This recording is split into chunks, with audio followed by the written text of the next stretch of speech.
Chapter 1777. Author's Note. Same old question. How is this possible? Galger exclaimed in disbelief. What's wrong? Siegfried asked in surprise. Although he was still being held back by Kiba Yudo and Genova, he was getting more and more relaxed, as if he could take them down at any time. He should be talking about me.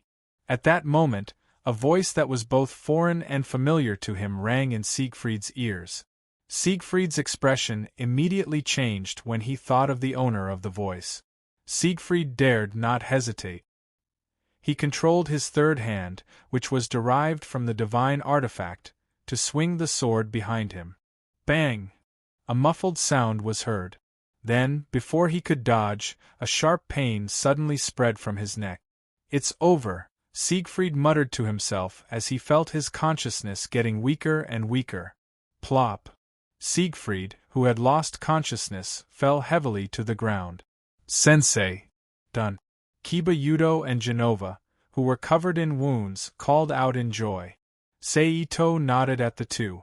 Just like how he dealt with Cao Cao and Hercules, he used a sealing technique to seal Siegfried and threw him into the dimension. Go and help those guys. Seito turned his head and looked at the hero's sect members who were guarding Galger. At that moment they were sent flying by Lasvia's magical wave. Okay, Kiba Yudo and Genova replied in unison. Then, they raised their weapons and rushed toward the hero's sect members. Seeing the two of them leaving, Ito-sei didn't hesitate and moved towards Wisteria Irina's location. However, before he could walk far, Jeanne d'Arc, who was carrying the unconscious Irina in her hand, appeared in his line of sight. Seeing this, Seito did not waste any time. He immediately appeared behind the unprepared Jeanne and struck the medulla oblongata at the back of her head, knocking her unconscious. Seito used his mind to seal her. Then, he picked up Irina's body and walked back to Jiu Chong, whose face was filled with anxiety. 9 layers. Please take care of her, Seito said to Kyuchong. Okay. Jiu Chong hurriedly agreed. Don't worry, we will definitely save your mother. Seito rubbed Jiu Chong's head and smiled. Yes. Jiu Chong's face was slightly red as she nodded heavily. Her face was filled with conviction. Seito smiled and stood up. He turned to look at George. Then, he disappeared from where he stood and reappeared in front of Galger in the next second, throwing a punch at him. Pooh! Once again, the gray fog appeared and blocked his attack. At this moment, Seito chuckled, and an obscure energy suddenly appeared on his fist. Then, like a sharp knife, his fist pierced through the gray mist and smashed into Galger's face. Bang! Galger's body was immediately sent flying.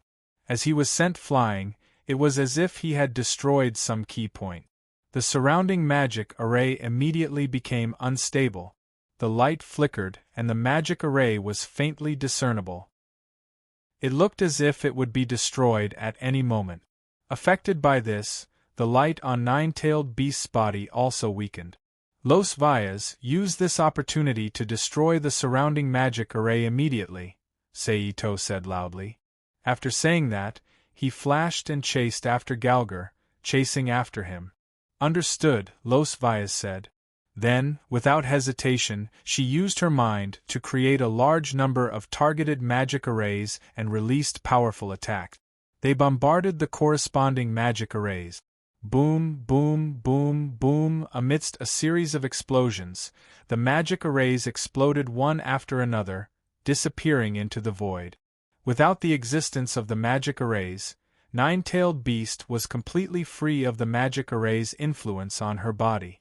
She fell heavily to the ground, but she still maintained her beast form and did not return to her human form. Plop! Mother! Seeing this, Yuzo could no longer hold back and ran to Nine-Tailed Beast. She cried loudly, Mother! Mother! However, just like when she was in her human form, her eyes were still empty, and she did not respond to Yuzo. Everyone, get ready. It's time to go back. It was Seito's voice. Then, the void changed, and everyone appeared in the courtyard of Nijo Castle's Motomart. Fortunately, Nijo Castle and Motomaru were now tourist attractions. At this time, there were no tourists, so there was no need to worry about nine-tailed beast's huge appearance being seen by others. Otherwise, although it would not be very troublesome, it would still take a lot of effort to cover it up. Shibuya, contact a satchel. Seito walked to Nine-Tailed Beast's side, looked at the puppet-like Nine-Tailed Beast, and turned to Shibuya Yuto. Okay, Shibuya Yuto agreed. Then, he took out his phone from his pocket, opened a satchel's contact information, and contacted him. 2 minutes later, a satchel landed in the courtyard with a gust of wind. Well done. Seeing Nine-Tailed Beast's huge body, a satchel praised with a smile. Where are Chow Chow and the people from the hero's sect? A satchel turned to look at Shibuya Yuto and the others and asked. Shibuya Yuto turned to look at Seito. Then, a satchel's gaze fell on Seito. Chow Chow is in my hands. As for the others, they are over there, Seito said lightly. You caught Chow Chow? A satchel was stunned. Yes. Seito nodded and admitted. A satchel took a deep look at Itose, then turned to look at the other side. Then, dozens of men and women in heroes' sect uniforms who had fainted on the ground came into his sight. A satchel retracted his gaze, looked at Seito and the others, and opened his mouth. But just as he was about to speak, 2 powerful auras suddenly descended. Everyone immediately looked up at the sky when they sensed the auras. Then, with a flash of light, a skinny man who looked like a 7- or 8-year-old child, and looked a little ugly, like an ape. He carried a long staff on his shoulder, wore a pair of sunglasses on his face, and had a cigarette dangling from his mouth. He looked like a thug, and a white oriental dragon appeared in the field. Your reinforcements came a little late. A satchel smiled when he saw them. I came as fast as I could. I can only say that the young people did well this time, the ape-like guy said casually. While speaking, the ape's gaze swept across everyone, including Seito. And Seito clearly felt that the ape's gaze lingered on him for a moment longer. In the end, the ape said nothing and turned to look at Nine-Tailed Beast. She's been invaded by evil aura, the ape said. Please save my mother. Hearing the ape's words, Jiu Chong, who came back to his senses, quickly begged. That's why I'm here. It's just that the evil aura's invasion is very strong. Although we can use immortal arts to eliminate the evil aura, it will take a lot of time, the ape said. It's okay, as long as we can save my mother, Jiu Chong said firmly. I understand, the ape said. This is not a place for treatment. Let's leave first. The ape looked around and said again. I'll contact Seraphil and the others, a satchel said, then took out his phone and walked to the side to contact others. You're the current Crimson Dragon Emperor? At that moment, the ape's gaze fell on Seito again, as if he could see through everything, and asked. Yes, Seito nodded and admitted. At that moment, he already knew who this monkey-like guy with a terrifying aura hidden in his body was. If he was not mistaken, this guy was this world's first-generation Sun Wukong, the legendary monkey. However, this image more or less gave Seito a headache. Although it was said that he was a monkey in the legends, it could not be counted as a little monkey like a golden monkey, right? At the very least, he was at the level of an orangutan. At the very least, the original form of Sun Wukong in India was very tall, like a mountain. Moreover, at this time, the monkey still had descendant. With such an appearance, what kind of woman would fancy him and give birth to an adult that was close to a handsome man like the beautiful monkey? Was she blind? Please save my mother. Hearing the ape's words, Jiu Chong, who came back to his senses, quickly begged.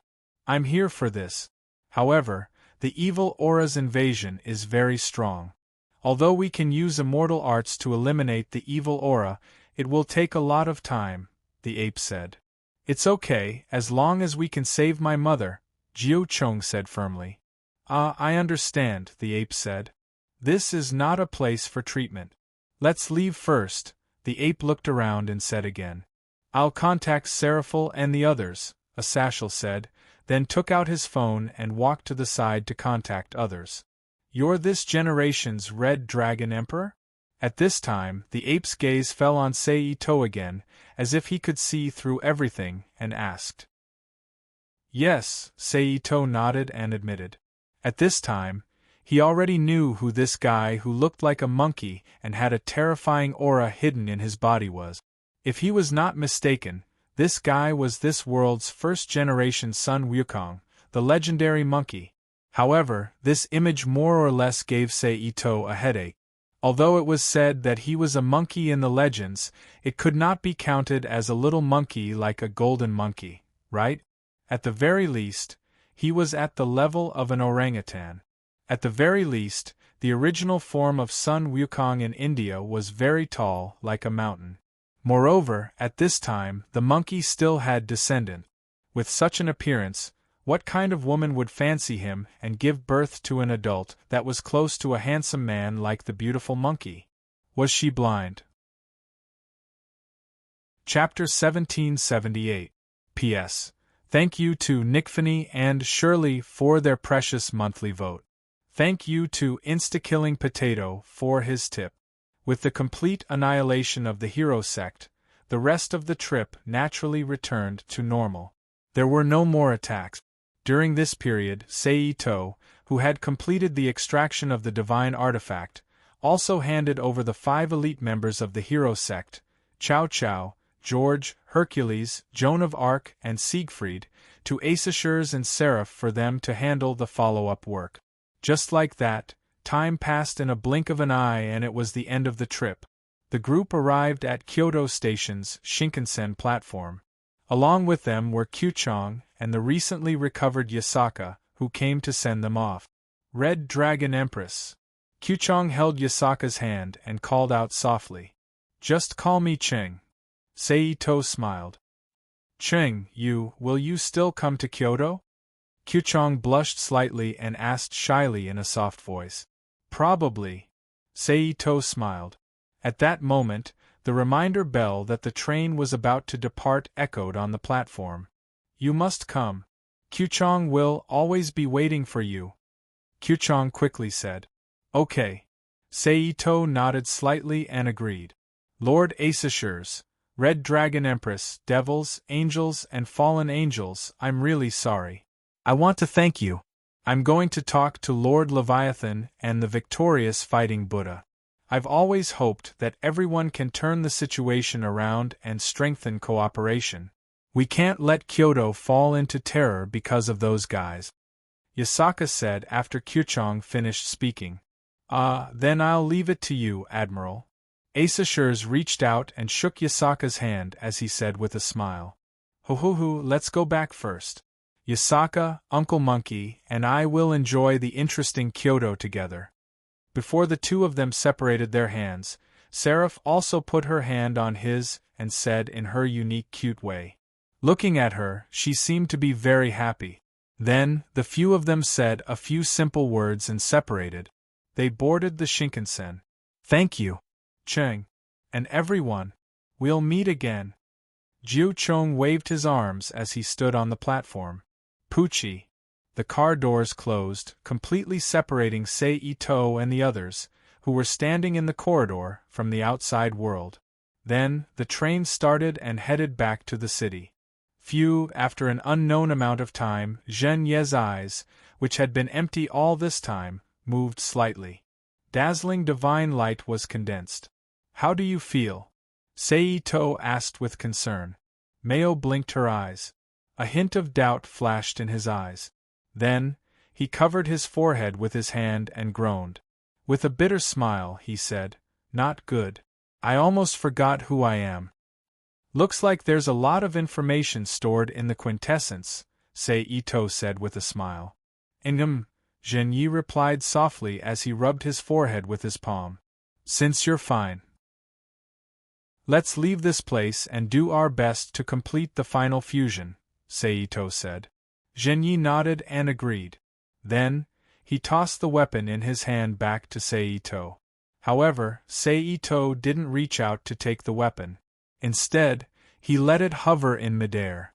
Zhen Yi looked at Saito with a puzzled expression. You can keep this weapon in the future. It'll save you the trouble of not having a suitable weapon, Saito said with a smile. All right. Zhen Yi thought about it and agreed. It's called the Grass Razor. It's a divine artifact that I plundered from another world. It's perfect for you to use, Saito explained. The Grass Razor? Zhen Yi exclaimed in shock. The Grass Razor. Saito nodded in confirmation. After seeing Saito nod in confirmation, Zhen Yi suddenly didn't feel as shocked as before. Attach your mental power to it and leave your mark. That way it will be able to integrate with you, Saito reminded him. Zhen Yi nodded slightly and released his mental power, which surged toward the grass razor hovering in midair. The next moment, Kusanagi, which was like an energy body, suddenly lit up, blooming with a powerful aura and flames. It then turned into a stream of flames and shot towards Zhen Yi like an arrow. Zhen Yi subconsciously dodged, and it strangely disappeared into her chest. Let's go, Saito said with a chuckle. Then, his figure flashed and disappeared from Zhen Yi's spiritual space. Behind him, Zhen Yi took a look at the bright spiritual space. Then his figure dissipated, turning into endless photon particles and fusing with the spiritual space. Whoosh! At the same time, in the outside world, a blazing golden flame instantly surged from Zhen Yi's body. Humph! Hurt by the high temperature of this flame, Ito-sei, whose body was immediately scorched, let out a muffled groan subconsciously. Hearing the muffled groan, Zhen Yi opened her eyes and looked at Saito in front of her. Let me go, I can do it myself. Looking at Saito, who had burn marks on his face and was frowning as he endured the pain, Zhen Yi quickly spoke. As her lips opened and closed, another golden flame uncontrollably sprayed out of her mouth, burning towards Saito. Saito quickly tilted his head and dodged the flame. However, his ears, which were closest to the flame, were tingling with pain. Don't talk nonsense, quickly concentrate on operating your energy and completing the final transformation of your body, Saito shouted in a low voice. After saying that, he kissed Zhen Yi's lips again without allowing her to explain. At the same time, in order to reduce the damage caused by the sun fire burning on Zhen Yi's body, Saito also silently activated the sun authority of the Eastern Sun God, Mitra, which he had obtained from Perseus. Almost instantly, the flames on Zhen Yi's body could no longer cause any harm to him. Instead, they fused together like milk and water. Through the channels connecting the two of them, the flames began to move through their bodies. Under the influence of this sunfire, which was full of transformation power, not only was Saito's body strengthened, but even the sun authority in his body was fused with Saito's body on a deeper level. After an unknown amount of time, the flames outside Zhen Yi's body gradually disappeared into her body. A faint golden fluorescent light appeared on her body. Under the contrast of the dust in the air, Zhen Yi looked like a divine being that had descended to the mortal world. I need to go into seclusion. After a while, Zhen Yi opened her eyes and looked at Saito in front of her with her faintly glowing golden pupils. Just here, Saito said. Okay. Then, Zhen Yi and Saito separated, turned around and walked into another room naked. Rubik's Cube, how long has it been this time? Saito asked faintly as he waved his hand to summon a stream of water to wash his body dry. 806 hours and 22 minutes. Nearly 34 days. Saito narrowed his eyes as he waved his hand to summon a flame to evaporate the water ball. It's time to go back to the main world and take a look. Thinking of this, Saito waved his hand to take a clean set of clothes and put them on. He then used his mind to create a shadow clone. The shadow clone nodded at Saito, activated the dimensional transfer magic array, and disappeared from the Rubik's Cube world. After waiting for more than 10 minutes, the shadow clone did not return. TSK, it seems that I can't cure that curse without using some of my world's power, Ito said softly. His figure flashed. He left the Rubik's Cube world. His real body returned to the main world's Akakuruno city. Almost at the same moment he appeared, Yi Zichen's expression changed. A cloud of pitch-black fog swarmed toward Ito. Ito did not dare hesitate. He immediately used his mind to extract a stream of his world's power and shot it out. The stream of his world's power turned into a whirlwind that spun and spread out. Along the way, all the pitch-black clouds and mists were sucked over, silently annihilating them into nothingness. With this, nearly 1/5 of the black fog was completely eliminated. Ito did not feel distressed. He continued to shoot out several streams of his world's power. After only a few minutes, the black fog of the curse that floated in the entire city completely disappeared, and the true appearance of Akakuruno City was revealed once again. However, at this time, the ultramodern Akakuruno City had completely changed its appearance. The ground cracked and collapsed, creating pitch-black cracks that were as thick as a human arm on the ground. The buildings were dilapidated and covered in spider patterns. Demons and ghosts that Ito had never seen before wantonly destroyed various facilities in the city. They also destroyed the multifunctional security robots that could still move.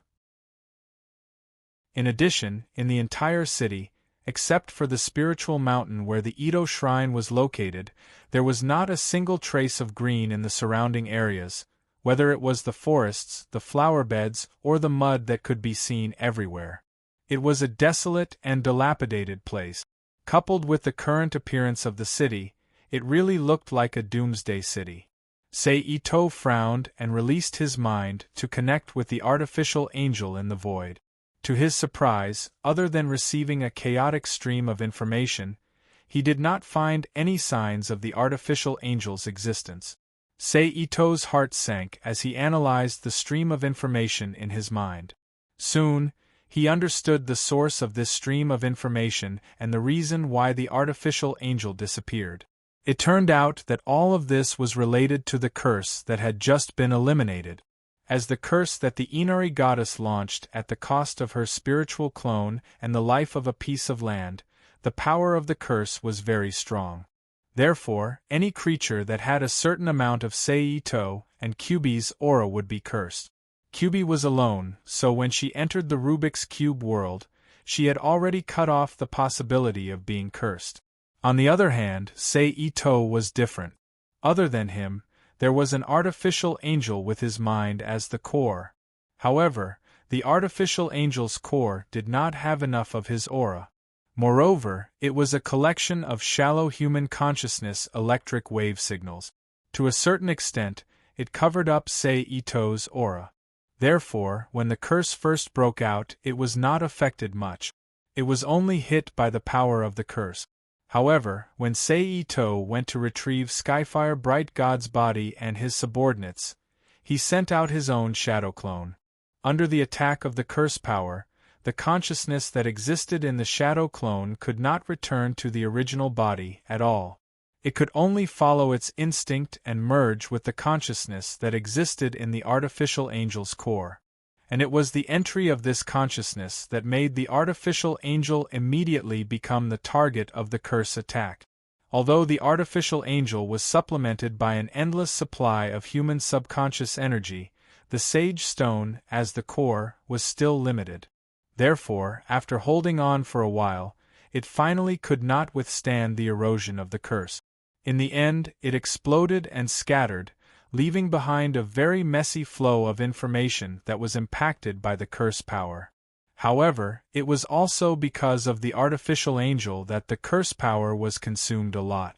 Otherwise, Ito would not see the current situation when he came back this time, but an even more exaggerated scene of dark clouds looming over the city. The foundation is destroyed. Ito sighed in a low voice. Then, his eyes narrowed and he said softly, "Well, I will become a free man from now on.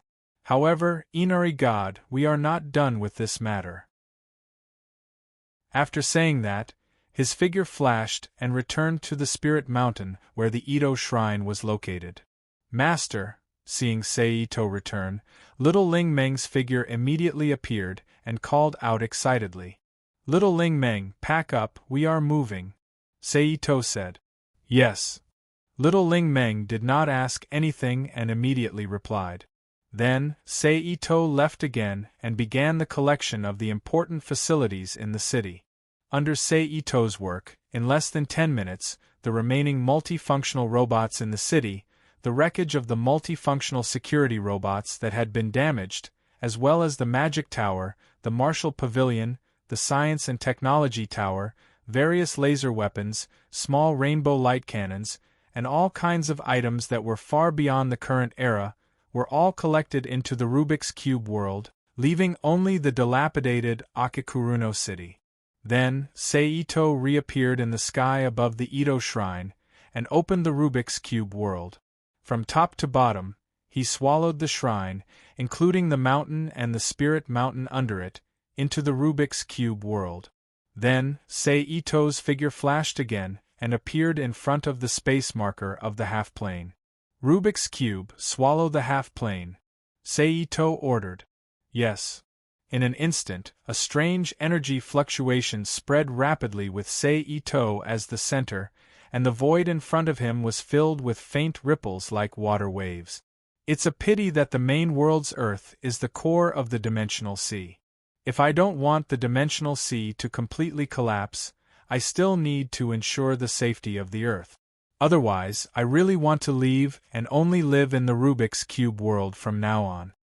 When the Rubik's Cube world swallowed the half-plane, Seito was daydreaming aimlessly. It seems that it's not impossible, but it's a bit difficult. Then, Seito's face moved, and his eyes flickered as he thought secretly. Swallowing complete. A few minutes later, the Rubik's Cube information appeared in Seito's mind. Done. Go home. With that said, Seito's figure flashed and disappeared from Akikuruno City, which had become a wasteland, a ghost town, and had no value. The next moment, he appeared in the single-family house in downtown Tokyo. Chapter 1779. As for the residents of Akiryu City, their refuge was originally in the semi-bit wall that was turned into agriculture, so when the semi-bit wall was swallowed by the Rubik's Cube world, they also became residents of the Rubik's Cube world. As for the subsequent resettlement work, the management committee of the Rubik's Cube world was naturally responsible for it. I really miss it. Looking at the familiar environment in front of him, Seito couldn't help but sigh. In any case, this apartment was his first home after coming to this world, followed by the shrine where he lived for a long time. So in a sense, this apartment was more nostalgic than the shrine. Then, Seito waved his arm and created a whirlwind that blew to each house. The thick dust floating in the house was rolled up, condensed into a gray ball, and flew out of the apartment through the window. Then, Seito summoned water again and cleaned the room a second time. Under the scouring of these two forces, the entire room became clean and tidy in less than 3 minutes. Seito took off his shoes and went back to his room to rest. After a good night's sleep, the next day arrived peacefully. After a simple cultivation, washing, and eating, Seito sat on the sofa and lowered his head to ponder. To ensure the safety of the Earth, the aliens staying in the Earth's orbit, the Mars ring belt, and the Jupiter ring belt must be eliminated first. Their planet-destroying weapons are too powerful, and the Earth can be destroyed with a little carelessness. This can be achieved with the current technology in my hand. At most, there may be more casualties during wartime. But the key is, how can I guarantee that those aliens won't come again? Should I count on the Pandimensional Universe Council? The name of this organization popped up in Seito's mind, but he immediately shook his head and rejected it. Forget it. It would be more effective to rely on oneself than to rely on the illusory forces. What else can I do? Seito frowned slightly and continued to ponder. Right, I wonder if the Akasha system can do this. Very quickly, Seito's eyes lit up as he recalled the Akasha system inside the unique space that was guarded by the people of the Hermit Order. It seems that in the short term, I want to go to Mount Zimalaya again and go to that special space, Seito said softly to himself. But before that, I need to go to another world and stay there for a while. I need to use the time difference to create enough space battleship. Thinking of this, Seito couldn't help but start thinking about which world to go to. After a while, Seito came to a decision. However, there were some things that had to be confirmed in advance. Only then would it be easier to decide which world to head to. With a flash, he entered the Rubik's Cube world and appeared in a factory. Sir. The person in charge of the factory, a slightly plump middle-aged man, hurriedly stood up and greeted him. If you work at full capacity, how long would it take to create an Archangel-class battleship? Seito went straight to the point and asked. About 3 to 4 months. The middle-aged man silently calculated the production capacity of his factory and answered. In other words, you can only create 3 battleships a year? Seito frowned. That is correct. The middle-aged man confirmed. Then how long would it take to create a production line? Seito asked again. That depends on the scale of the operation. If it's a factory of the same level as this one, under full capacity, it would take about 3 to 1 month. The middle-aged man thought for a bit before answering. Seito nodded. Have someone prepare it. Seito ordered. Production line? The middle-aged man asked. Production line and battleship manufacturing. Seito answered. Yes. The middle-aged man lowered his head and answered. Then Seito disappeared from the man's sight and appeared in another special material manufacturing factory. He found the person in charge of this factory and asked about special materials. The result was very good. The latter could guarantee a large-scale material attack. Then Seito's figure flashed again. He appeared in the Central Management Committee's office building and found the committee member on duty. Sir. The female committee member on duty hurriedly greeted him. This is the latest order. Send someone to execute it. Seito waved his hand and found a piece of white paper. He used magic to print his order on the white paper and threw it in front of the female committee member. Yes. The female committee member responded respectfully. The next moment, Seito's figure disappeared from the female committee member's sight and appeared in the void of the Rubik's Cube world. Rubik's Cube, send me to this world. Seito recalled the information of the world he wanted to go to in his mind. He ordered while opening his mouth. Information received, exploration begins. There was a pause in the middle for about 5 or 6 minutes before new information once again appeared in his mind. Search completed. Found a dimensional world with more than 80% similarity to the information. World coordinates locked. This time, there was almost no pause. New information once again appeared in Seito's mind. World coordinates locked, teleportation begins. Along with the disappearance of this piece of information, a space distortion suddenly appeared in the void of the Rubik's Cube world, then suddenly collapsed, forming a huge horizontal vortex that rotated at high speed in the void. Then a strong suction force appeared.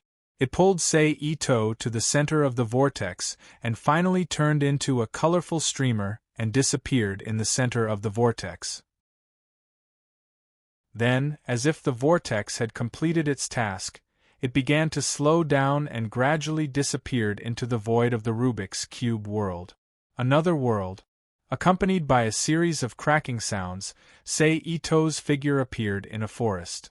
But this time, he didn't dare to stay in the same place for a long time. While wrapped in the cloud formed by the world force, he quickly ran toward the original place. Less than a minute after he left, a powerful tornado mysteriously and abruptly descended on his previous location. It spun rapidly, destroying all the soil, rocks, and vegetation in the surroundings. Damn, it's really dangerous. It wasn't until the world force outside his body completed the camouflage and disappeared into his body that Itose stopped and took a long breath. Also, what was that just now? The origin vortex? I almost lost my soul in it. Itosei said with lingering fear as he thought of the mysterious dark place he passed through when he entered this world. But no matter what, I have to pretend to be a coward for a while in this world. Sei-Ito sighed helplessly. After thinking about it, Sei-Ito looked up at the unfamiliar surroundings, chose a direction based on his intuition, and walked forward. That's right, walk. Because he was afraid of attracting the attention of those two guys by using his power, Sei-Ito completely sealed the strange power in his body this time, leaving only his strong physical body and mental power, the two universal powers. Along the way, it was very desolate and he didn't even see a shadow. It wasn't until more than an hour later at dusk that Sei-Ito finally found a small undeveloped village. And through the style of the buildings, he understood the country he was now in, Japan. Sei-Ito stepped forward and stopped a middle-aged man who was about to go home. "Excuse me," Sei-Ito greeted. "What?" The middle-aged man stopped and turned his head to look at Sei-Ito beside him.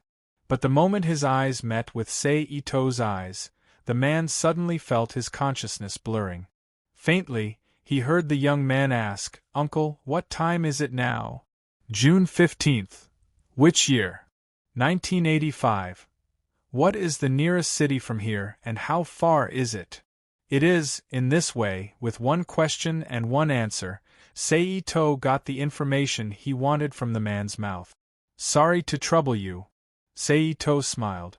The middle-aged man shook his head, then said in a daze, "No, it's nothing." Sei-Ito bowed to the middle-aged man, turned around and continued to walk forward. On the way, Sei-Ito showed a refreshing smile on his face and whispered to himself, 1985. There are less than 5 years left, it's enough. More than 2 hours later, Sei-Ito came to a city and checked in one of the hotels. Then the next day, he drove to a nearby city with an airport and took a domestic flight to another place that can be called rural place in this world, but for Sei-Ito, it's a well-known place, Fuyuki City. They began to tour the town as tourists. It seems that in addition to promoting my reputation, I also need to get a sum of money. Standing on the top of the tallest building in Fuyuki City, Sei-Ito looked at the whole city and whispered while feeling the mysterious magical power over the city. Then he turned and left and stayed in a hotel in Fuyuki City. The night was uneventful, and in a blink of an eye, it was the next day. This morning, Sei-Ito dressed up a little, left the hotel, took a taxi to Fuyuki City's actual manager, Tosaka's house. Boom! Sei-Ito closed the taxi's door and looked up at the courtyard in front of him. The courtyard is a large European-style manor building. The location of the courtyard alone is the size of a large tennis court, and it is full of low turf. In the center, a fountain was built there, and behind it is the main house of the whole building, a 3-story European-style villa. Sei-Ito stepped in front of the fence and pressed the doorbell next to him. Ding-dong. Chapter 1780. P.S. Same old reason, first past then changed, creak. The door opened and a maid walked out of the villa. "Hello, you are." The maid came to the gate and asked Sei-Ito through the fence. "Hello, I am Sei-Ito. I would like to meet Mr. Toshimi. Sei-Ito took out a temporary business card from his pocket, attached a trace of spiritual power to the business card, and handed it to the maid. The maid took the business card and politely said, "Please wait a moment." Then she turned around and returned to the villa with the business card. It wasn't until more than a minute later that she returned to the gate and opened it. "Master invites you in," the maid said. Sei-Ito nodded and stepped into the courtyard. Clang. After Sei-Ito entered, the maid closed the gate. Then she quickly walked in front of Sei-Ito and led him to the villa. The two walked around the fountain in the center of the courtyard, exuding a subtle magic aura, and entered the villa through the half-open door. In an instant, a spacious hall came into Sei Ito's view. The hall was very large, more than 200 square meters. The floor was paved with smooth marble, faintly reflecting the reflection above. At the top of the hall, a crystal chandelier hung from the ceiling. Although it was not opened, it was enough to let people imagine the shining scene after it was opened. At the innermost end of the hall, a flight of stairs with a red carpet stood diagonally, connecting to the platform on the second floor. The maid led Sei Ito up the stairs. When they came to the second floor, they finally stopped in front of a closed door.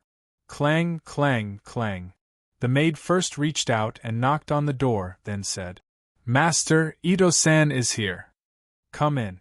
In the room, a somewhat cold male voice came out. Sei Ito knew that the owner of this voice was the target of his visit, the future tragic man Toshimi. Clang. The maid unlocked the door and pushed the door open.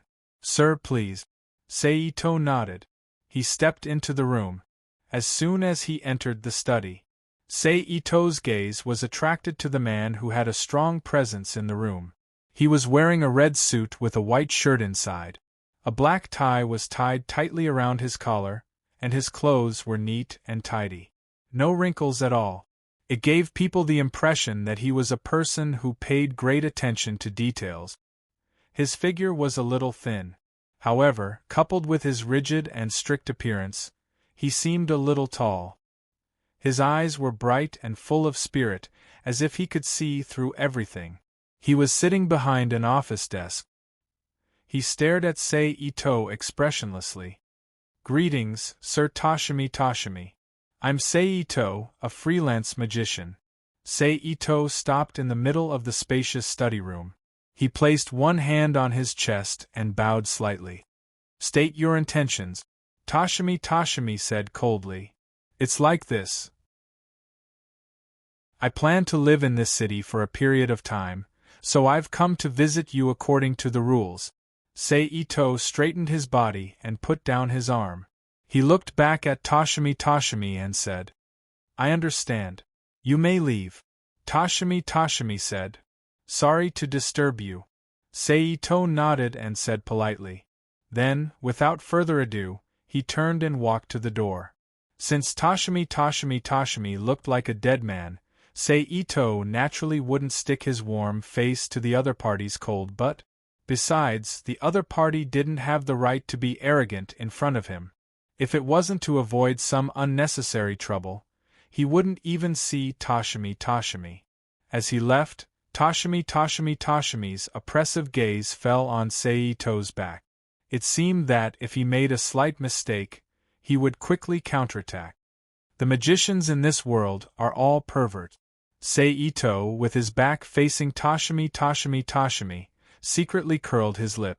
Then, he reached out to open the door and flashed out of Toshimi's spacious study room.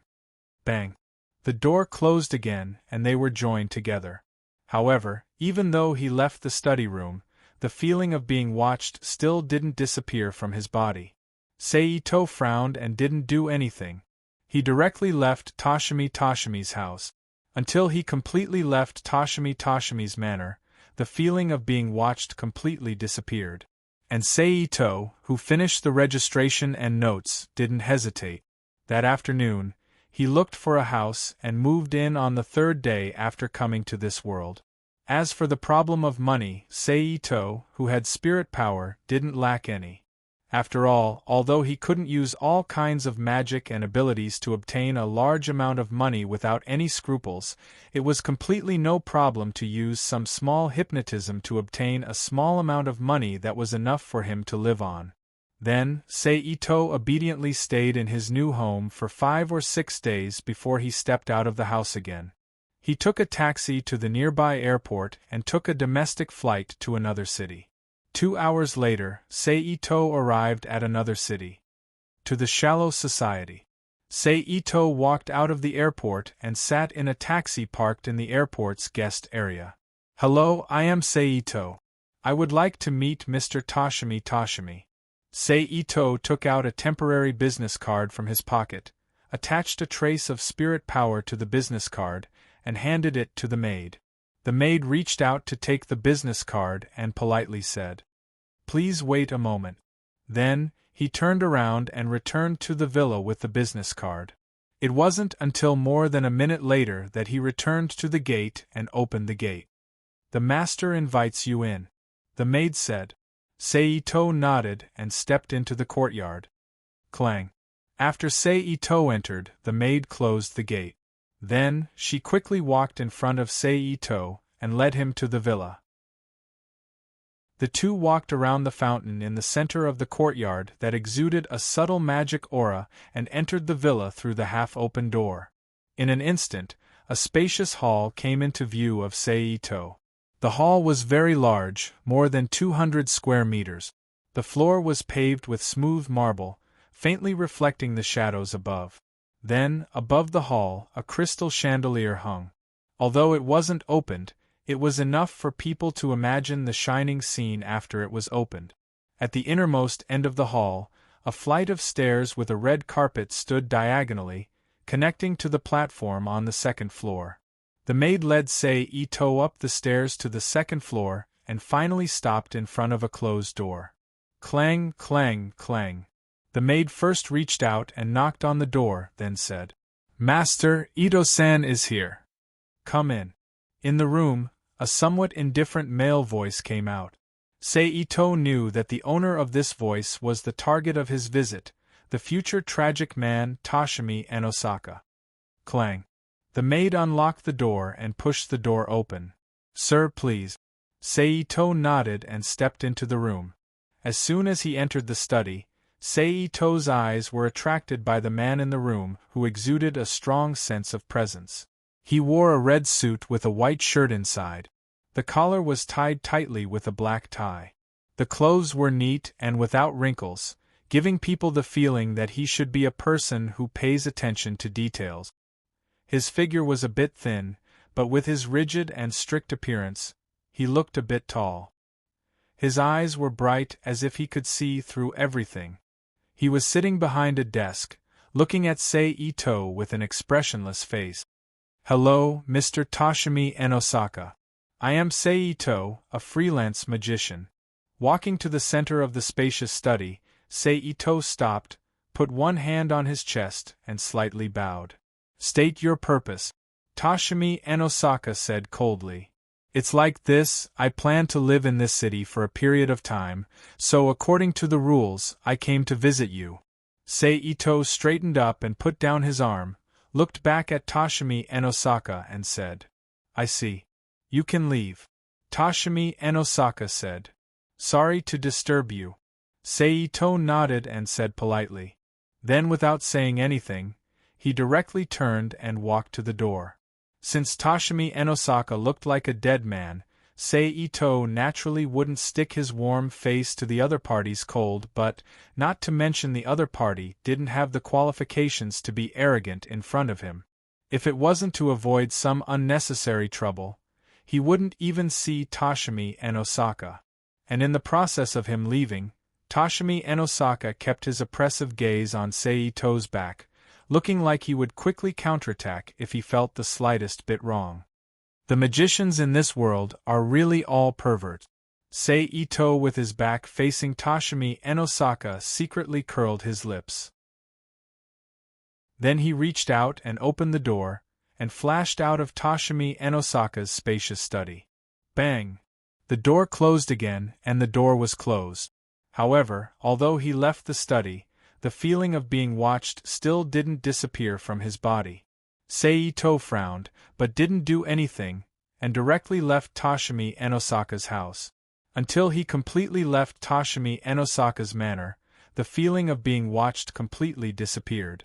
And Seito, who finished the registration and notes, didn't hesitate. In the afternoon of the same day, he looked for a house, and moved in on the third day after coming to this world.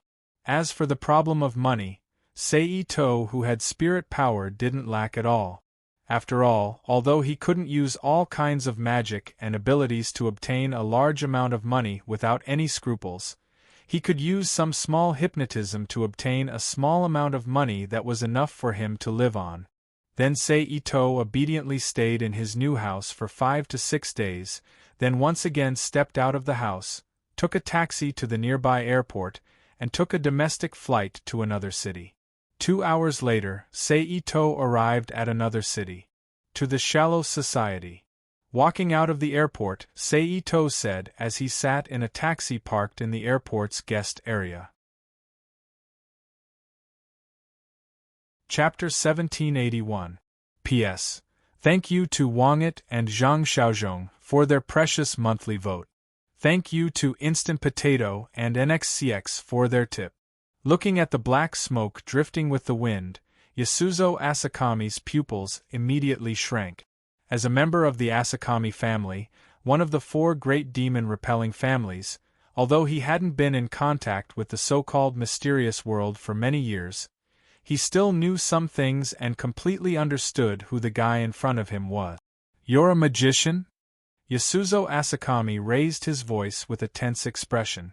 Regarding magicians, Yasuzo Asakami only knew from the records that they were a group of selfish people who would do anything to achieve their goals. They could be described as monsters. As for meeting a magician in person, this was the first time he had seen one in person.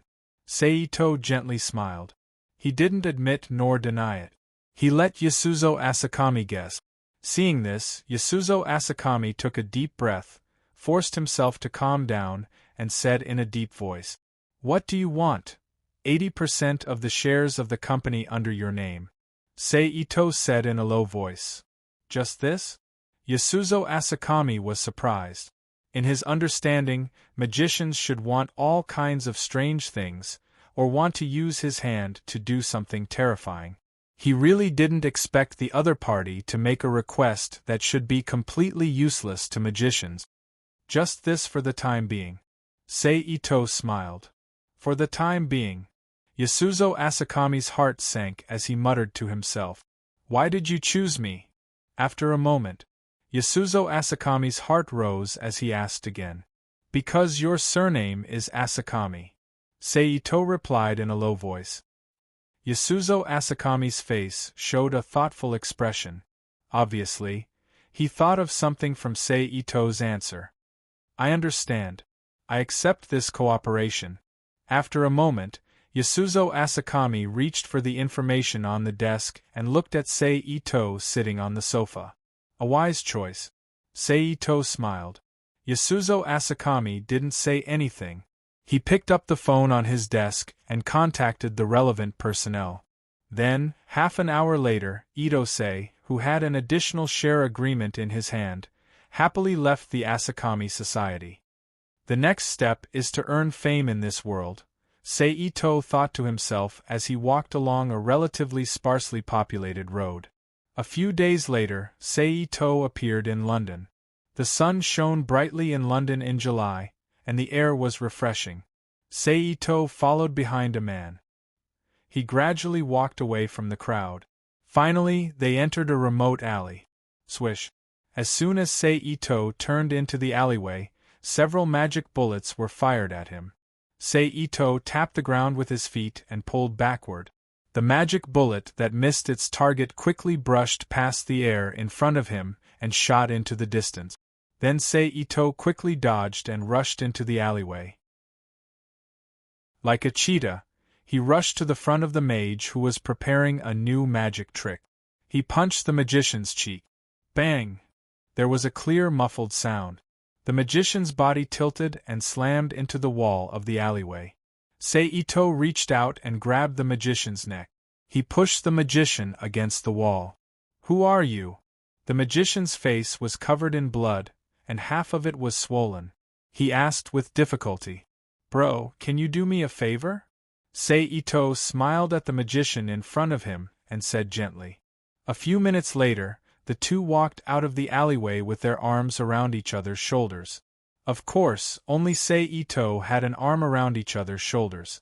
As for the magician's back, he definitely wouldn't do it based on the magician's ugly expression. The two walked leisurely and arrived at a house in the city of London. they saw an unhappy middle-aged Englishman. "Lauren, you can leave first," the middle-aged man said. "Yes, Mr. Fabic." The magician quickly left the house, as if he had been pardoned. Click. The door was gently closed. The middle-aged man named Fabic didn't speak. He only stared at Seito with a sharp gaze. Seito didn't speak either. He sized up the room with interest. This was a study with an area of about 40 to 50 square meters. In front of the walls on both sides, there was a 2-meter-tall bookshelf. It was filled with all kinds of academic titles, which made people feel like they were books of evil and evil. In the middle of the room, there was a wooden desk with many office supplies on it. As the owner, Fabic sat behind the desk. Seeing Seito's behavior, Fabic immediately frowned. A hint of anger flashed through his eyes. No matter what, he was still an official member of the Chronometer Tower, a magician with a small authority. When he met people, he was always in a superior position. When had he ever been treated so rudely? Just as Fabic was about to chase this rude guy away, Seito finally retracted his gaze and spoke. "I heard from that guy that you're a member of the Chronometer Tower? And you have a little bit of authority?" Fabic's expression was gloomy. He didn't speak. "Good, I have something I need you to do." "Easterner, watch your tone." Fabic finally couldn't stand Itosei's tone, which sounded like he was ordering a subordinate, and his voice was filled with anger. "It seems like you don't understand your situation." Seito sighed. "Ha, ridiculous. Now, immediately, get out of here. Otherwise, I don't mind killing you here." Fabic's body emitted a magical aura as he stared at Seito and sneered. "Heh, you're welcome to do so." Seito shrugged. "You really think I don't dare to kill you?" Fabic's expression was gloomy. At the same time, the magical aura around him became stronger. "You can try. Let's see who's the unlucky one in the end," Seito said nonchalantly. "Humph." Fabic couldn't hold it in anymore. He immediately chanted an incantation and created a fire snake that shot towards Seito. Seito didn't dodge. Instead, he reached out and grabbed the fire snake. In the next moment, there was a poof sound as the fire snake exploded in the room. After entering this world, in order to avoid trouble, Seito sealed most of his powers. He only left behind his powerful physical body and mental strength, as well as a small portion of his powers that wouldn't attract the attention of the suppression force. However, it wasn't something a normal magician could fight against. Let's not talk about other things. The anti-magic attribute of the divine body alone was enough to completely counter the magic attacks of most of the magicians in the Tower of Time, making them lose their means of attack. As for the remaining melee combat power, Itosei, who had already entered the realm of experts and was half a step into the realm of divine skills, was even more of a joke. Fabic saw his magic attack being destroyed so easily. Fabic's expression finally changed. "Do you have any other moves? Just use them." Seito acted as if he had done something insignificant. He clapped his hand. He smiled. Fabic didn't believe it, so he continued to use the high-speed chant and the spell reduction technique to recite a long spell, creating a powerful attack towards Itosei. Seito still didn't move. He reached out his hands as if he was tearing something and pulled it to both sides. Then, the magic light beam that was heading towards Seito shook slightly and was torn in half from the center. It turned into a chaotic magic current that raged in the room and destroyed some of the furnishings in the room.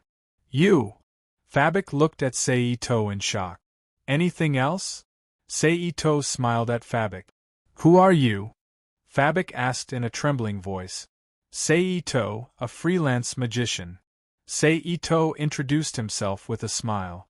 "I don't believe it. You can't be one of those magicians from the countryside."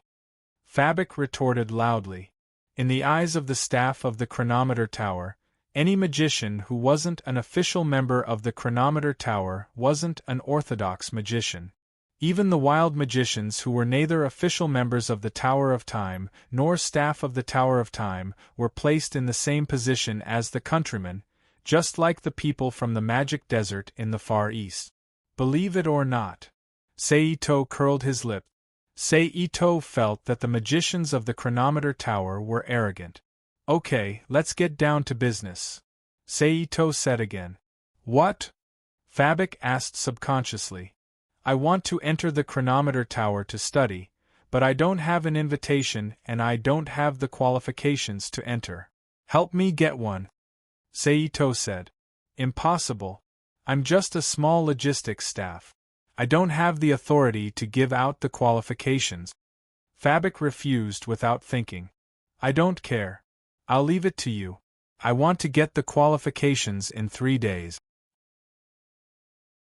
Seito said casually. Of course, I won't let you do it for free. Here, this is your service fee. It should be enough for you to do some research. Seito took out a check from his pocket and put it on the desk. Fabik's gaze subconsciously fell on the check. He was immediately attracted by the string of zeros on the check. His eyes glowed with greed. There weren't many numbers on the check. There were only 6 digits, 1 and 5 zeros. It was 100,000 RMB, but it was a solid pound. This would be a huge sum of money in the future. Not to mention the present where the price of goods couldn't be compared to 2005. This was a huge sum of money. It would be enough for Fabik to do a lot of magic experiments. Just as Fabik was tempted by the money on the check, Seito suddenly stepped in front of Fabik. He grabbed his face and forced his mouth open.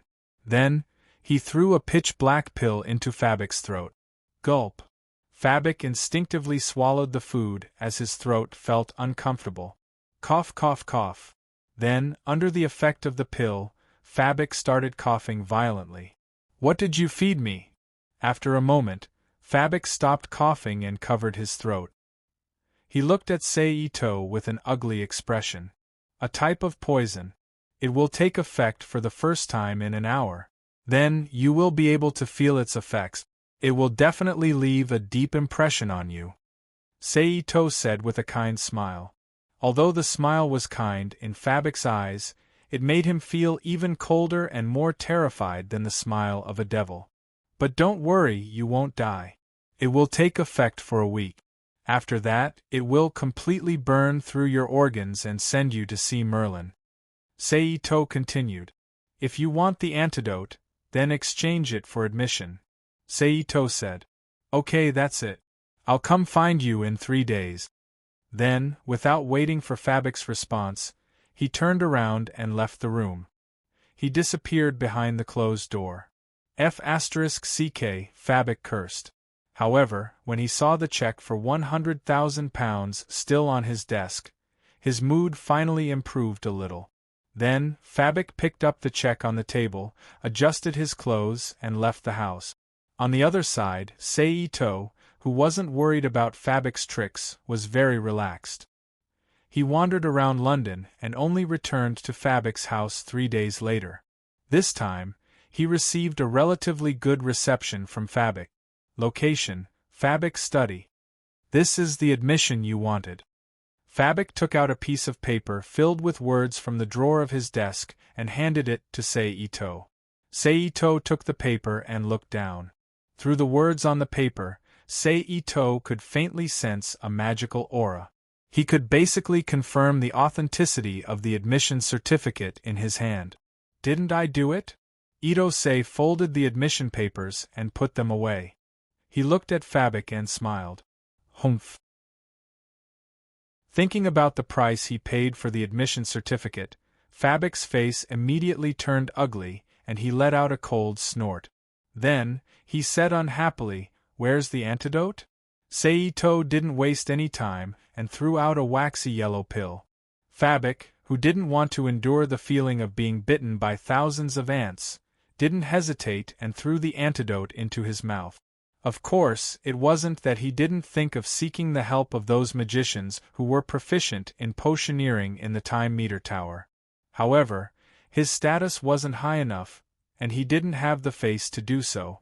Secondly, he didn't want to expose himself in the end and lose the position that he had worked so hard to obtain. So, in the end, he could only endure it unwillingly. Under the circumstances of not attracting the attention of the other personnel in the logistics department, he bribed a certain person with limited resources in exchange for the admission qualification that could save his life. Oh, right, I forgot to mention that it's not a complete antidote. It's only a medicine that can prolong the time the poison takes effect. Just when Fabik felt that he could escape from the abyss of suffering, Sei Ito's despicable voice sounded in his ears again. Chapter 1782. You! Fabik's face looked like he just ate a fly. He glared at Sei Ito and yelled angrily. This is just in case. Sei Ito patted the admission papers in his arms and chuckled. Just like he said, although the admission papers in his hands looked real and didn't feel fake, Sei Ito didn't dare to let Fabik go before he actually used it to enter the chronometer tower. Plus, he was worried that Fabik would use his power and connections in the chronometer tower to make things difficult for him. Therefore, he had to have an appropriate countermeasure. He didn't want to be delayed by trivial matters while he was farming reputation in the chronometer tower. From now on, I'll give you an antidote to slow down the effects of the poison every half a month until I finish studying in the chronometer tower. Seito looked at Fabik and said, You win. Fabik's lips were trembling with anger as he said with hatred, It's still the same. Everything is just in case. As long as I'm fine, you'll be fine too. Seito smiled. Then, the two didn't say anything else. Seito left Fabik's house and returned to his rented apartment in London. The next day, Seito simply packed up and took the admission papers that Fabik got him. He went to the chronometer tower in the British Library and found the receptionist there. Hello, I want to go through the admission procedures. Seito handed the admission papers to the young man in front of him. The young man looked at Seito in surprise and took the admission papers. He lowered his head and checked. As he checked, waves of obscure magical aura leaked out from the admission papers. Some of the words that didn't exist on the admission papers or were in the wrong position were reproduced in the correct way. Fill in the form. The young man took out a registration form and said. Seito nodded and took the paper. He bent down and filled in the form with a quill pen. Name, Seito. Family, none. Place of birth, Japan. It could be said that with the filling of this form, Seito's name was officially registered in the chronometer tower's register. As for whether he could become an official member or even a higher-level cadre in the future, it all depends on Seito's ability and reputation. A moment later, Seito straightened up and handed the completed form back to the receptionist. Looking at the place of departure on the form, the receptionist frowned, and the enthusiasm on her face disappeared. Obviously, in his consciousness, Itsunari, who was born in the far east of Japan where there was a magic desert, definitely did not have a good aptitude. It was not worth the attention of him, or the factions behind him. It was time to talk about the rules of the Magician Association that made people speechless. Although on the surface there were more capable people, but after nearly 2,000 years of inheritance, there was no one left. The atmosphere inside had long changed. Most of the power was controlled by the magician families known as the aristocrats, and they were still fighting for it. For this reason, a large number of factions, large and small, appeared in the Magician Association and worked together to compete for resources. Among them, as the foundation and strength of the factions, talents became the most important. Therefore, every receptionist sent here hid the purpose of observing the new students and recruiting elite. Hamilton, take him in. The young receptionist turned his head and said to a young magician not far away. Okay. The young magician said reluctantly. But even so, he still followed the order and walked in front of Seito. Hello, I'm a student of the Soulfall class, Hamilton. The young man introduced himself. Hello, I'm Seito. I haven't decided which class I want to enter yet. Seito reached out with a smile. The young man also reached out and shook Seito's hand, then separated from him. Come with me, Hamilton said. Seito nodded, took a backpack with a few changes of clothes, and followed Hamilton to the depths of the British Library, which belonged to the chronometer tower. Did you hear? What? Seito is going to be given the green color. Are you serious? He's only been here for a year, and he's already been given a color? I heard. And it seems that the people of Ermero's school have been trying to recruit him recently, wanting him to join them. That kid's luck is really good. And it's not just that. I heard that a few other schools are also trying to recruit him. It's said that the conditions are very good. Tisk. At the same time, in the magic library, Hamilton, who was gradually growing taller, walked quickly into the library. Finally, he stood at a table with people sitting at it and reached out his hand to pat the guy who was looking down at the information at the table. Hey, Seito. Hamilton greeted. It's you, Hamilton. Seito looked up and turned his head to look at Hamilton, who had consciously sat next to him, and smiled. Hamilton was the guy who had led him into the chronometer tower. Under Seito's deliberate contact, they became friends. Coupled with his increasingly talented performance later on, the friendship between Hamilton and him became even stronger. After all, for a magician, even if he was selfish, to be able to befriend a talented magician was a worthwhile investment. That's right, an investment. It was an investment in his future magic achievements and power and status. You're really calm. The others are already quarreling because of you. Hamilton's eyes were full of envy. Don't talk about me. Didn't you also get the third-level certification? Seito curled his lip. The third level was the same as the black color. It was a standard for the Magicians' Association to evaluate the magicians in the chronometer tower. The level corresponded to one's strength. For example, Hamilton's third level and the future consort Wilbur Velvet's fourth level. The highest level was the crown. Colors represented ranks, which corresponded to special talent. Among them, the highest ranking was the three primary colors of red, blue, and yellow. The lower the ranking was orange, purple, green, and black. The lower the ranking was, the lower the rank. The black color was the lowest level. Even so, it was still an honor that ordinary people couldn't have. In fact, Seito was also a little surprised to receive the black evaluation. He didn't know if it was because he was knowledgeable, understood the foundation of magic, possessed the power of magic, or because he was addicted to the changes brought about by the origin vortex when he first entered this world. It was very easy for him to learn the magic of this world and reach the level of a genius. However, he was pleasantly surprised to receive the black evaluation without any major research results or magic patent. This greatly increased the speed at which his reputation spread. It was very helpful for what he was going to do next. By the way, you didn't come here to express your feelings, right? Seito laughed. Here, your letter from Japan. Hamilton curled his lips and put a letter in front of Seito.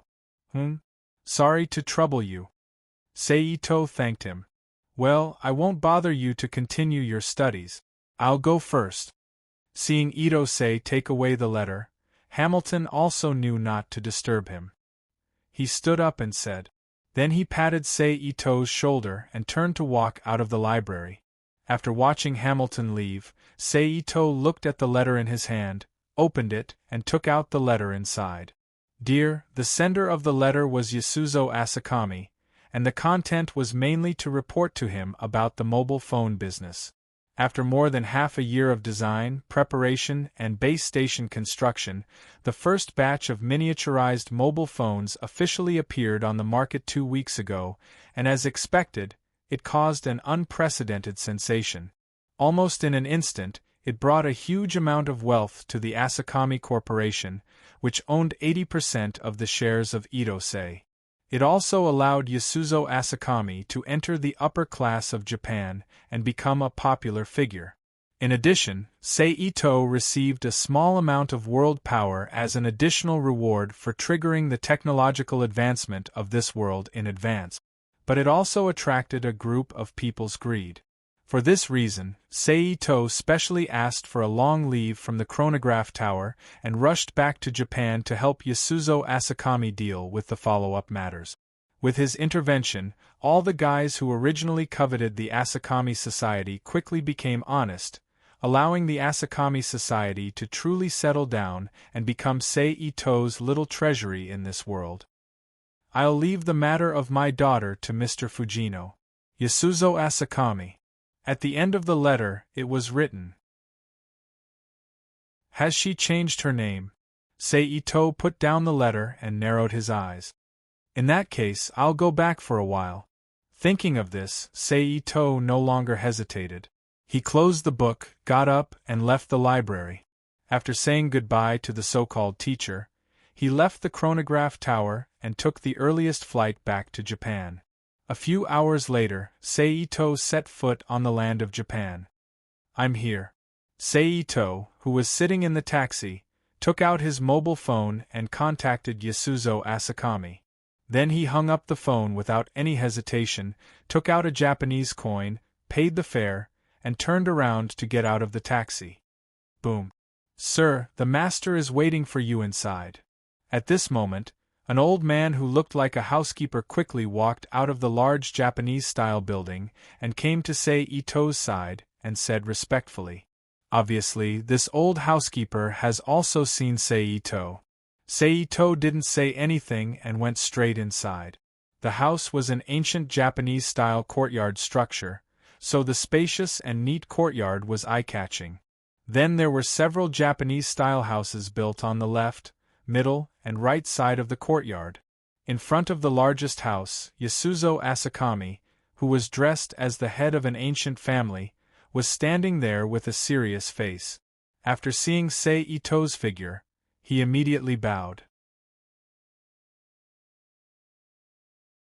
Chapter 1783. P.S. Same old question, first pass then change. Sir. Asakami Yasuzo respectfully called out. His respectful demeanor was completely different from his usual dignified demeanor. But fortunately, he had already ordered the butler to send away the surrounding servants, and ordered them not to come over without being summoned, so he didn't have to worry about his image being affected. Seito slightly nodded as a greeting and stepped into the room. After he sat down, Asakami Yasuzo took something like an account book from the butler's hand and respectfully handed it to Seito. Seito didn't refuse and reached out to take it, and lowered his head to look at it. Swish, swish, the pages of the paper were flipped one by one. Until a moment later, it completely stopped. Tell me about your daughter. Seito closed the account book, threw it aside, and said with a smile. It's like this. Asakami Yasuzo slightly leaned forward and talked about his daughter's problem. Although he said that she was his daughter, she wasn't actually his biological daughter, but a daughter brought over by his new wife. Her name was Fujino, and she was the daughter of the Asakami family head. In terms of status, she was a direct descendant, and she was much higher than the Asakami family head. Of course, this was under the condition that the Asakami family hadn't declined yet. But now, the family was heavily in debt, and there was no other way to maintain their livelihood except to sell their ancestral property, so it wasn't the case. Coupled with Asakami Yasuzo's recent rise, Fujino Asakami's status in the eyes of Asakami Yasuzo was no higher than an ordinary girl. And the reason why she was able to become Asakami Yasuzo's daughter. It was because she came with her mother who remarried to pay off the debt of the main family, so they were father and daughter. But if it was only this reason, it naturally wouldn't trouble Seito. But what made Asakami Yasuzo feel troublesome was that Fujino had awakened her family's bloodline power, superpower, a kind of eye power that could distort things. This was a taboo for Asakami Yasuzo, who had already stepped into the upper class and took over the main family's position from the Asakami family, so he really wanted to seal Fujino Asakami's power. Just like how he treated Fujino Asakami in the original work. But now that he knew Itose, he naturally wouldn't use that kind of inhumane method, so he directly brought up the matter of Asakami Tashino in this routine letter. "Bring your daughter, Fujino. Let me see," Seito said. Asakami Yasuzo nodded, slightly saluted, then got up and left the guest room. Taking advantage of this time, Seito's mind began to recall Fujino Asakami's information and her ability. Fujino Asakami's original name was Fujino Asakami. After her mother remarried Asakami Yasuzo, she changed her surname to Asakami. She had the ability to distort things seen through her line of sight. This ability originated from the Asakami family's bloodline. It was a kind of superpower, belonging to the suppression force of Alea. But for the Asakami family who had this kind of power, they didn't know that their power was a benefit given by the suppression force of Alea. They only thought that it was an abnormal awakening. Similarly, there were several other retired magician families. Tap, tap, tap, tap. At this time, a faint sound of footsteps interrupted Seito's thoughts. Seito turned his head and looked at the door. Then Asakami Yasuzo's figure appeared at the door. At the same time, a little girl wearing a pink kimono with a white pear flower pattern on the surface, looking only 5 or 6 years old, with a timid expression, also appeared in Seito's line of sight. Needless to say, this little girl was Fujino Asakami, who had not been forcibly made painless. Asakami Yasuzo expressionlessly walked into the room with Fujino Asakami. "Fujino, go and say hello," Asakami Yasuzo said in a deep voice. "Hi, hello, I am Fujino Asakami." Koto timidly walked out from Asakami Yasuzo's leg. Her small face was full of nervousness as she saluted and said, "Your name is Fujino? How old are you?" Seito asked softly with a gentle face. 6.5 years old. Feeling Seito's gentle aura, Koto slightly relaxed. 6.5 years old. Have you gone to school? Seito asked again. This time, Koto did not answer, but looked at Asakami Yasuzo on the side. The latter did not know what Seito wanted to do, and his heart was full of doubts as he replied, "No. Come, take this and eat it." Seito nodded, turned his hand and took out a piece of milk and handed it to Koto. Koto still did not speak, and looked at Asakami Yasuzo. "Take it," Asakami Yasuzo said. "Thank you, uncle." Fujino Asakami took the milk and thanked him. "Call me brother." Seito's expression stiffened, and his mouth twitched as he said, "Oh, thank you, brother." Koto blinked her eyes and changed her words. "I heard from your father that you can twist things just by looking at them, is that true?" After a short silence, Seito asked again. As soon as he said this, the joy in Koto's eyes from receiving snacks immediately disappeared, and her eyes were filled with fear, and she lowered her head with a gloomy face. "Before she came to my house, she was rejected by the villagers because of that power, and they regarded her as a cursed child," Asakami Yasuzo explained. Seito nodded, reached out and gently held Fujino Asakami's arm, gently pulled her in front of him, looked at her and said softly, "Can you show that power to brother?" Of course, this referred to the situation when the Asakami family had not yet declined. But now that the family was in debt, and there was no other way to maintain their livelihood except to sell their ancestral property, it was not the case. Coupled with Asakami Yasuzo's recent rise, Fujino Asakami's status was not much higher than an ordinary girl in Asakami Yasuzo's eyes. And the reason why she was able to become Asakami Yasuzo's daughter was because she came with her mother, who remarried to pay off the debt of the main family, so they were father and daughter in terms of relationship. But if it was only for this reason, it naturally would not trouble Seito, who was a character in the manga. But what made Asakami Yasuzo feel troublesome was that Fujino Asakami had awakened her family's bloodline power, a power that could twist things. This was a taboo for Asakami Yasuzo, who had already stepped into the upper class and took over the main family's position from the Asakami family, so he really wanted to seal Fujino Asakami's power. Just like how he treated Fujino Asakami in the original work. But now that he knew Seito, he naturally would not use that kind of inhumane method, so he directly brought up the matter of Fujino Asakami in this routine letter. "Bring your daughter, Fujino Asakami, I want to see her," Seito said. Asakami Yasuzo nodded, slightly bowed, then got up and left the reception room. Taking advantage of this time, Seito began to recall the information about Fujino Asakami and her ability in his mind. Fujino Asakami, originally named Fujino Asakami, changed her surname to Asakami after her mother remarried to Yasuzo Asakami. She has the ability to twist things through her vision. This ability originated from the Asakami family's bloodline. It's a kind of superpower, belonging to the suppression force of Alea. But for the Asakami family who has this power, they don't know that their power is a benefit given by the suppression force of Alea. They only think that it's an abnormal awakening. In the same way, there are several other retired genjutsu families. Tap, tap, tap, tap. At this time, a faint sound of footsteps interrupted Seito's thoughts. Seito turned his head and looked at the door. Then Asakami Yasuzo's figure appeared at the door.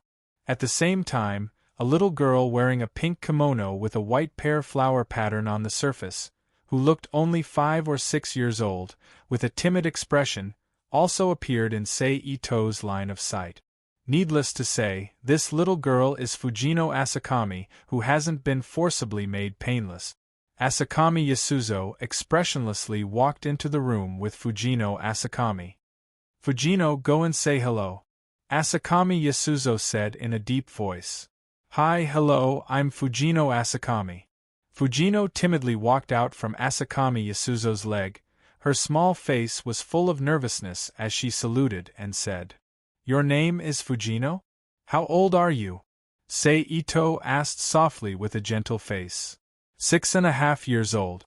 Feeling the gentle aura of Seito, Fujino slightly relaxed. 6.5 years old. Did you go to school? Seito asked again. This time, Fujino didn't answer, but looked at Asakami Yasuzo on the side. The latter didn't know what Seito was going to do, and his heart was full of doubts as he replied, "No. Here, take this and eat it." Seito nodded, turned his hand and took out a piece of milk and handed it to Fujino. Fujino still didn't speak and looked at Asakami Yasuzo. "Take it," Asakami Yasuzo said. "Thank you, uncle." Fujino Asakami took the milk and thanked him. Call me brother." Seito's expression stiffened, and his mouth twitched as he said, "Oh, thank you, brother." Fujino blinked her eyes and changed her words. "I heard from your father that you can twist things just by looking at them, is that true?" After a short silence, Seito asked again. As soon as he said this, the joy in Fujino's eyes from receiving snacks immediately disappeared, and her eyes were filled with fear, and her face was gloomy as she lowered her head. "Before she came to my house, she was rejected by the villagers in the place where she lived because of that power. They regarded her as a cursed child." Asakami Yasuzo explained. Seito nodded, reached out and gently held Fujino Asakami's arm, gently pulled her in front of him, looked at her and said softly, "Can you show that power to brother?" Chapter 1784. P.S. Thank you to Zhang Xiaozhong, KX, Mars, and Hell Aristocrat for their precious monthly vote. Thank you to Boring Saint and Heaven's Tour for their rewards. Thank you to Chenguizhen for your evaluation vote. Remember, you can't take it off except when you're sleeping, bathing, and when your eyes are uncomfortable.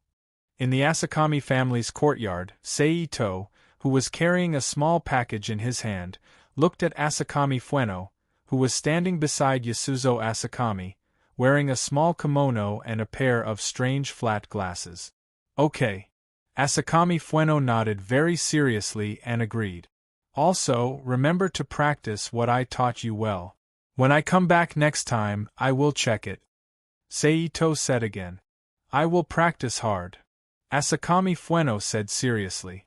Seito smiled and reached out to rub Asakami Fueno's head, then straightened up and looked at Yasuzo Asakami next to him. I'm leaving. If there's anything, remember to write to me. Okay. Yasuzo Asakami solemnly agreed. Seito nodded, smiled and waved at Asakami Fueno, then turned and walked out of the mansion. After a while, he completely disappeared from the sight of Yasuzo Asakami and Asakami Fueno. Are you really not going to accept the invitation of the chronometer tower? In the chronometer tower, in the room assigned to Seito, Hamilton looked at Seito, who was packing up, and asked. At this time, a few years had passed since he saw Asakami Fueno. In these few years, except for holidays and special matters that required him to leave, Seito basically stayed in the chronometer tower to study and achieved excellent results. Especially in the previous year, with the help of the new magic theory he submitted, he obtained the yellow evaluation of the 3 primary colors, which greatly spread Seito's fame among the nobles and families. No, I don't want to waste my energy on the power struggle of the chronometer tower. Seito shook his head and said. You too. Isn't it great to accept an invitation from a sect? Otherwise, your evaluation would definitely be higher. Thinking of his good friend's situation in the chronometer tower, Hamilton sighed helplessly. Just like what was said before, if you want to live a stable life in the Tower of Time, other than joining a faction, you have to create your own faction and compete with others. However, the former would cause him to pay a price, and he might not be able to live a comfortable life. The latter would waste time, putting energy in unnecessary places, coupled with all kinds of social conflicts, would affect the study of magic do. Therefore, under normal circumstances, an excellent magician would choose to pay a certain price to join a school of magic. Very few would choose to study alone like Seito. Therefore, in order to teach an ungrateful person like him a lesson, all kinds of suppression came one after another. For example, they would smear your reputation during the evaluation, pull you back, make it difficult to obtain materials during the experiment, alienate you on a daily basis, provoke you in the dark, etc. In short, they would not let you live in peace. Fortunately, Seito was strong enough, and his research on magic always had the purpose of increasing his reputation. Therefore, he turned a blind eye to some things. Otherwise, the chronometer tower would never be quiet until a group of people died. However, this also caused at least several magicians to be mentally traumatized and permanently withdraw from the magician circle. Forget it. It's already like this. It's useless to say more. When are you going to leave? Hamilton sighed and asked again. I'll leave after packing up my things. It's been several years. It's time to go out and relax. Seito, who threw the last personal item into the gift box, laughed. Then he straightened up, turned to look at Hamilton, who was leaning against the wall, and asked, What about you? What are your plans? I'm not like you, who have the title of a genius and can get along wherever you go. I have officially joined the chronometer tower and was assigned to the executive department. In 2 days, I will follow the task team to perform tasks. Hamilton shrugged and said, You should be careful. Seal designated is not that easy to do. Seito reminded. Seal designated was the code name of the Magician Association's exclusive operation to capture and seal certain unusual and dangerous people. Anyone who was labeled as a designated seal by the Magicians Association would be destroyed and sealed, while magicians would be captured and imprisoned. From movement to magic experiments, there would be restrictions in all aspects. For example, the future Ouchie Orange. Don't worry, if something really happens, there will naturally be seniors in front of me. It won't be my turn. Hamilton said in a relaxed manner. Do you believe that? Ito sneered. Don't forget that we magicians are a group of selfish guys. When the time comes, you should be thankful if they don't send you to be cannon fodder. You expect them to save you? Dream on. Hamilton was silent. As a magician who has lived in the chronometer tower for many years, how could he not know the style of a magician? Even when he was in contact with Ito Seiji, he also had a purpose of interest. That is, Ito Seiji never showed his ambition, so he gradually gave up and maintained a friendly relationship with him. Okay, you're on your own. I hope you won't meet the executors from the church. Seeing Hamilton was silent, Ito didn't say anything more. He turned around and picked up the salutation box from the bed, walked to Hamilton's side, and patted him on the shoulder. Then he passed by him and walked along the wide corridor to the outside of the chronometer tower. This time, Hamilton didn't come out to see him off. A moment later, Ito stood on the streets of London. Phew, I didn't expect to stay in the chronometer tower for so long. Ito turned his head to look at the location of Big Ben and sighed softly. Then he retracted his gaze, reached out and stopped a taxi. He took the taxi to the airport in front of him, where he took the nearest flight to Japan back to Japan. A few hours later, Ito stepped on the land of Japan. Bang! Ito lowered his body and got into a taxi parked near the airport and closed the door. Go to Mitsumachi. Then he said. Pa. The driver pressed the meter, started the car, turned around, left the airport, and quickly drove to Mitsumachi. It still took a few hours before the taxi drove into Mitsumachi and finally stopped in front of a small Japanese-style hotel. At this time, it was already night. Ito paid the fare, got out of the car, and walked into the hotel. Under the warm greeting of the lady boss, he got a room and checked in. Lady boss, wait a minute. Just as the lady boss was about to leave, Ito suddenly stopped her. Guest, what else do you need? The lady boss asked politely. I want to ask, is there a big family with the surname Uano in this town? Ito said. A big family with the surname Uano? Oh yes, it's on the west side of the town. The house is very big, it's a small Western-style house. You can see it as soon as you go there. The lady boss thought for a moment and suddenly said. Is there only one? Ito asked again. Yes, there is only one family with the surname Uano in the whole town. The lady boss replied. Oh, thank you, lady boss. Ito thanked her.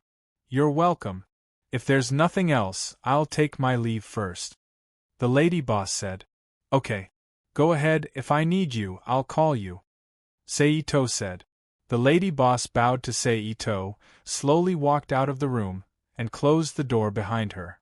Hua bang! Ito, who was stunned in place, silently pondered for a few seconds, smiled gently, and stepped out of the room. He walked straight out of the hotel. 10 minutes later, Ito arrived at the west side of Mitsumachi.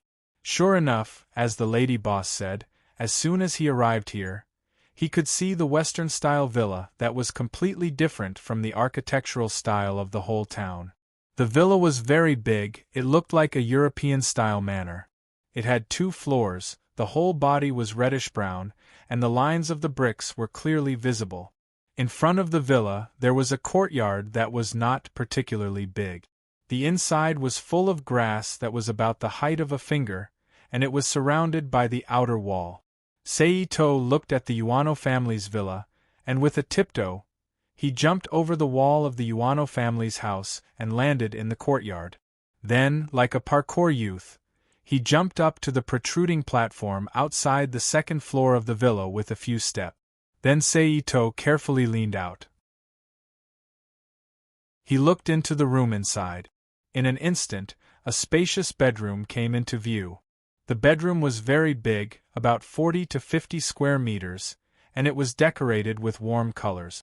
A very large European-style soft bed was placed at the end of the room, and a girl with long black hair was quietly lying on the bed, flipping through the book in her hand. This is Akino Ino, right? Itose looked at the little girl in the room with some uncertainty. But he didn't care too much, and directly reached out to gently knock on the glass window. Dang, dang, dang.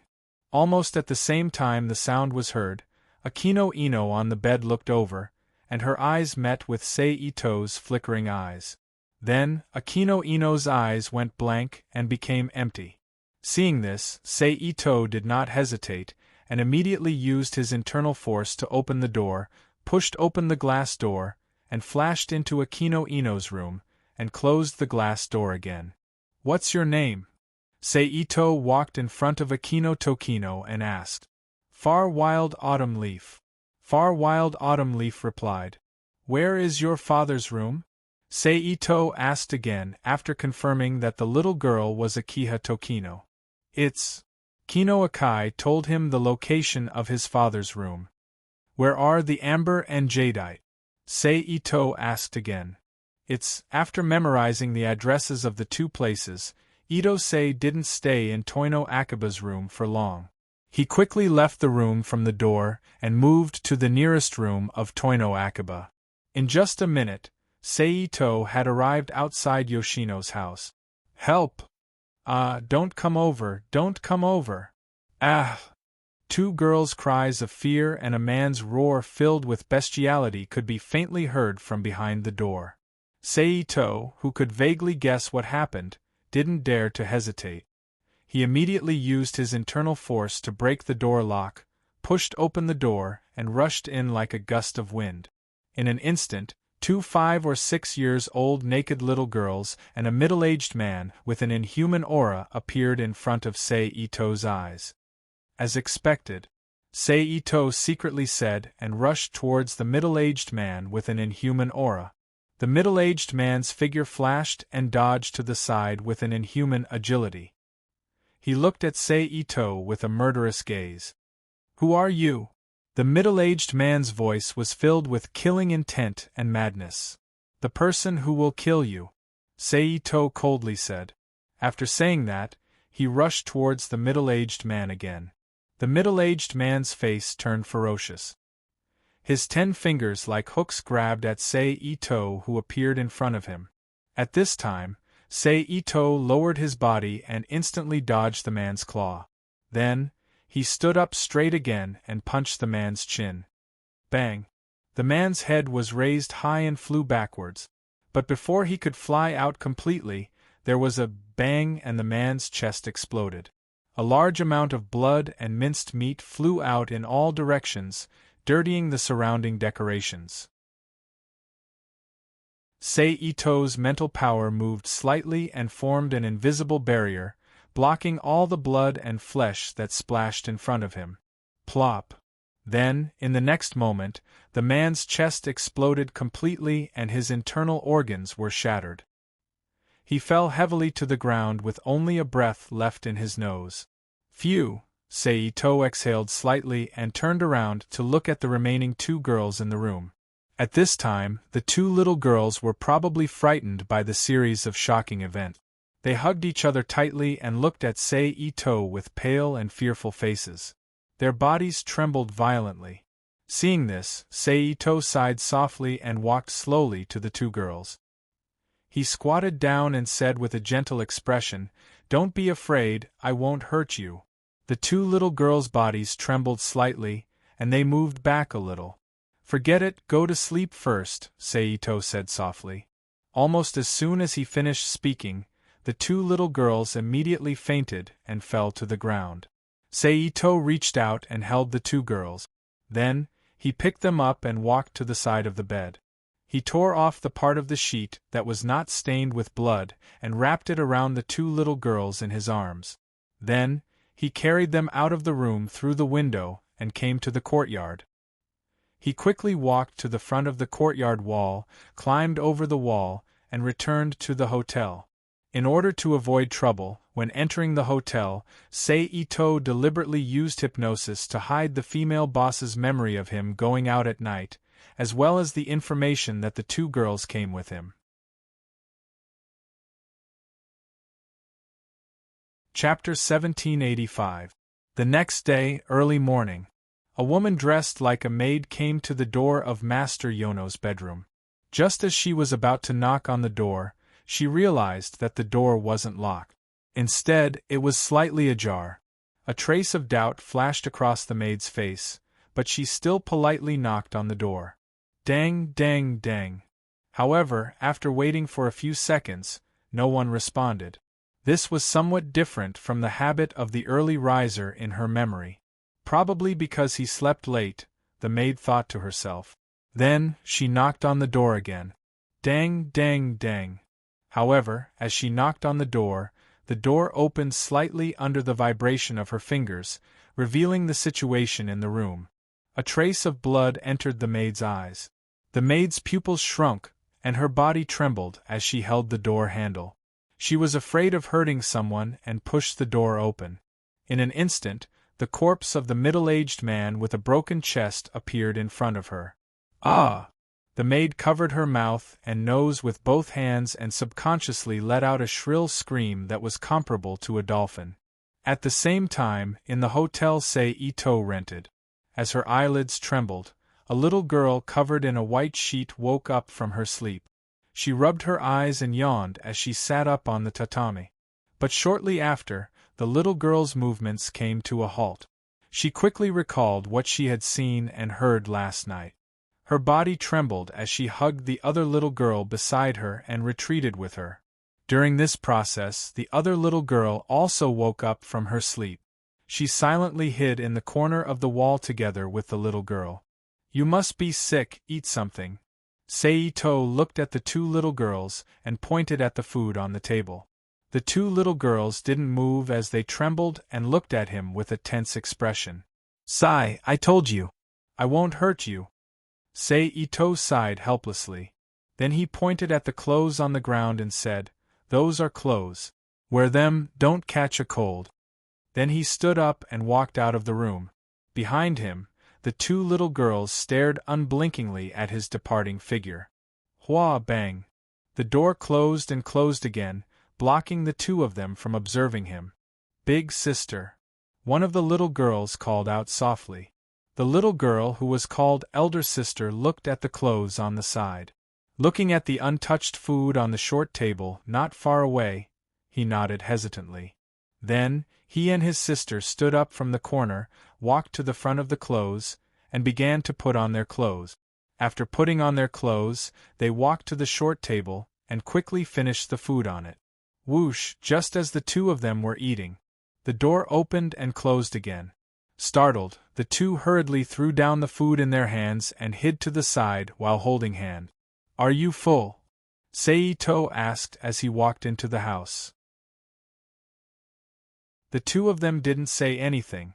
They just looked at Seito nervously. If you're full, then let's head out.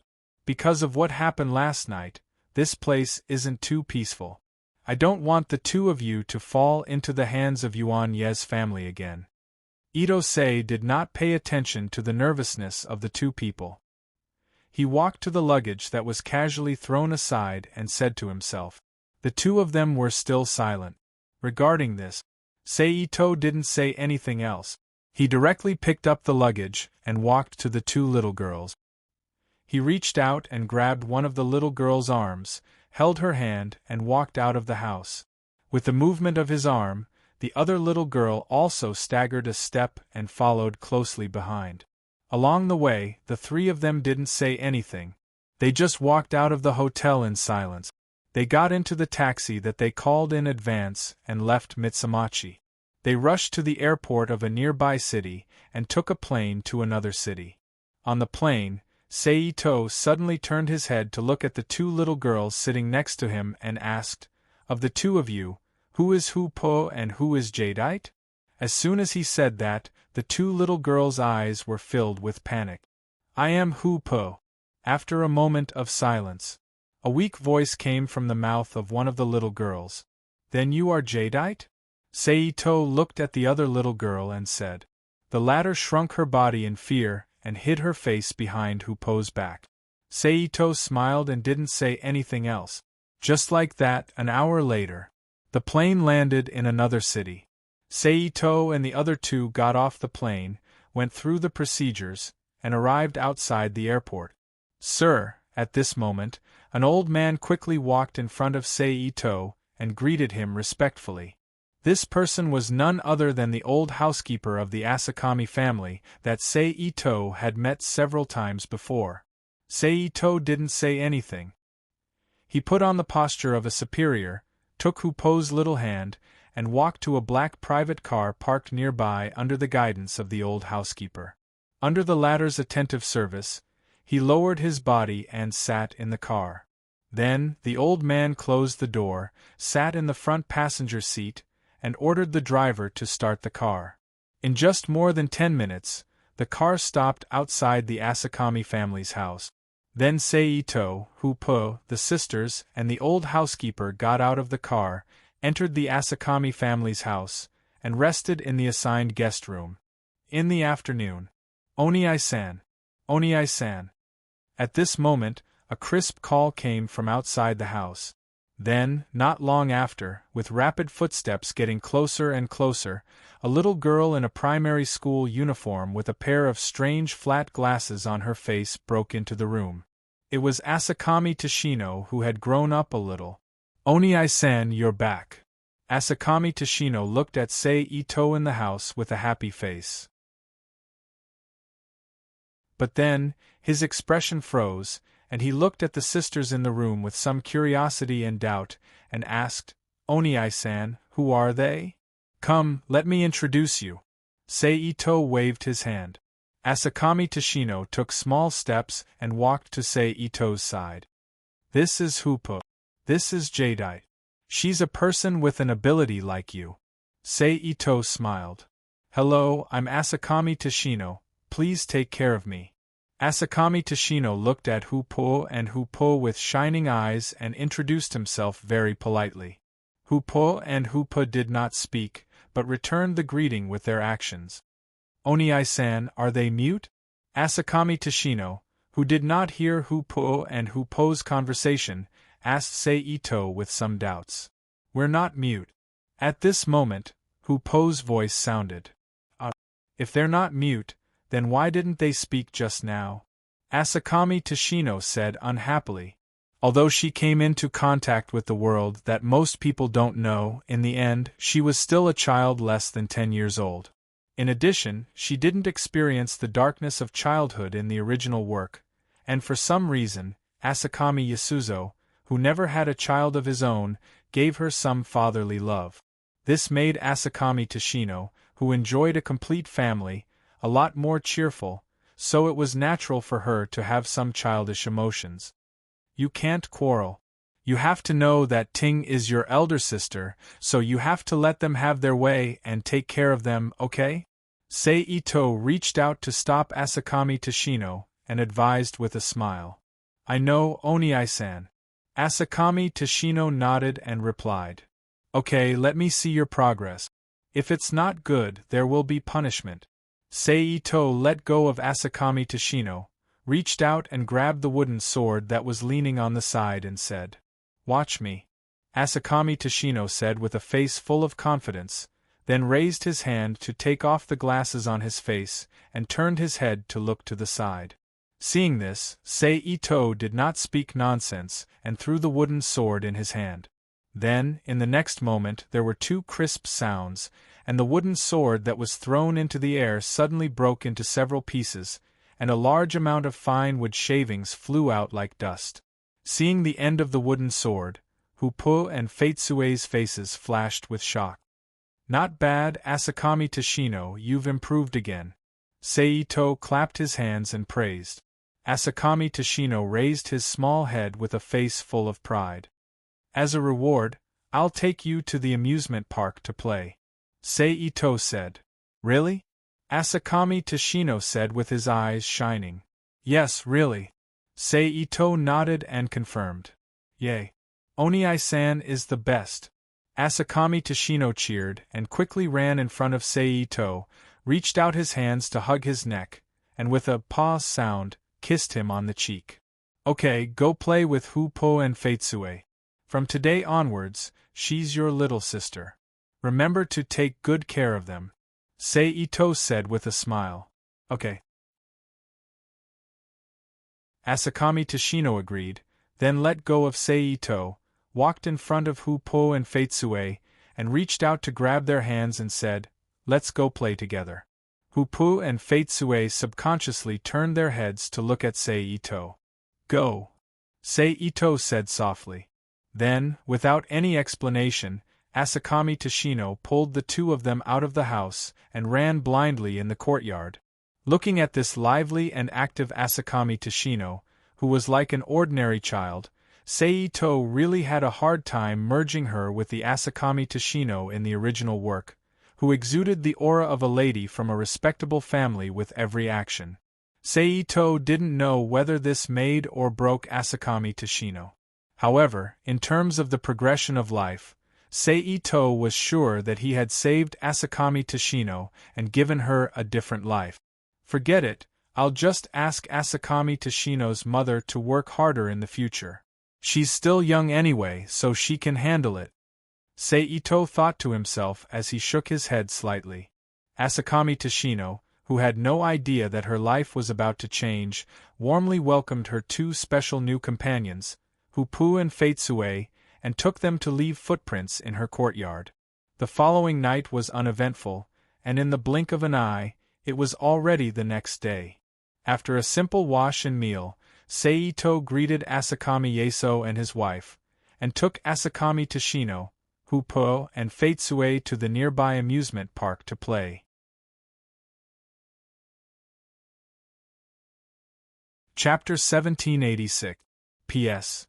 Same old question, pass it on first, change it later. After taking Fujino, Hupo, and Faichibai to play in the amusement park, Seito stayed at the Asakami residence for a few days. In addition to giving Fujino a certain degree of training and guidance, he also taught basic meditation techniques to Hupo and Faichibai, who have the power of purification, so that the two of them can also embark on the road of self-improvement. Only then did he bid farewell to Fujino, Hupo, Faichibai, and Asakami Yasuzo, who basically worked for him, and left the Asakami residence alone with a large amount of new dividends. Then, after a long drive, he entered Fuyuki City. Bang! Seito closed the door, stepped in front of the fence in front of him, reached out his hand, and pressed the doorbell next to him. Ding dong! Then about half a minute later, a woman dressed as a maid walked out of the villa in the courtyard, crossed the courtyard, and came to the gate. "Hello, may I ask, what can I do for you?" the maid asked. "My name is Seito. I have something to visit Mr. Toshiomi Yasuzo. Please pass on the message." Seito smiled. "Okay, please wait a moment," the maid said politely. After that, she turned around and walked into the villa until she disappeared behind the closed door. Then, about a minute later, the maid reappeared in front of the gate. Clang clang clang. "The master invites you in." The maidservant unbolted the door and pulled it open. "Thank you." Seito thanked her and walked into the villa. A few minutes later, Seito entered the mansion of the Toshiomi Yasuzo. "Welcome, Seito of Yellow-san." This time, as soon as he entered the mansion, Toshiomi Yasuzo's voice sounded in the empty hall. Seito raised his head and looked in the direction of the voice. On the second floor of the room, he was still dressed in a red suit with a grayish-black waistcoat. Wearing a white shirt with a tie tied tightly around his collar, Toshiomi Inaka had one hand on the railing of the stairs and the other holding a cane with an egg-sized ruby on top. He walked slowly into the hall. Seito placed one hand on his chest and bowed slightly. "I'm really surprised that Mr. Inzaka personally came to greet me." This was a world of difference compared to the first time he came to see her. She had pulled a long face and acted arrogantly. This made Seito deeply feel the difference between Toshiomi Inaka's reality and magician's influence. "There's no need for that. This is etiquette," Toshiomi Enosaka said. "If that's the case, then I'll accept it." Seito straightened up and smiled. "Ito-san, please follow me." Standing on the platform between the stairs connecting the first floor and the second floor, Toshiomi and Osaka invited him. Seito smiled slightly and stepped on the stairs. Stepping on the stairs to the platform in the middle, he met up with Toshiomi and Osaka, who was waiting there, and went up to the second floor together. They stopped in a large room.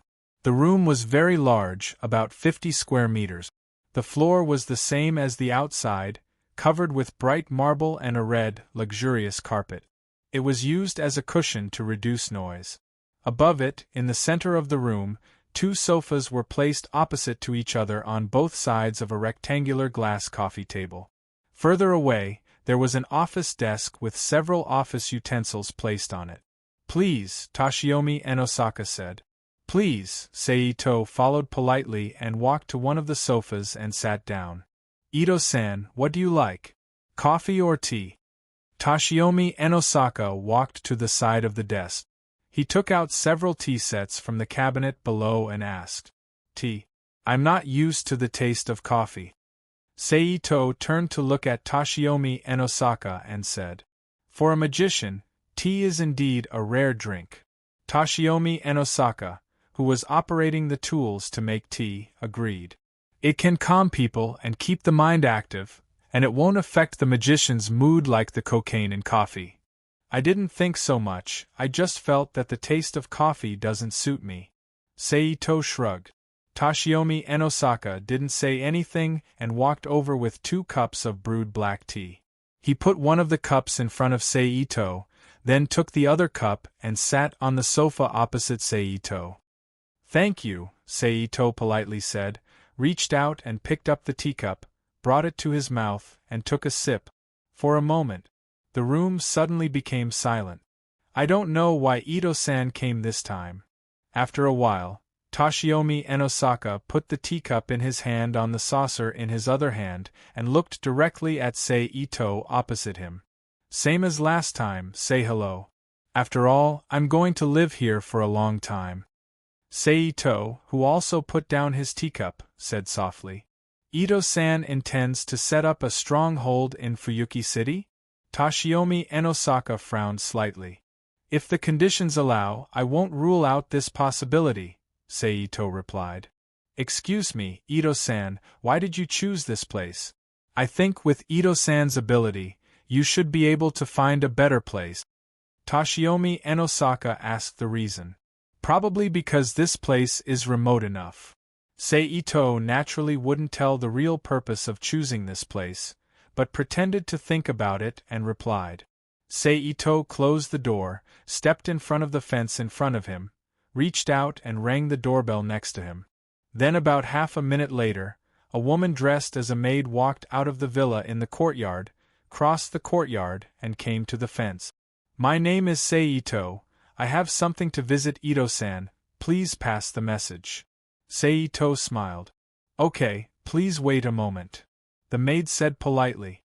After that, she turned around and walked toward the villa until she disappeared behind the closed door. Then, after about a minute, the maid reappeared in front of the fence. The maidservant unbolted the door and pulled it open. "Thank you." Seito thanked her and walked toward the villa. A few minutes later, Seito entered Toshiomi and Osaka's mansion. "Welcome, Seito of Yellow." This time, as soon as he entered the mansion, Toshiomi and Osaka's voice sounded in the empty hall. Seito raised his head and looked in the direction of the voice. On the second floor of the room, Toshiomi and Osaka was still dressed in a red suit with a gray-black vest inside and a white shirt inside. The collar was tightly tied with a tie. He had one hand on the railing of the stairs, and the other hand was holding a bracelet with an egg-sized ruby at the top. He slowly walked toward the hall. "I can't believe that Mr. Osaka personally came to greet me. I'm really surprised." Seito touched his chest with one hand and bowed slightly. This was a world of difference compared to the first time he came to see Toshiomi. This made Ito-san deeply feel the difference between Toshiomi and Osaka's reality and the power of magicians. "No need to be like this is etiquette." Toshiomi and Osaka said. In that case, I'll accept it. Seito straightened up and smiled. Mr. Ito, please follow me. Toshiomi and Osaka stood on the platform in the middle of the stairs connecting the first floor and the second floor. Seito smiled and stepped on the stairs. He walked to the platform in the middle of the stairs and met Toshiomi and Osaka, who was waiting there. They went to the second floor together and stopped in a spacious room. The room was very big, about 50 square meters.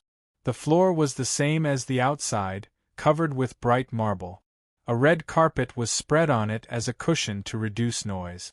Above it, in the center of the room, 2 sofas were placed opposite to each other on both sides of a rectangular glass coffee table. Further away, there was an office desk with several office utensils placed on it. Please. Toshiomi and Osaka said. Please. Seito followed politely, walked to one of the sofas, and sat down. Mr. Ito, what do you like? Coffee or tea? Toshiomi and Osaka walked to the side of the desk and took out a few tea sets from the cupboard below.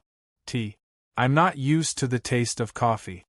Seito turned to look at Toshiomi and Osaka and said, For a magician, tea is indeed a rare drink. Toshiomi and Osaka, who was operating the tools to make tea, agreed. It can make people calm down and keep the mind active. It won't affect the magician's mood like the cocaine in coffee.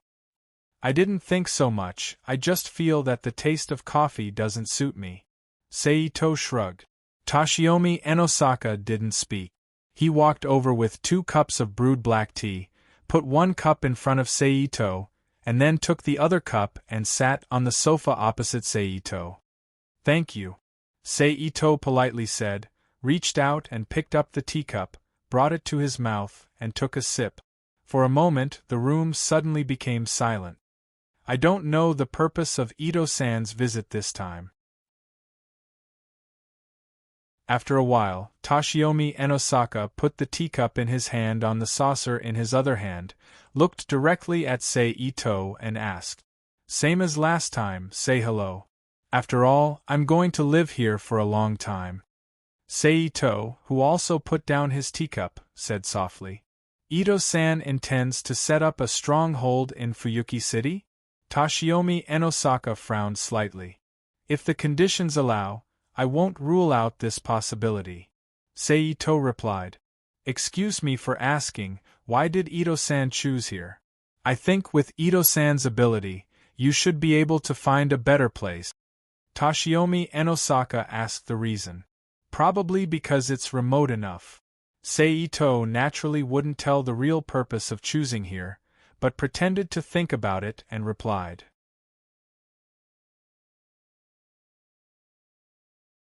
Chapter 1787. P.S. Thanks to Boring Saint and Instant Potato for their tip.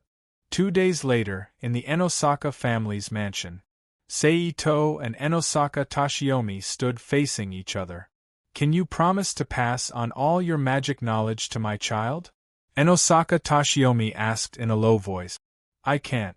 But I can promise that as long as it's suitable for her, and she wants to learn it, I'll teach it to her. As for whether or not she can learn and master it, that's not something I can interfere with. Seito shrugged. Then, there was another period of silence between the two. I hope you can keep your word. Enosaka Toshiomi spoke again. Only at times like this can I see you as a father. How rare. Seito chuckled. Enosaka Toshiomi ignored him. Then, who is my disciple? Seito didn't continue to tease and asked. It's my youngest daughter, Sakura. Enosaka Toshiomi answered. The eldest daughter inherits. Seito said softly. Enosaka Toshiomi remained silent. Okay, please let my disciple come out and meet me. Seito raised his spirits and said seriously. Wait a moment. Enosaka Toshiomi turned around and left the room. A few minutes later, he brought Sakura, who was wearing a dark blue girl's dress, back into the room. Sakura, from now on, Ito-san is your magic teacher. Enosaka Toshiomi announced. Please take care of me in the future, Sakura. Seito bowed. He looked at Sakura, who was standing timidly beside Enosaka Tashiomi, and reached out his hand with a gentle smile. Hello, Ito-san. Looking at the outstretched hand in front of her, Sakura hesitantly reached out her small hand and held Ito-san's hand, then said softly, Sakura, call Ito-san master. Enosaka Tashiomi reminded. Sakura raised her head and looked at her father, then looked at Seito and said, master. There's no need to go through so much trouble. Just call me Brother Ching. Seito shook Sakura's hand. He smiled. Sakura raised her head and looked at her father again. Seeing that he did not object, she called out softly, Brother Ching. Seito smiled and let go of Ying's hand. He straightened his body. When do you plan on taking Sakura away? Tashiomi Inaka asked. The day after tomorrow. At least give Sakura 2 days to say goodbye to her family. Seito lowered his head and looked at Sakura, who was beside Tashiomi's leg. Many thanks. Tashiomi Enosaka expressed his gratitude. Also, I don't have that many rules. So, if you want to see Sakura in the future, you can visit me at my place or let Sakura stay here, Seito smiled.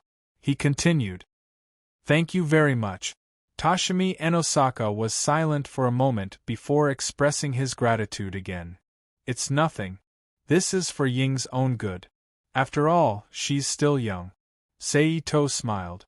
Then, the two of them talked about Sakura's problem and the rules of living in Fuyuki City. Seito, Tashiomi Enosaka, and Sakura Enosaka left the Enosaka family's mansion. Not long after he left, a series of hurried footsteps sounded. Rin Farasaka, dressed in a black short skirt and a red top, pushed open the door and rushed into Tashiomi's room, panting as he called out, Father! Rin, what's the matter? Tashiomi Enosaka frowned and said in a low voice. For someone who paid attention to etiquette and rules, Rin Enosaka's behavior at this time was not good, and it made him feel a little angry.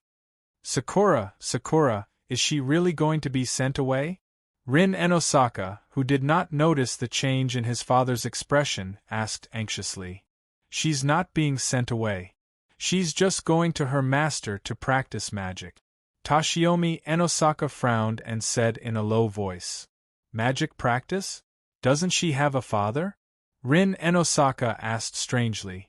Sakura's attribute is not suitable for the family's gem magic. Tashiomi Enosaka said. Sakura's attribute was the special type, Shadow. Although it had no effect on the gem magic released by the special gem, it was still lacking compared to Rin's 5 elements attribute, so she could only be excluded as the heir of the family's magic engraving. Will Sakura come back in the future? Rin Enosaka, who had already begun to practice magic under Tashiomi Enosaka's guidance, and already knew the relationship between attributes and magic, said in a low voice. Ito-san has already promised me that Sakura can come back to the family at any time. Tashiomi Enosaka said. Really? Rin Enosaka looked up at his father and asked anxiously. Yes. Tashiomi Enosaka nodded. That guy knows what's good for him. Rin Enosaka muttered after getting the answer. What are you muttering about, Rin? Tashiomi Enosaka asked. It's nothing, father. Sorry to disturb you. I'm going back to practice magic. Hearing his father's question, Rin Enben quickly stopped talking and bowed politely. Go. Tashiomi Enosaka's lips curled up slightly as he said softly. He was willing to see his daughter's hard work. Rin Enosaka slightly bowed to Tashiomi Enosaka and lightly stepped out of the room, closing the door behind him. Okay. 2 days later, in the Enosaka family's mansion. I'll leave Sakura in your care. Tashiomi Enosaka said seriously. No problem. After all, she's the person I chose. I won't let her go to waste. Seito looked at Sakura Enosaka and said, Sakura, we should go. Then he nodded to Tashiomi Enosaka and turned to look at Sakura Enosaka, who was holding his hand. Sakura and Osaka nervously looked back at Saito. Obviously, for Sakura at this age, leaving her parents and home, and following a strange man who she had only met twice or 3 times was beyond her imagination. She couldn't help but be nervous and afraid. "Don't worry. We live in the city. If you miss home, Sakura, you can come back anytime," Saito said gently. Sakura and Osaka withdrew her gaze and turned to look at her father. Her father looked at her without any emotion in his eyes. He didn't say anything to comfort her, nor did he ask her to stay. This made Sakura lower her head in disappointment. Seeing this, Saito didn't say anything. He gently pulled Sakura and Osaka out of the mansion. Tap, tap, tap, tap. However, at this moment, a series of hurried footsteps echoed in the quiet mansion. Then immediately after, Rin and Osaka appeared on the 2nd floor of the mansion. She stretched half of her body out of the armrest and shouted, "Sakura." Sakura heard the call and turned her head. Her face was full of joy as she looked at Rin and Osaka on the 2nd floor. Seeing that Ito-sei and Inaka Sakura had stopped, Rain Inaka retracted his body and quickly ran downstairs. She rushed in front of Sakura. "Sister," Sakura whispered. "Sakura, this is for you." Rin grabbed Sakura's small hand. She put a white belt in Sakura's hand. "Sakura, if this guy bullies you, tell me. I'll find a way to avenge you." Rin looked at Sakura with a serious face and promised. "Sister." Sakura was moved by Rin's words. Her eyes were filled with tears. "Remember, don't bully Sakura. Otherwise, I won't let you go. I promise." Rin turned her head and glared at Saito fiercely. Rin. Seeing that his daughter was becoming more and more unruly, Toshimi and Osaka couldn't help but frown. "I'm so scared." Saito pretended to be scared. Then his expression changed and he laughed. "Don't worry, Sakura won't be bullied at my place. If you're worried, you can go to my house and supervise me." "Oomph." Rin and Osaka snorted in response. "Sakura." Rin and Osaka looked at his sister and called softly. "Rin, come back." Toshimi and Osaka frowned.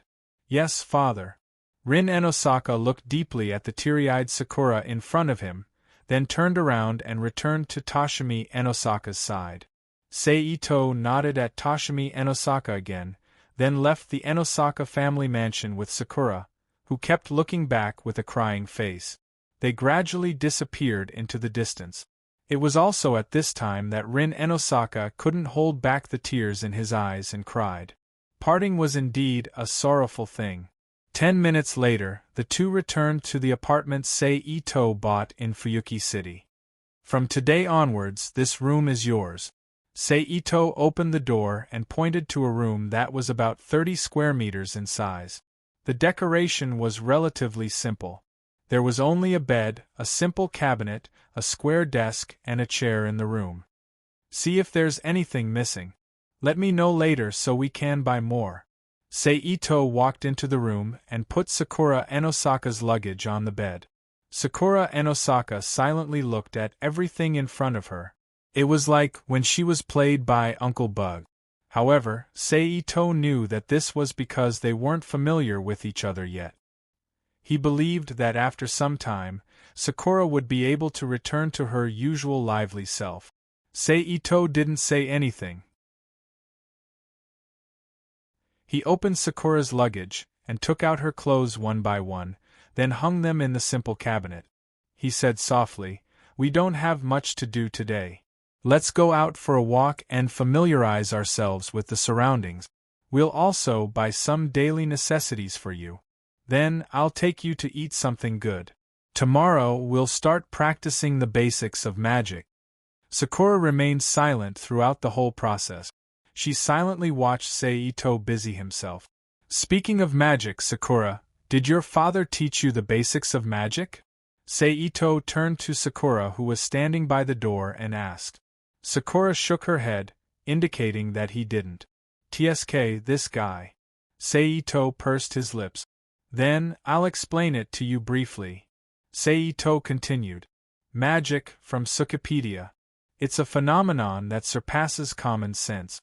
However, it's not that it can't be explained with common sense. Instead, it's something that can be done with common sense, but it's something that can be done with common sense. Like this. At this point, Itose stopped tidying up, turned around, raised his hand, and snapped his fingers. In the next second, a faint flame appeared at the tip of Ito's finger. It was still burning. Sakura Enosaka's eyes lit up slightly when she saw the flame. "What do you think my actions look like?" Ito asked with a smile. "A lighter." Sakura Enosaka tilted her head and said, "That's right, it's a lighter." Ito extinguished the flame with his hand and said, "The effect that can be achieved with only flint and natural gas, after some special transformation, can be miraculously achieved with human power. This is magic. For those who don't understand, it's a miracle. So, Sakura, you're now cultivating to create miracles." Ito turned to look at Sakura Enosaka with a mischievous smile. Sakura Enosaka showed an interested expression. "Okay, let's go out for a walk," Ito said after he finished organizing Sakura's things. The other things that he didn't need were still in the luggage. He closed the lid and put it at the bottom of the simple closet. "Come, hold hands." Ito walked in front of Sakura and extended his hand. This time, Sakura didn't object. She reached out and held Ito's hand. Then, the two left the apartment hand in hand. They walked around the surrounding streets to help the newcomer Sakura familiarize herself with the surroundings. Along the way, he brought Cherry to a convenience store where he bought some daily necessities that Cherry needed. For example, toilet paper. For example, toothbrushes, toothpaste, new towels. For example, sheets, blankets, pillowcases, etc. Then, the two carried their things to a nearby Chinese restaurant and enjoyed dinner there. Is this Chinese restaurant the same Chinese restaurant? Just as Ito and Sakura Enosaka were eating happily, a dark figure suddenly walked past them and attracted Ito's attention.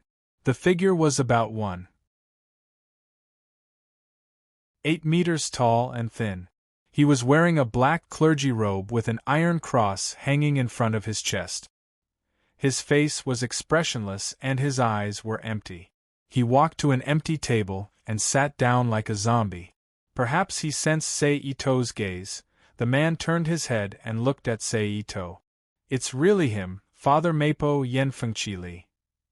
After seeing the man's face clearly, Ito-sei thought in his heart, and then nodded politely to Fengqili with a calm face. The latter didn't pay too much attention to it. He nodded politely and withdrew his gaze. The waiter came over to serve him and ordered the dishes. "I didn't expect to meet him here." Ito, who also looked away, thought to himself. Then, he ignored him and continued to take care of Sakura Enosaka while enjoying the food in front of him. After all, for Ito-sei, Yenfengqi Riki was just a minor character. Although he was important, he had nothing to do with his purpose, so he didn't need to pay attention to him.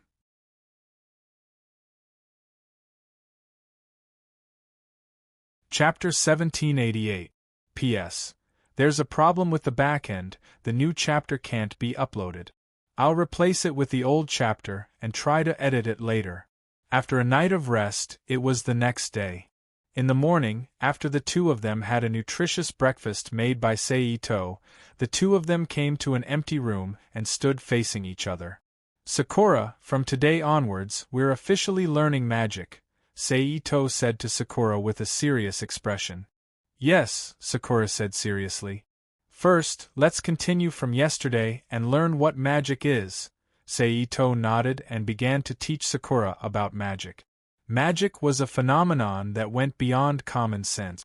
It was something that could be done with common sense, but it was done in a very different way.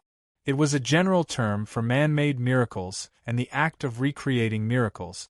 The mystery here referred to a phenomenon that went against common sense. If there was no time or money limit, then it could be recreated with modern technology. The roots of magic were distortion and retrograde. It was originally magic, and it used a power that had already been determined in the root, so the more people knew about it, the weaker its power would be.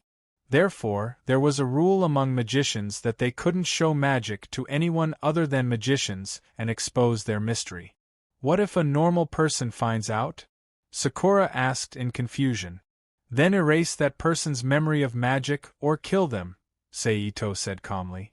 Oh, Sakura, who was still young and didn't understand the importance of life, answered softly.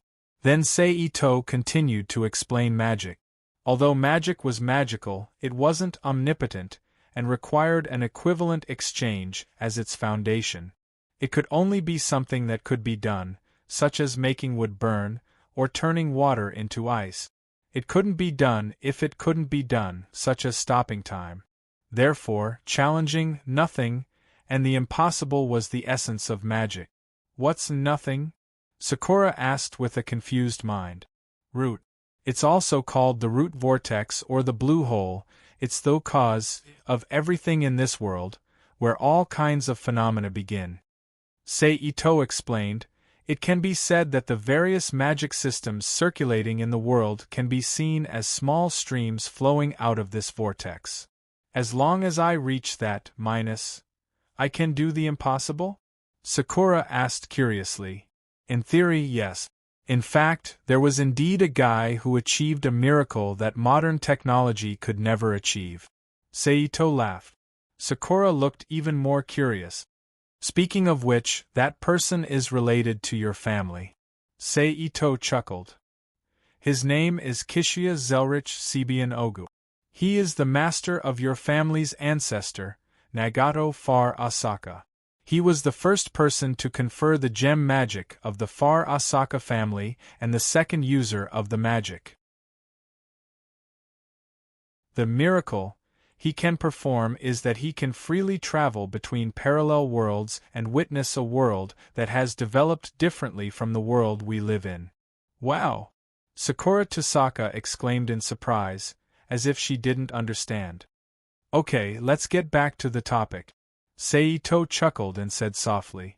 Then he continued to talk about magic so that Sakura Tosaka could fully understand the existence of magic. Just like that, under Seito's guidance. A few days passed in the blink of an eye. On this day, a black car stopped outside the mansion of the Far Asaka family. A bald old man wearing a kimono with a short wooden stick in his hand walked out of the car. If Seito was here at this time, he would immediately recognize the old man's identity, Nakanishi. The current, or rather, the head of the Nakanishi family, the old man who gave Sakura Tosaka despair in the original work. Nakanishi stepped forward and pressed the doorbell with the stick in his hand. Almost as soon as he pressed the doorbell, a maid came out of the mansion and quickly walked to the gate. She opened the gate without asking anything. Nakanishi chuckled when he saw this and slowly walked forward. The stick made a dong sound as he walked step by step toward the mansion of the Far Asaka family. A few minutes later, Nakanishi entered the mansion. Welcome, Nakanishi. Long time no see, how are you doing? Still dressed in a red suit, as if the suit had become his formal attire, Toshiomi Tosaka appeared in front of Nakanishi. Oh, I'm fine. I won't die for now. Nakanishi said in a strange voice as he walked up the stairs. Nakanishi, you must be joking. Toshiomi said. Then the two went up to the second floor and entered the reception room that Seito went to last time. They sat facing each other inside. Nakanishi is here. I don't think he's here to reminisce about the past, Toshiomi Inaka said calmly. It was now the year 89. There was less than a year before the Fourth Holy Grail War was about to begin. It wasn't a particularly sensitive time, but it wasn't a good time either. As one of the three Kei families, the head of the Mitomo family came to pay a visit, which made Toshiomi Inaka's heart full of vigilance. He knew very well how difficult and insidious that old man who looked like he had one foot in the grave but still wouldn't die was. That's true. This old man has a favor to ask of you. Tamatsuji Nakashiki first bluntly admitted that he wasn't here to reminisce about the past, and then explained his intentions under Toshimi Nagasaka's please speak expression. Can you let one of your daughters be adopted by the Tong family? Toshimi Enosaka's pupils shrank slightly, and he looked at the inkstone opposite him with some astonishment. But soon Toshiomi Inaka put away the shock in his heart and said apologetically, I'm sorry, Mr. Dirty Inkstone. I can't agree to your request. Why? Tamatsuji Nakashiki frowned slightly and asked in a deep voice. Because just a few days ago, one of my daughters has officially become Sei Ito-san's disciple. She is currently following him to practice magic, so she can't be adopted by your family and inherit the magic inheritance of the Tong family. Toshiomi Inaka said in a regretful tone. Seito? Tamatsuji Nakashiki narrowed his eyes and whispered Sei Ito's name again. Is it the young magician who recently rose in the chronometer tower and was awarded the 3 primary colors yellow? Tamatsuji Nakashiki seemed to have thought of something and asked. Yes, it's him. Toshiomi Inaka confirmed. Can't you cancel this decision? After a short silence, Tamatsuji Nakashiki said again, could it be that a newly risen magician is more important than the magic seal of the Tong family? In order to add weight, Tamatsuji Nakashiki deliberately talked about the magic seal of his family. The magic seal was a mysterious magic seal made by a magician who used a lifetime of practice to fix or stabilize his magic knowledge and magic research result. It could be passed on to descendants with the same bloodline through transplantation. It could be roughly understood that magicians used the form of engraving to pass on their research results to their descendant. On the one hand, this descendant could directly achieve a certain magic effect recorded in the seal by activating the seal. On the other hand, he could also expand this magic seal with his own research result. It was similar to the accumulation of research results or the assembly line programming of modern society. And because the magic seal needed to be accumulated from generation to generation and could only be passed on to one person, it could be said that the history of that bloodline was completely engraved in this family's magic seal. The magician who inherited the magic seal must bear the last wish of the family and give the seal to his descendants. In a sense, it could also be said to be a curse that repeatedly increased weight. Of course, this kind of thing was not absolute. If the magician was not afraid of the pain brought by the magic seal, an outsider could also inherit the magic seal. It's just that the magic seal was just a magic seal. Toshimi Nakashiki would not break the agreement for a magic seal and stain the name of Toshimi Nakashiki. But the key was that the magic seal of the Tong family was special. As one of the 3 Kui families that participated in the creation of the Holy Grail, the Mesotome family's magic seal would definitely contain the core technology related to the Holy Grail. If they could obtain it, it would be a very meaningful thing for the Inaka family. Sorry, I can't do this kind of thing. After a moment of hesitation, Toshimi Nakashiki said firmly. Then he continued, but if Nakashiki can make Ito-san agree, I won't object.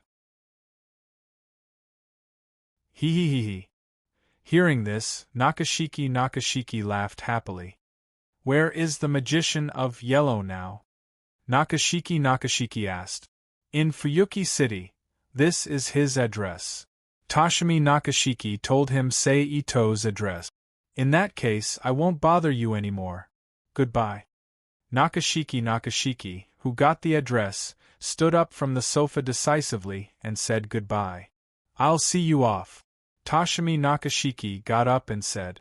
Then the two left the room together, went out of the villa, crossed the courtyard, and came to the door of the house, watching Nakashiki get in the car and quickly drive out of his sight. On the other side, after 10 minutes of driving, the black car that Nakashiki was in stopped outside Sei Ito's apartment. Cluck, Nakashiki got out of the car and looked up at the apartment in front of him, especially the bird that stayed on the roof of the apartment and looked at the bird's eyes. Then the next moment, with a soft cluck sound, the door of the apartment suddenly opened, and Sei-Ito, dressed casually, immediately walked out of the room and looked at Nakashiki in front of him with a blank expression. I'm Nakashiki. You are the Sei-Ito who got yellow, right? Nakashiki looked up at Sei-Ito and said in an old voice.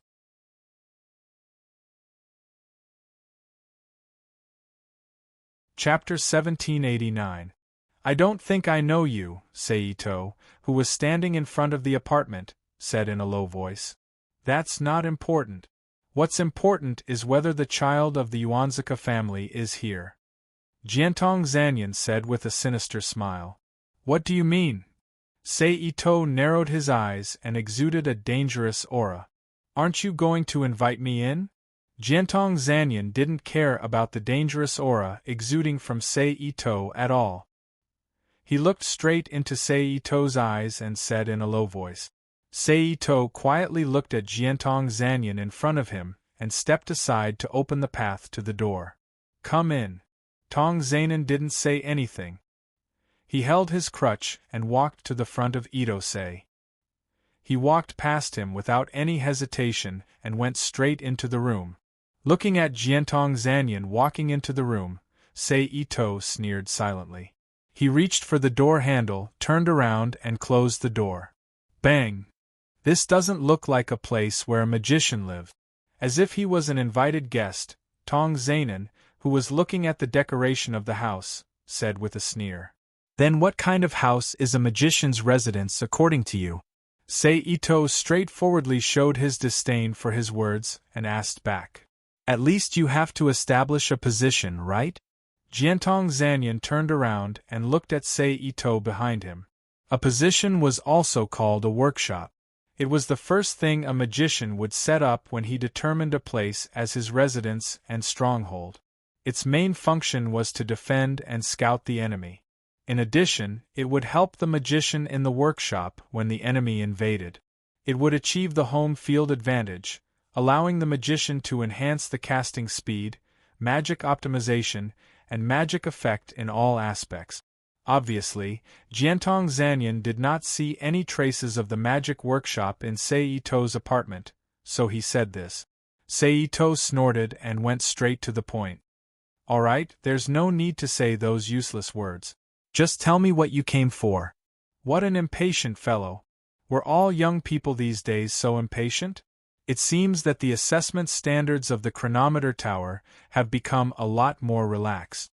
Zhongyan Jiantong said with a sigh. Then the topic changed. He formally stated his purpose for coming. I want the child of the Yuanzaka family. How can you give up her right to use? Jiantong said. First of all, Sakura isn't an item, so there's no such thing as ownership. Secondly, Ing is the disciple I've chosen. I will never give up on her. In the end, old man, you better watch what you say. Otherwise, I don't mind teaching you a lesson, Sei-Ito said in an unfriendly tone. In fact, the main reason was that Jiantong Zanyan's appearance was too unpleasant. He was more disgusting than Kirihara Taisan in the Leluxiu world. Coupled with the innate dislike for him, and the purpose of the other party's visit, it was difficult for Sei-Ito not to be impatient. Jiantong Zanyan looked straight at Sei-Ito for a moment, then took out a business card from the coat pocket outside the kimono and put it on the table beside him. He said in a low voice, "This is my business card, and my home address is on it. If you change your mind, take this business card and come to my home to find me. The price will be negotiable." After that, Jiantong Zanyan did not stay any longer. He walked out of the house step by step with his aged step. Sei-Ito did not speak and let Jiantong Zanyan pass by him, and finally disappeared behind the closed door. Bang! Hearing the sound of the door, Sei-Ito walked to the table, reached out and picked up Jiantong Zanyan's business card and looked at it in front of his eyes. he sneered, and a flame suddenly appeared between his fingers, instantly burning the business card left by Jiantong Zanyan to ashes. I will visit, but not now, Seito sneered. Then Seito found Sakura Tasaka in the practice room and continued to teach her various basic knowledge about magic. Time passed quickly under Seito's teaching. In the blink of an eye, more than half a year had passed, and it was 1990. After more than half a year of Seito's careful teaching, Sakura Tasaka was no longer the child who knew nothing about magic, but a little magician who could perform simple magic. I don't think I know you, Seito, who was standing in front of the apartment door, said lightly. That's not important. What's important is whether Sakura Tasaka's child is here. Jiantong Zanyan said with a sinister smile on his face. What do you mean? Seito narrowed his eyes and exuded a dangerous aura. Aren't you going to invite me in to talk? Jiantong Zanyan did not care about Seito's dangerous aura at all. He looked straight into Seito's eyes and said lightly. Seito quietly looked at Jiantong Zanyan in front of him for a while, then stepped aside to make way for the door and said, Come in. Tong Zanyan didn't say anything. He held his crutch and walked to the front of Ito Seiji. He walked past him without any hesitation and went straight into the room. Looking at Jiantong Zanyan walking into the room, Seito sneered silently. He reached for the door handle, turned into the room, and closed the door. Bang! This doesn't look like a magician's place to live. As if he was an invited guest, Tong Zanyan, who was looking at the decoration of the house, said with a sneer. Then according to you, what kind of room is a magician's residence? Seito straightforwardly showed his disdain for his words and asked back. At least build a position, right? Jiantong Zanyan turned around and looked at Seito behind him. A position, also known as a workshop, was the first thing a magician would set up when he determined a place as his residence and stronghold. Its main function was to defend and scout the enemy. In addition, it would help the magician in the workshop when the enemy invaded. It would achieve the home field advantage, allowing the magician to enhance the casting speed, magic optimization, and magic effect in all aspects. Obviously, Jiantong Zanyan did not see any traces of a magic workshop in Seito's apartment, so he said such words. Okay, don't say those useless words. Just tell me your intention. Seito snorted and said straightforwardly. What an impatient guy. Are all the youngsters nowadays so impatient? It seems that the assessment standards of the chronometer tower have become a lot more relaxed. Jiantong Zanyan said in a sigh. Then he changed the topic and officially explained his intention. I want the child of the Tasaka family. What will make you give up her rights? Jiantong Zanyan said. First of all, Sakura is not an object. There is no so-called ownership. Second, Sakura is the disciple I have chosen. I will never give up on her. Finally, old man, you should pay attention when you speak, otherwise I don't mind teaching you a lesson. Seito said in an unkind tone. In fact, the main reason was that Jiantong Zanyan's appearance was too unpleasant. He was more disgusting than Kirihara Tai-san in the Leluxiu world. In addition, Seito had a bad impression of him. The purpose of the other party's visit made it difficult for Seito not to be impatient. Jiantong Zanyan looked directly at Seito for a moment, then took out a business card from the coat pocket outside the kimono and put it on the table beside him. He said in a low voice, This is my business card. My home address is on it. As long as you change your mind, take this business card and come to my home to find me. The price will be negotiable. After that, Jiantong Zanyan did not stay any longer. He walked out of the house step by step with his age step. Seito did not speak, let Jiantong Zanyan pass by him, and finally disappeared behind the closed door. Bang! Hearing the sound of the door, Seito walked to the table, reached out and took Jiantong Zanyan's business card in front of him. he sneered, and a flame suddenly appeared between his fingers, instantly burning the business card left by Jiantong Zanyan to ashes. I will visit, but not now. Seito sneered. Then Seito found Sakura Tosaka in the training room and continued to teach her all kinds of basic knowledge about magic. Time passed quickly under Seito's teaching.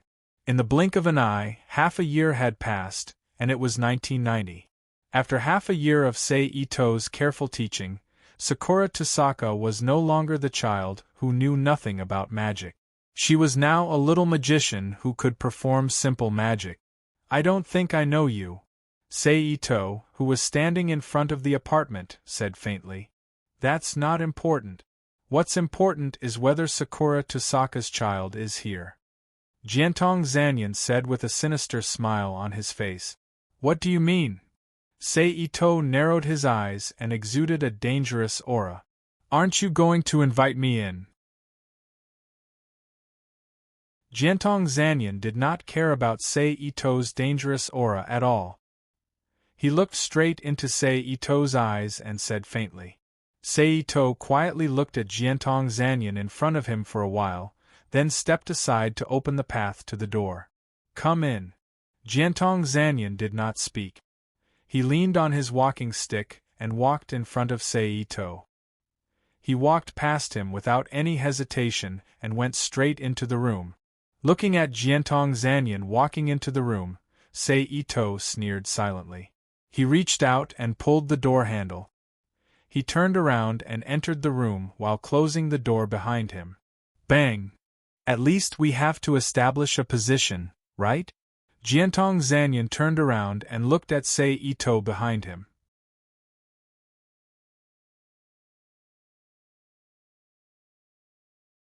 Chapter 1790. P.S. Thanks to Insect Killing Potato and Boring Holy Sage for their tip. Uncle Yenyi?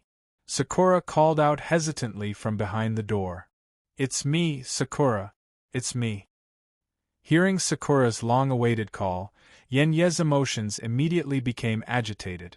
However, when paired with his stiff face with half of his veins popping out, he gave off a strong sense of malevolence. Sakura, who was behind the door, couldn't help but shrink back, hiding herself in the shadows. I'm sorry, Sakura. I scared you. Yenyi quickly took a few deep breaths to calm himself down when he noticed Sakura's change. Seeing that Yenyi had calmed down, Sakura Tosaka walked back to the door. She opened the door and looked at Yenyi, who seemed unfamiliar to her. What's wrong with your face? Sakura asked softly. It's just a small problem. Yenyi pretended to be relaxed. Uncle Yenyi, you seem to have changed into a different person, Sakura said. Haha, maybe that's the case. Yenyi laughed dryly. Xiaoying, you too. Following that, Yenyi looked up and down and spoke softly. Her eyes were bright, and her clothes were neat and tidy. Her expression was no longer like that of a puppy following behind Ling. She looked very confident, just like the last time he saw Ling.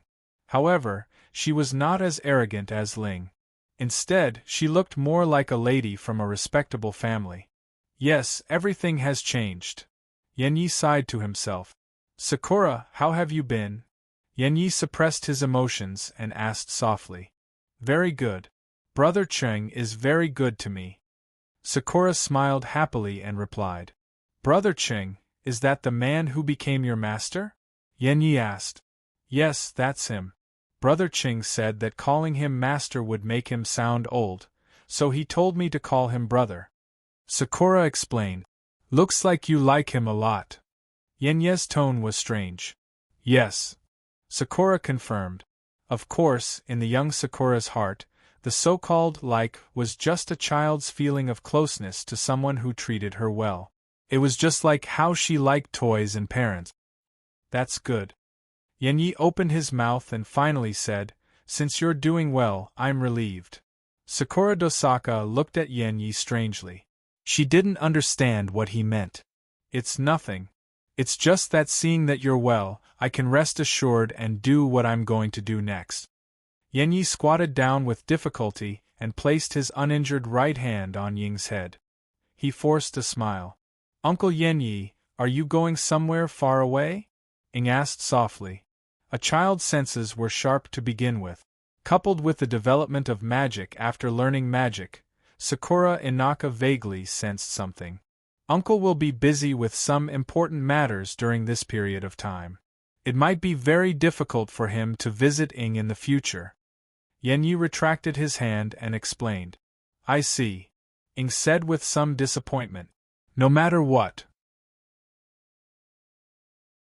Yenyi was the uncle she was close to. Even though he looked a little scary now, the warmth in her memories had not faded. Therefore, it was natural for her to be disappointed when she heard that it would be difficult to see her uncle again. I say, Ing, after I'm done with my work, let's play together again? With your mother and sister. Yenyi noticed Ying's disappointment and tried to salvage the situation. Really? Ing tilted her head and asked expectantly. Yes, it's true. We definitely will. I promise. Yenye's strange face revealed an ugly smile as he promised. Then it's a promise? Ing asked. Yes, it's a promise. Yenyi nodded. Then, he opened his arms and hugged Sakura Dosaka. Ing did not dodge and allowed Yenyi to hug her tightly. Goodbye, Uncle should be leaving soon. Yenyi let go of Ing after a while and said. Okay. Bye-bye, Uncle Yenyi. Ing said softly as she stood properly again. Then, Yenyi stood up with difficulty. Under Sakura Dosaka's gaze, he dragged his broken leg and walked away step by step until he disappeared into the shadows. Seeing Uncle Yenyi disappear, Sakura Dosaka retreated back into her room and locked the door with a bang. At the same time, as if it was startled, a black bird that had been hovering above the apartment suddenly flapped its wings and flew into the sky. It flew in the direction that Yenyi left in. At the same time, on the bustling streets of Fuyuki City, Seito's route gradually separated from the crowd and began to travel to a less populated area. After traveling like this for more than 10 minutes, Ito-sei finally came to a place where there was no one around. It looked like a large pile of goods, and he stopped in one of the relatively empty places. However, at this moment, Ito-sei's right arm shook slightly. A black dagger with various irregular edges on the surface, looking like a rough stone tool from the Stone Age, suddenly slipped out of his sleeve and fell into Ito-sei's palm, then he clenched it tightly. Then, Seito waved his wrist and tilted the dagger. In the next second, a somewhat dazzling silver-white light instantly flew out from the surface of the dagger and blasted straight at the top of a container not far away.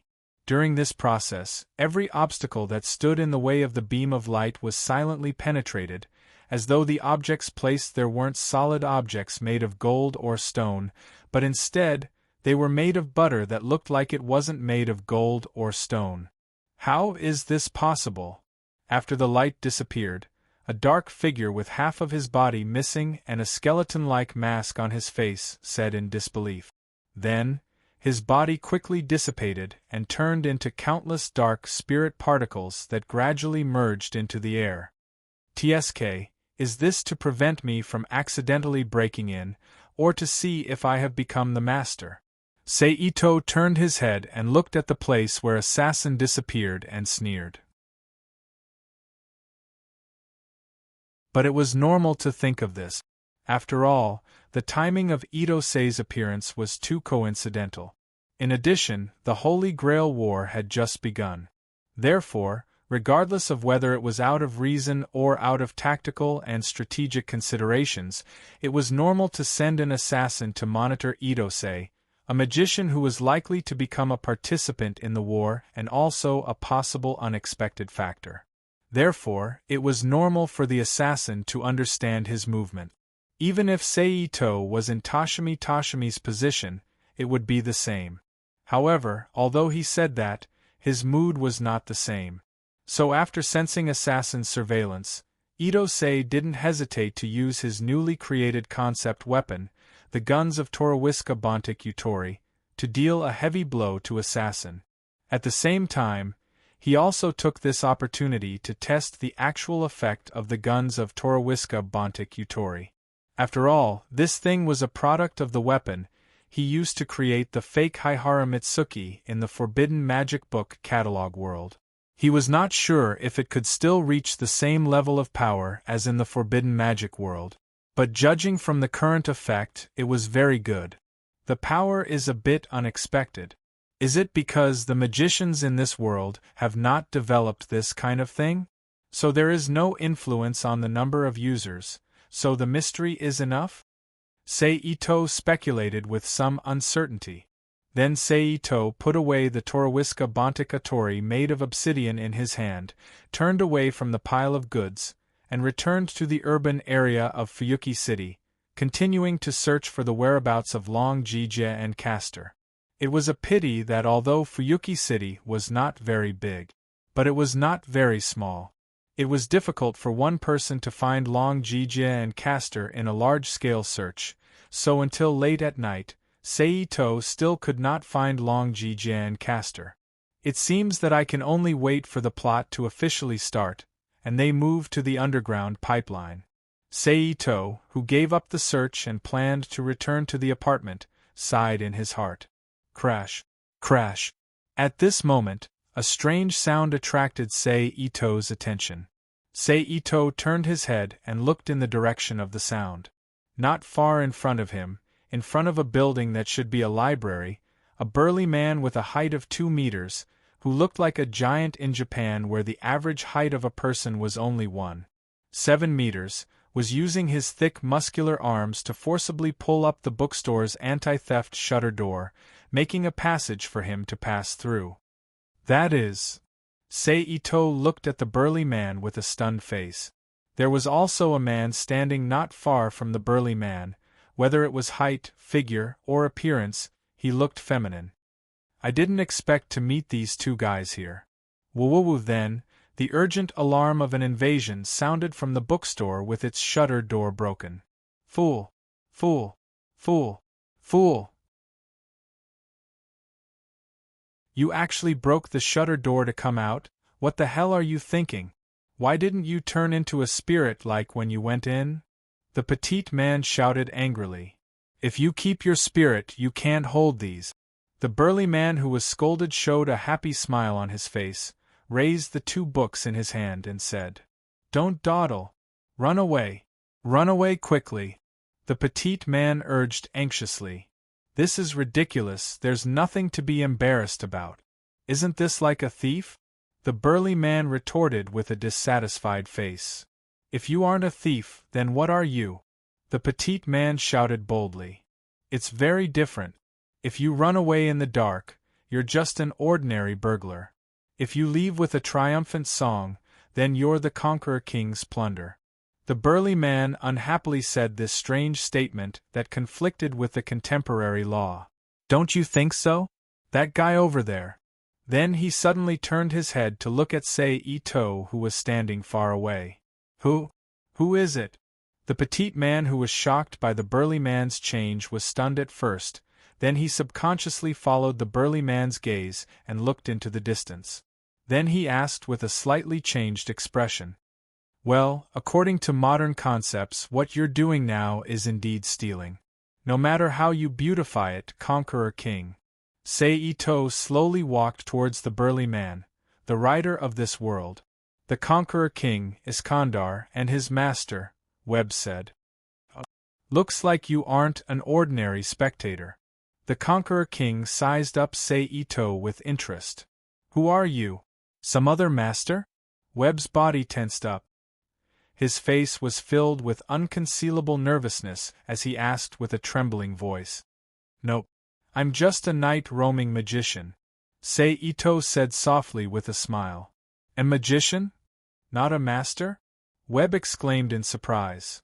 Of course, Seito said with a chuckle. But before saying anything more, it's best we leave this place. You don't want to spend the night in the police station, right? Without waiting for Webb or the Conqueror King to speak, Seito reminded them once again. As soon as he said that, Webb finally noticed the increasingly urgent alarm bells. Quickly disappear. Disappear now. Disappear immediately. Webb shouted at the Conqueror King with a flustered expression. Oh, then I'll leave the moving to you. Be careful not to drop it, the Conqueror King said as he placed the book in Webb's arms without any hint of nervousness. Then, his figure turned illusory and disappeared into thin air. Heroic spirit's inherent skill, spirit transformation. Seriously, why did it become like this?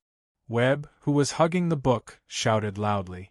Then, without any hesitation, he quickly ran off into the distance. As expected of the most interesting duo in this world's Holy Grail war. They are indeed worthy of being left to the end like in the original work. Seeing Webb run off, Seito muttered to himself with an amused expression on his face. Then, he took a step forward and chased after Webb at a seemingly slow but actually fast speed. It wasn't until 10 minutes later that Webb stopped on a deserted street. He bent over with his hands on his knees and gasped for breath. You still lack training, Webb Velvet. Seito, who had appeared near him at some point, said softly. However, in order to avoid any unnecessary misunderstandings, Seito did not get too close to the panting Webb. Of course, even if he wanted to get close, he would need to break through the Conqueror King's obstruction. You know me, Webb said in astonishment when he heard his name being called out by a stranger. You contradicted Kenneth in class. Your reputation in the chronometer tower isn't weak. Seito chuckled. You're also a magician of the chronometer tower? Webb's expression was filled with vigilance. Then, let's formally introduce ourselves. I'm Seito. Seito said formally with a smile.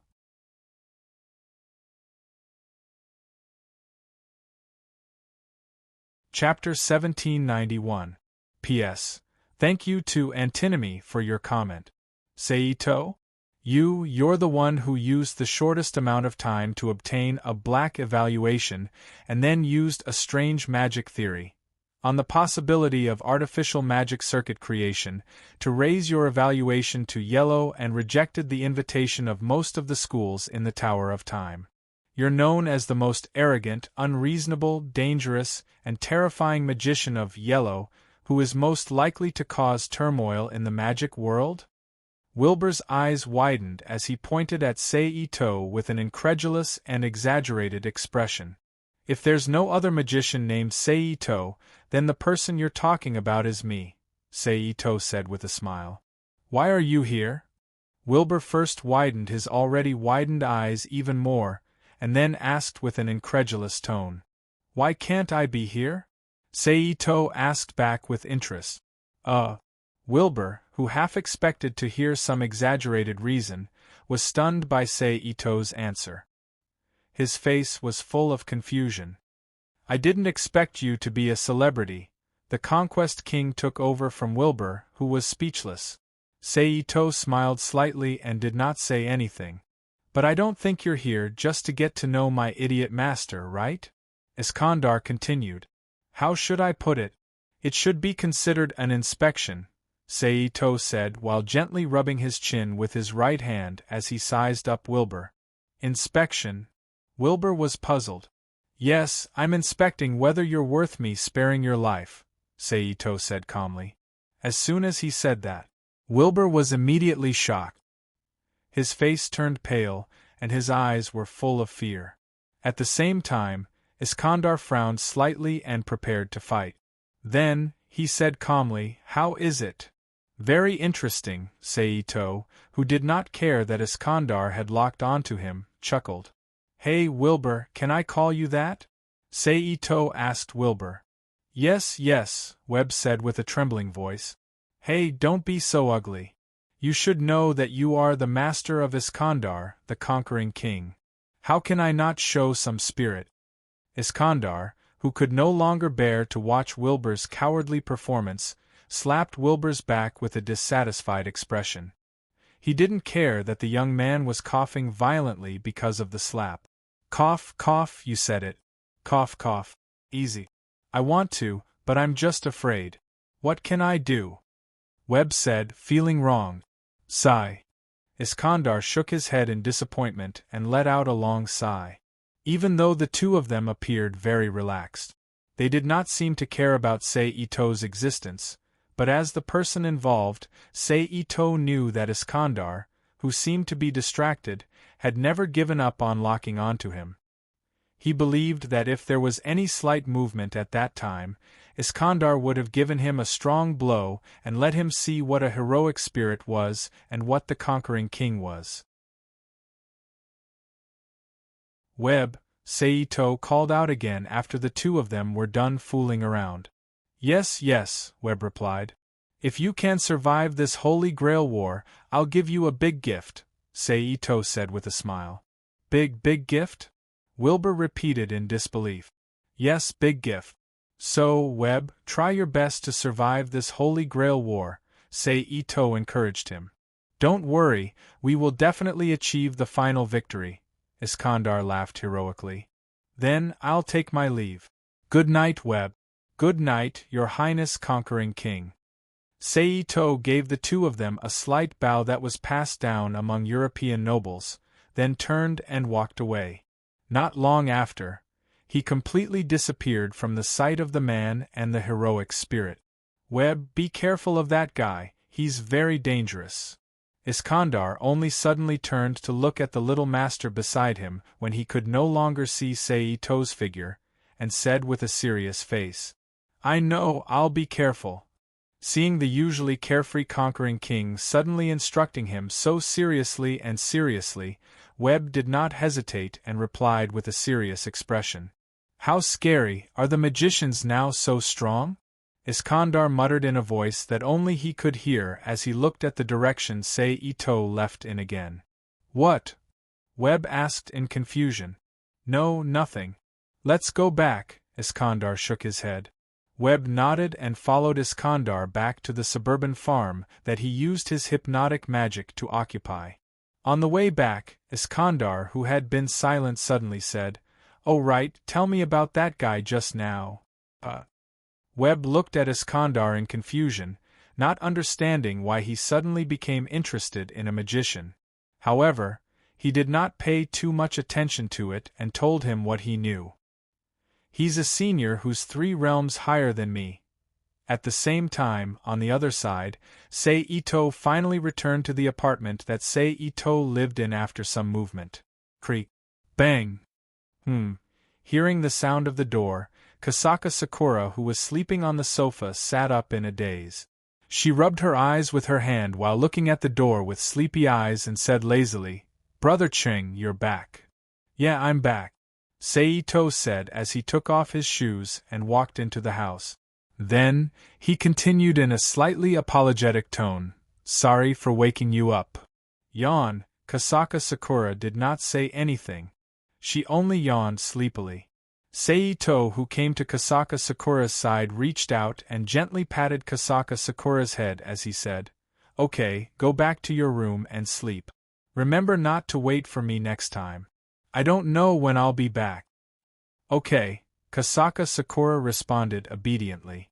Then I'll go to sleep. Good night, Brother Ching, Kasaka Sakura said as she stood up from the sofa.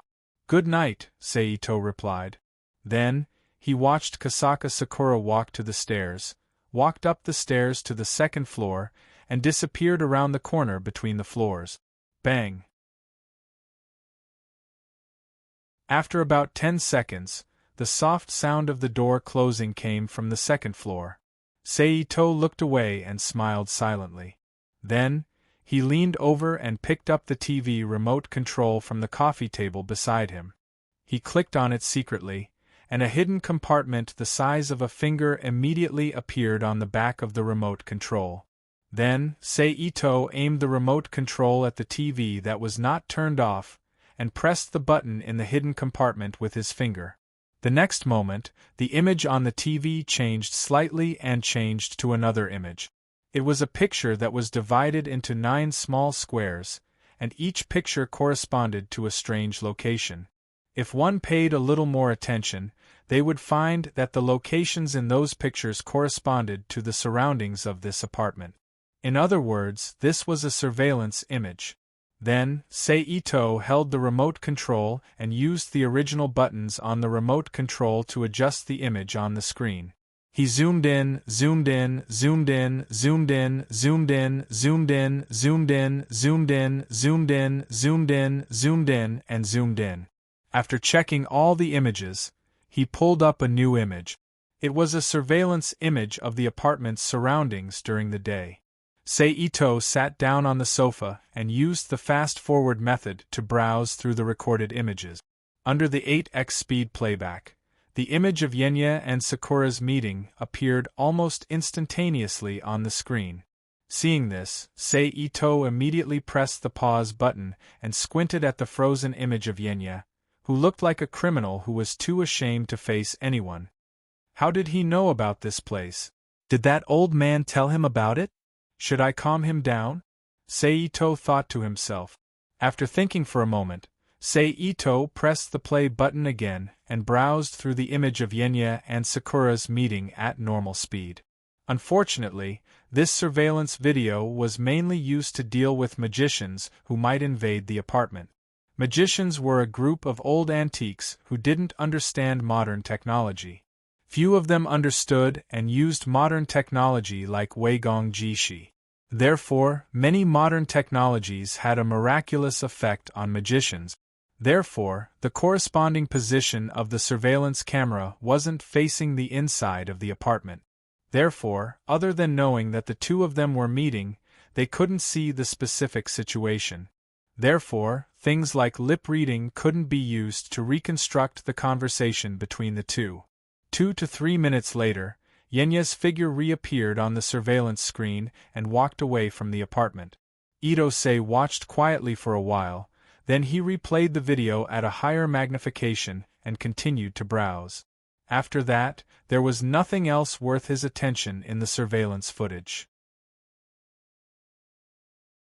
After browsing through the daytime surveillance video, Seito switched back to the normal surveillance mode and switched the image back to the normal television screen. Then, he turned off the television, got up, and went to the second floor. He returned to his room and sat cross-legged on the bed. At the next moment, a new image appeared in his mind.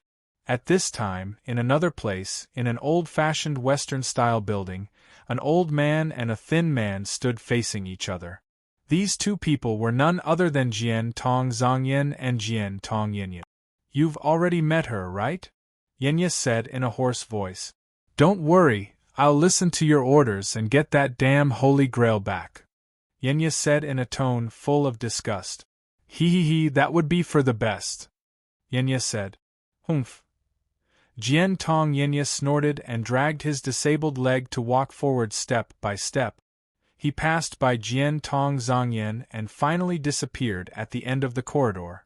Yenya, who was standing alone in the corridor, walked to the window and turned his head to look at the tree outside the courtyard. There, a pitch-black bird was looking at the Tong family's mansion with its head tilted.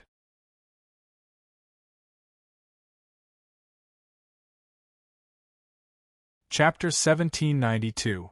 P.S. Same old question, teach first, change later. Okay, that's all for today. The next morning, Seito stopped Sakura Tosaka's magic practice. Yes. Sakura Tosaka immediately stopped her practice and responded softly. "This is for you." Seito walked in front of Sakura Tosaka and handed her a blue crystal necklace pendant tied with a strange dark brown hemp rope. Sakura Tosaka's face showed a confused expression. "This is the amulet I made for you. Remember to wear it at all times. It can guarantee your safety." Seito put the pendant around Sakura Tosaka's neck and explained. "Thank you, Brother Ching." Sakura Tosaka thanked him. "Brother Ching, are you busy with something?" Sakura Tosaka asked in confusion. "Ah, yes, I'll be busy this week." Seito admitted with a smile. "That's why I have to go out often. But the security in the city is very bad right now. I don't want anything to happen to my cute Sakura. No, I'll stay at home." Sakura Tosaka blushed and replied softly. "Okay, then I'm relieved." Seito smiled. "Okay, go and rest." We'll continue the magic base theory lesson later. Ito patted Sakura's head and continued. Okay. Sakura Tosaka replied. The two then left the enclosed training room and returned to the living room. After returning to the living room, the two rested for more than half an hour. Then, Ito-sei taught Sakura about the magic base plate as he said earlier until noon. What do you want to eat for lunch? Ito asked. Mapo tofu. Sakura Tosaka thought for a while and said. Ito's mouth twitched when he heard the name of the vegetable. He didn't know what was wrong with her, but Sakura Tofu, who had eaten Chinese food with him several times, suddenly fell in love with the Sichuan dish Mapo tofu. She wanted to eat it every now and then, which made Ito Seiji feel that Sakura was going to follow in the footsteps of Fengchi Riki and become the Mapo witch. Okay. Ito said helplessly. Yay. Sakura Tosaka cheered happily. Then, the two of them packed up and left the apartment together. They walked to the nearest Chinese restaurant. A moment later, the two arrived at the restaurant. Hello, Priest Yen. Sure enough, Ito-sei saw Yen Fengqi sitting alone at a big table by the window in the Chinese restaurant, silently enjoying Mapo tofu, just like the nickname given to this guy by the fans in the main world. Ito-sensei. And Ms. Sakura Tosaka. Yen Fengqi raised his head. He looked at Ito and Sakura Tosaka with empty eyes. He was very familiar with these two people. They were regulars who often came to the Chinese restaurant. The two groups often met in this relatively famous Chinese restaurant, so the two groups had some communication, such as greeting each other like now. Are you here to eat? Yen Fengqi asked. Yeah, Sakura wants to eat Mapo tofu again. That's why I brought her here to try it. Ito brought Sakura Tosaka to an empty table and sat down. Nagasaka Sakura, who was mentioned, had an embarrassed expression on her face. But speaking of which, I haven't seen a priest in a while. Is there something you need to do? Ito-sei said as if he was chatting casually. Yeah, there are some things going on at the church, so I'm busy. Yen Fengqi answered expressionlessly. Oh. Ito didn't deny it. At this time, the waiter in the restaurant came to them. What would you like to order?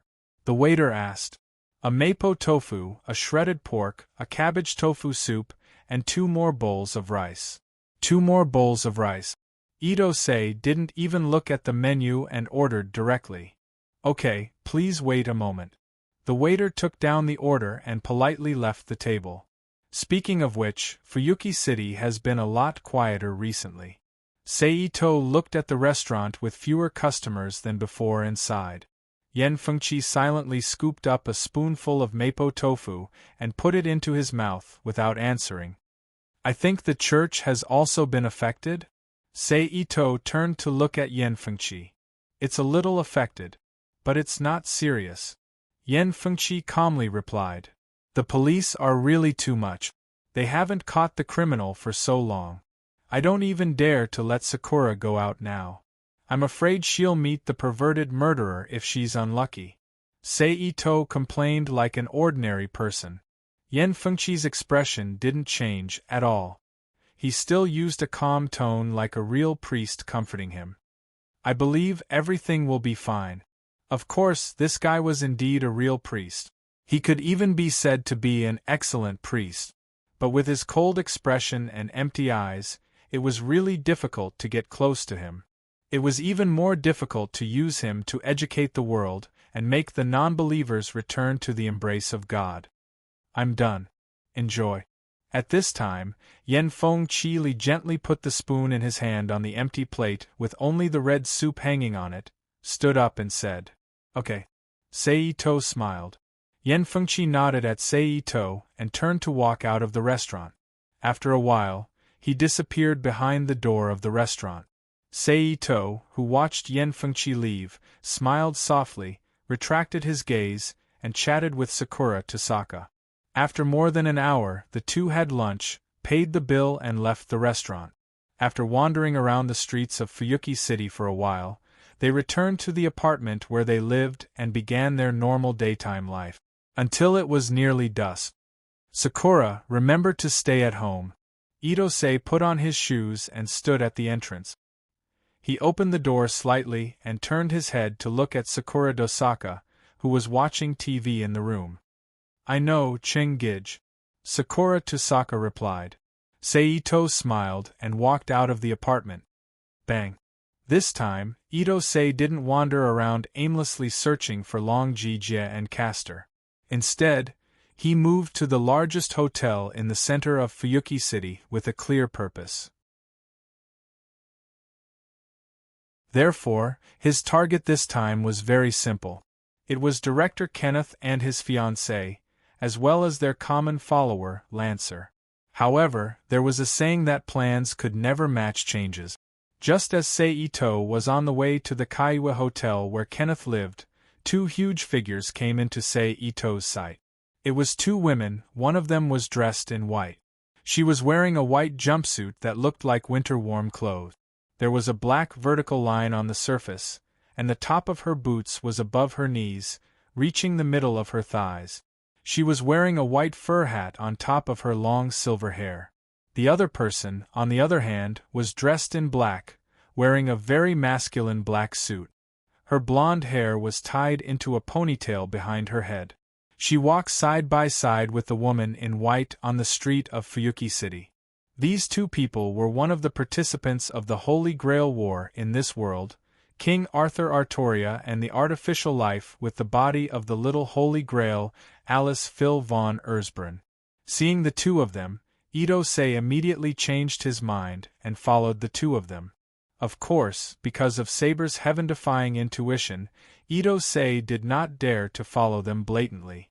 If he did, he would be immediately discovered by them. Therefore, he used all kinds of techniques to conceal his senses, vision, and aura, and carefully followed them. More than an hour later, the two had lunch, paid the bill and left the restaurant, and after strolling on the streets of Fuyuki City for a while, they returned to the apartment where they lived and began their normal daytime life. Sakura, remember to stay at home.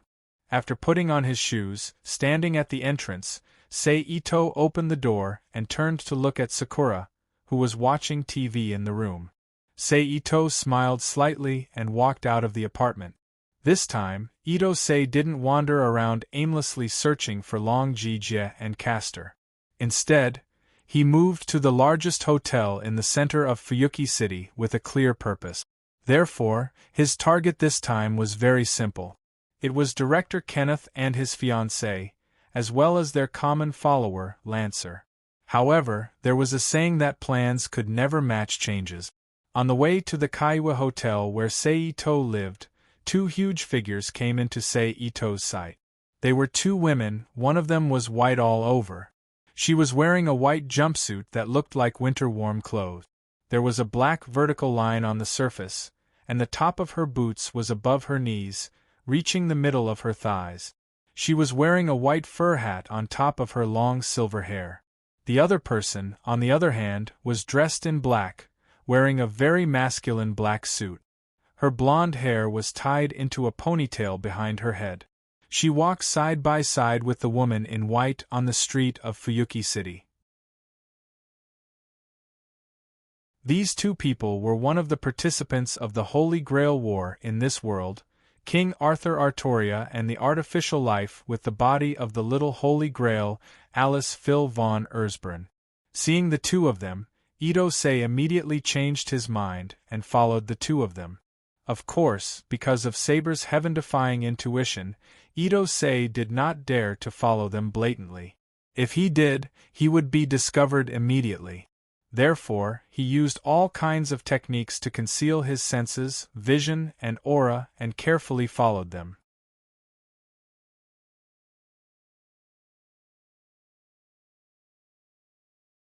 Chapter 1793. P.S. Thanks to Board Lord and Instant Potato for their tip. Noticing the change in the security zone, Saber was no longer in the mood to play the role of a princess and a knight with Alice Phil.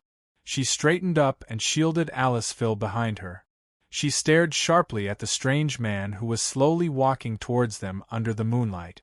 Alice Phil, who was being protected, looked at the man with a puzzled expression. "Is he an enemy?" she asked. "I'm not sure.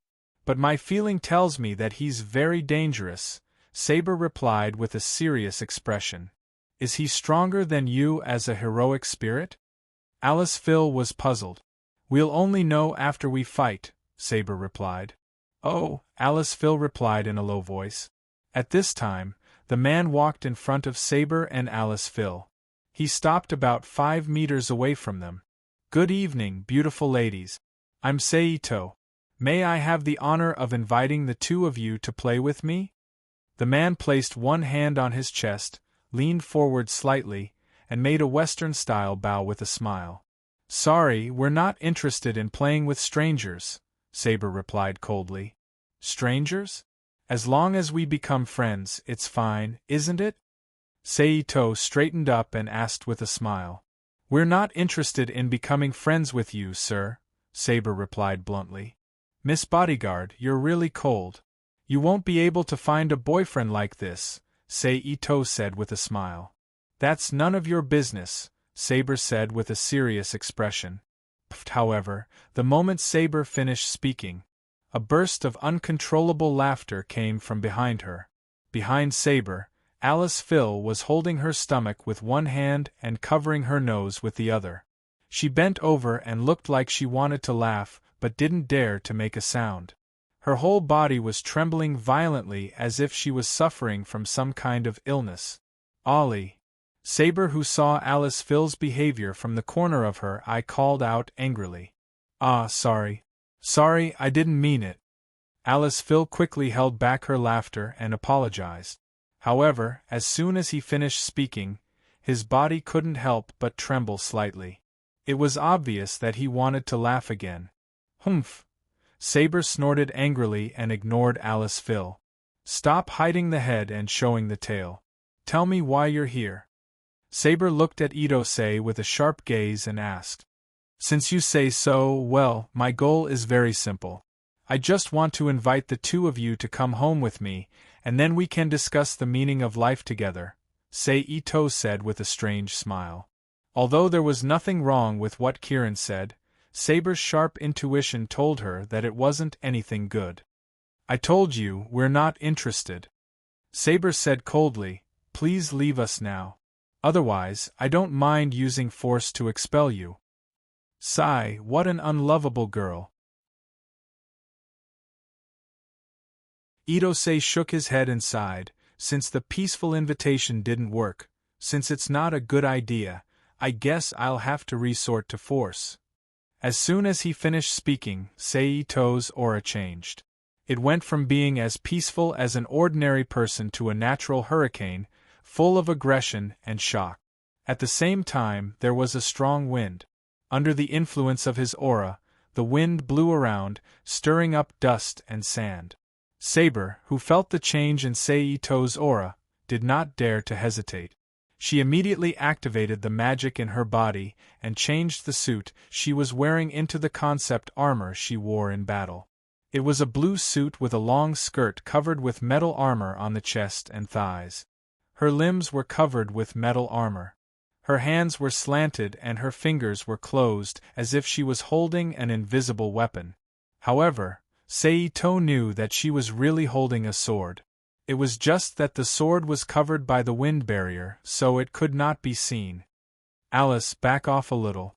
Protect yourself and watch the surroundings. I'm not sure if he's alone or if he has other companions," Saber said softly as she focused. "Got it. Be careful," Alice Phil reminded her and then slowly stepped back. "I'll ask you one last time before we start. Who are you?" Saber asked seriously. "Seito. I'm just a random magician who likes beauties and wants to make friends with you." Seito smiled.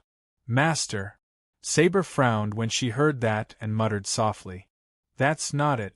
I'm not a participant of the Holy Grail War in this world. I'm just a random magician who loves to break established rules. So, you don't have to worry about me having other companions or heroic spirits hiding around."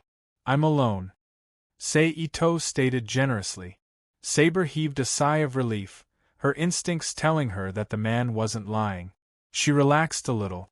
I'll ask you one last time. Are you really not going to come with me? Sei-Ito raised his eyebrows. I'm sure, Saber said sternly. You're really not a cute girl. Sei-Ito sighed and shook his head regretfully. Although Saber did not know what Sei-Ito meant, she was strangely annoyed at that moment. She snorted and took the initiative to attack. In an instant there was a muffled bang. The moment the sand flew, Saber shot out like a cannonball and arrived in front of Sei-Ito in the blink of an eye. She waved the invisible sword in her hand and slashed horizontally. Sei-Ito tapped his foot and quickly jumped back. Whoosh! The biting cold wind from the sword cut through the air with a strong force. Sei-Ito narrowed his eyes and jumped back the moment he landed on the ground. He dodged Saber's attack and shook his right arm slightly. He instantly grabbed an obsidian dagger that slipped out of his sleeve, the spear of Torowiska Bontic Atori, and flipped it over. A ray of light immediately shot toward Saber. Saber, who felt the danger, immediately stopped and raised her sword to block the ray of light. Bang! With a muffled sound, the beam of light exploded, creating a gust of wind. Then, a golden sword with strange patterns on its surface appeared in front of Saber. In the blink of an eye, it disappeared and became an invisible sword once again. Not enough mystery, Sei-Ito thought to himself. I'm starting to miss Ascalon. Maybe if that thing was here, I could get the upper hand. Sei-Ito thought again. Just as he was thinking about these useless things, Saber kicked her foot again and rushed in front of Sei-Ito at an even faster speed than before. She swung her sword at him. Sei-Ito glanced at Saber's two hands from the corner of his eye.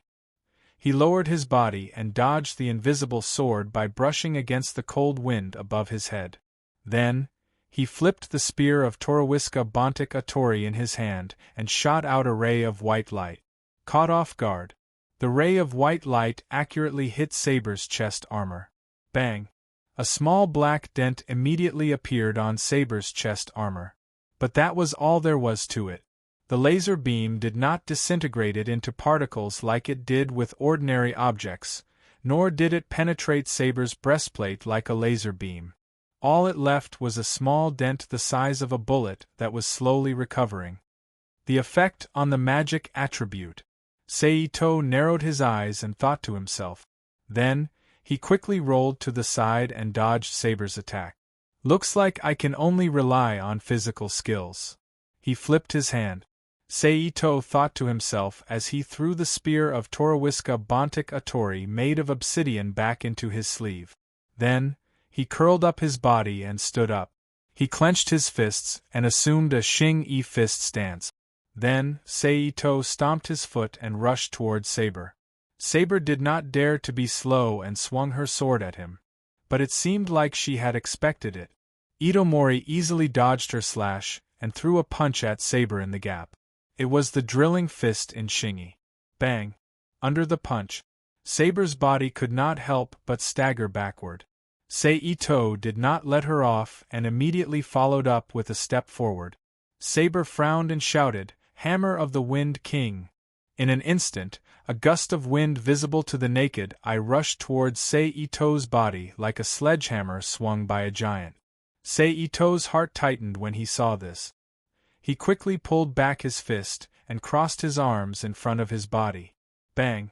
In the violent muffled sound, Ito-Sei's body quickly slid backward, leaving 2 long traces on the ground. It was not until 4 or 5 meters away that he stopped. Ito-Sei raised his head, squinted his eyes, and looked at Saber, who was standing not far away, and thought to himself, "Sure enough, only high-level anti-spirit spells are effective against heroic spirits. Otherwise, pure melee martial arts won't be able to cause any damage to heroic spirit." Ito-Sei raised his head, squinted his eyes, and looked at Saber, who was standing not far away. "I can't believe I overlooked Yen Fengili's condition. That's not right. Come to think of it, Saber's magic resistance is also a headache. Do I really have to capture a servant to help me? However, Seito soon gave up on this idea. Putting aside the fact that he did not want to have anything to do with the command incantation at all and be discovered by the suppression force that might be related to the command incantation, even if he was willing to accept the command incantation, there was no one among the current servants that he would take a liking to. They were either seriously insane killing enthusiasts, irrational knights, assassins who operated in the dark and whose frontal combat ability was basically trash, or Stinky Fart who had a Chunibu disease that could not be cured. As for the remaining two servants, although they were considered normal, one of them was someone that Seito liked when they were together and didn't want to ruin their relationship. The other one was someone who wanted to play the game of loyalty and wouldn't listen to his orders without obtaining the command incantation. Therefore, they could also be excluded. Therefore, the only one that he could use was himself. Hagalaz.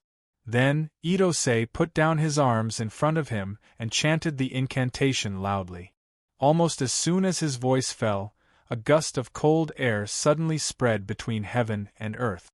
Then, a large number of quail-dan-sized hailstones appeared in the sky and blasted toward Saber. That's the Nordic rune magic? Alice Phil, who was standing by the sea and watching the battle, said with some doubts. As a magician family born in Europe, she had some understanding of the rune magic that occupied a certain position in the European magic system. However, because of the family inheritance, she wasn't too clear about it, so she couldn't make a clear judgment. Saber waved her sword with both hands and relied on her intuition to block all the large hailstones that hit her body one by one. However, just as she was focused on blocking the magician, Seito, who was the caster, suddenly stopped the magic supply and rushed toward Alice Phil in a flash. "Ollie, be careful!" Saber's expression changed drastically when she noticed this change. Then, she ignored the physical damage caused by the falling hail and used her A-rank agility to rush towards Alice Phil at a super high speed that was comparable to the speed of sound. Looking at Seito rushing toward her, Alice Phil, who was full of nervousness, forced herself to calm down, then raised her hand and whispered a magic incantation. The next moment, a thin energy line flew out from Alice Phil's hand. As if there was an invisible weaver operating it, it quickly weaved itself into an energy eagle. It flapped its wings and rushed toward Seito. Seito didn't stop moving. He just held the Torowiska Bontic Atori spear in his hand again. With a flip of his hand, a white beam of light shot out. Puff!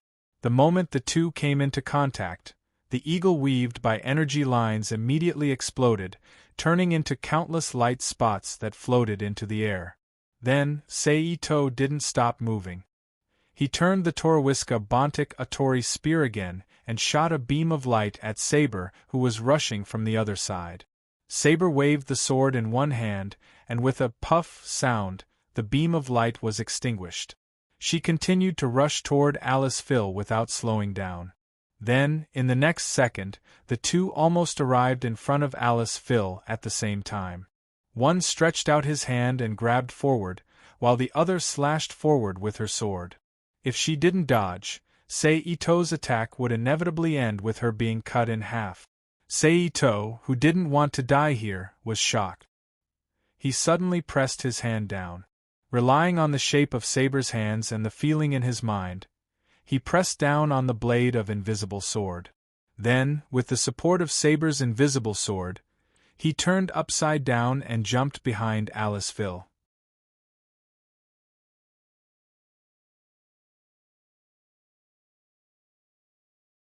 Chapter 1794. Swoosh. Saber, who missed her attack, slid and turned around. She continued to swing her sword at Seito, who had just landed on the ground. Seito also moved and came to Alice Phil's side. He reached out with one hand and grabbed Alice Phil's throat. He used his arm to pull Alice Phil in front of him. Whoosh! In an instant the invisible blade stopped. His, however, the sharp wind brought about by the sword blade sway was still like a real blade. It cut a long and thin cut on the white fur coat that Alice Phil was wearing, exposing the inner lining inside. Despicable! Saber glared at Saito, who was hiding behind Alice Phil, and scolded. But victory is in my hands. Saito was not ashamed. Instead, he smiled proudly. Shameless people will only use this method to win. Dirty! Saber said sternly. Whatever you say. Saito said indifferently. Nothis. Then, he whispered. In an instant, magic threads suddenly emerged from the void. They tied Alice Phil's body like ropes and entered her body. Ollie! Seeing the appearance of such a change, Saber quickly looked up at Alice Phil and shouted anxiously. Don't worry, it's just a kind of binding magic. It can make her more obedient. Saito said. Saber ignored him and continued to stare at Alice Phil's face. That's right. Alice Phil said softly. Despicable guy. What are you trying to do? Hearing Alice Phil's confirmation, Saber, who was slightly relieved, glared at Saito and asked. Of course it's to bring her home and discuss the true meaning of life. Saito smiled frivolously. Unfortunately, whether it was Alice, Phil, or Saber, both of them were the kind of people who could be said to be a little dumb. They couldn't understand this kind of pun at all. They only thought that Ito-Ching was patronizing them. Therefore, the expression on their faces became angrier, as if they couldn't wait to swallow him alive. Disarm you! Saito didn't care about Saber's expression and directly ordered. Saber looked at Saito. Then, she looked at Alice Phil, who was being choked by him. She removed the armor on her body with a face full of indignation, revealing the blue and white skirt underneath. Sword! Saito reminded her. Saber was silent and put away the Excalibur that was wrapped in the wind barrier. Nothis Lagyazathala. Saito chanted a new incantation. Nothis. In Nordic runes, it has the meaning of oppression, restraint, disappointment, and potential power. Laguz. In runes it means water. Flowing and has the power to increase. Athala. The number to possess and obtain, strange. Things beyond one's consciousness and experience. Ancestor. This was because the unity of the three of them was to restrain the monsters that possessed super strength. Therefore, the moment his voice fell, a magical ray that was much thicker and brighter than the one that restrained Alice Phil suddenly appeared from the void. It shot straight at Saber. Don't resist. Otherwise, your Alice will be the one to suffer. Just as Saber was about to resist, Saito immediately lifted Alice Phil's head and said softly. Seeing this, Saber didn't dare to move. She silently accepted the binding power. Unfortunately, your master isn't here. Otherwise, I really want to force him to contribute your command incantation, Saito said regretfully. That's definitely not going to happen, Alice Phil said confidently. Heh. Saito smiled and didn't say anything. Then, he lifted his right foot slightly and stomped on the ground. Then, there was a muffled explosion. A hole that was as wide as a person appeared on the beach of the seaside park amidst the flying sand. Jump in, Saito said to Saber. Saber frowned, but after considering Alice Phil's safety, she didn't say anything. She obediently walked to the side of the sandpit and jumped in. It was neither big nor small. The edge of the sandpit was just about the same height as her shoulder, or rather, just a little. Saito pushed Alice Phil to the front of the sandpit and smiled at Saber, who was in the sandpit. Then, he chanted a spell to summon a stream of water and poured it into the sandpit until the entire sandpit was filled. Are you trying to humiliate me? Saber, who was in the sandpit, glared at Saito and shouted. Saito smiled and didn't say anything. He continued to chant a new Nordic rune spell. Then, in the next second, the stream of water in the sandpit where Saber was immediately covered in frost. After a while, it completely turned into an ice statue and froze Saber in the sandpit. Sensing that her movements were restricted, Saber's expression finally changed. "Goodbye, uncute Miss Saber," Seito said to Saber, who was in the sandpit with a smile on his face. After saying that, without waiting for Saber's reply, he immediately carried Alice Phil onto his shoulder. Then, as if using the Taoist's distance shrinking technique, he quickly ran into the distance. "Bastard, stop right there!" Saber shouted loudly. If it was under normal circumstances, regardless of whether it was using magic or brute force, this small sandpit wouldn't be able to trap Saber, who was the strongest color. However, the bad thing was that she was now in a situation where her magic was restricted. Due to the influence of this strange magic, even spiritualization was a little difficult. Therefore, she couldn't escape from this somewhat shameless imprisonment in a short period of time. She could only watch as Seito carried Alice Phil and disappeared before her eyes. "I will definitely catch you, I swear," Saber shouted angrily with a face full of anger. After 3 to 4 minutes, accompanied by an explosion, Saber, who had used her powerful magic attribute to destroy the various restraints on her body, reappeared on the ground. She summoned her concept gear and hurriedly chased after Seito. However, in these 3 to 4 minutes, Seito, who was not much worse than her in terms of agility, had already disappeared without a trace. No matter how Saber searched for a long time, she couldn't find any trace of Seito or Alice Phil. Sigh. In the end, Saber sighed helplessly and stopped searching. She didn't know what to do. As a heroic spirit, although she was given all kinds of modern knowledge after coming to the modern world, Saber still had a congenital defect when it came to the use of technological products. Therefore, she was still not used to things like mobile phones. Therefore, after losing Alice Phil as a middleman, even if she wanted to contact Master Wei Gong Qixi, it would be troublesome. But fortunately, her Master Wei Gong Qixi would soon arrive in Fuyuki City, so Saber didn't need to be confused for too long. Let's continue to search. After thinking for a while, Saber, who felt that there was nothing to do at the moment, whispered to herself. Then she thought to remove the concept gear. She changed back to the previous black suit and once again walked on the deserted streets of Fuyuki City like a passerby. At the same time, on another street leading to the center of Fuyuki City, Seito and Alice Phil were walking slowly. "You won't succeed," Alice Phil, who was silent for a long time, suddenly said. "You know what I'm going to do?" Seito looked at Alice Phil with interest and asked. "No matter what you do, you won't succeed," Alice Phil said with confidence. "Are you sure?" Seito stopped and turned to look at Alice Phil. Alice Phil was first shocked by Seito's action, and then she raised her head firmly, like a proud peacock. "Oh!" Seeing this, Seito chuckled, suddenly reached out and grabbed Alice Phil's neck. When her face was in pain, he pulled her in front of him and lowered his head to kiss Alice Phil's lips vigorously. At the same time, his other hand was not idle, and he took the initiative to climb up Alice Phil's alpine mountain and pinched it hard. Alice Phil, whose mouth and body had been attacked, subconsciously let out a low moan of pain. Following which, his heart trembled and he closed his mouth in anger and bit down. Feeling the change in Alice Phil, Seito immediately pushed her out. Scram!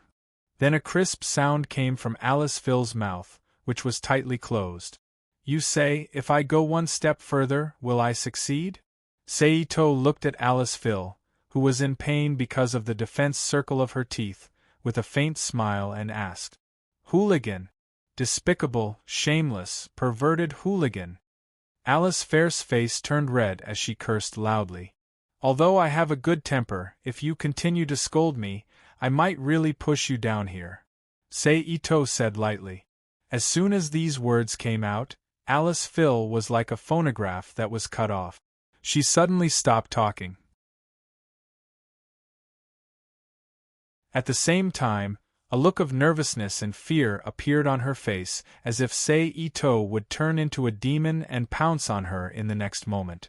"Follow me," Seito curled his lips, turned around, and said lightly without looking back as he walked forward again. Looking at Seito's back gradually walking away, Alice Phil's face hesitated for a moment, then she hesitantly moved her legs and followed him while maintaining a certain distance. "Saber check, come and save me," Alice Phil prayed with sadness in her heart. They were silent all the way, and the two gradually entered the city center.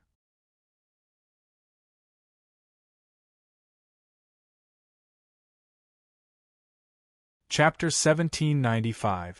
P.S. It's still the same, first pass then change. More than 20 minutes later, Seito and Alice Phil came to the landmark building of Fuyuki City, Kaiwa Hotel. "You'd better be honest later, otherwise I will do what I say, push you down, and give your man, Wei Gong Cutler, a big hat that must be green and shiny." Before entering the Kaiwa Hotel, Seito turned his head and looked at Alice Phil, who was about 1 meter away from him, and said fiercely. Alice Phil trembled when she heard the words and nodded quickly, indicating that she understood. "Come here," Seito said softly. Alice Phil hesitated a little, and then hesitantly stepped forward and walked to Seito's side. "Follow me." Seito looked at Alice Phil faintly, said softly, and started walking toward the Kaiwa Hotel. Alice Phil didn't dare to hesitate and quickly followed him. The two walked into the lobby of the Kaiwa Hotel one after another.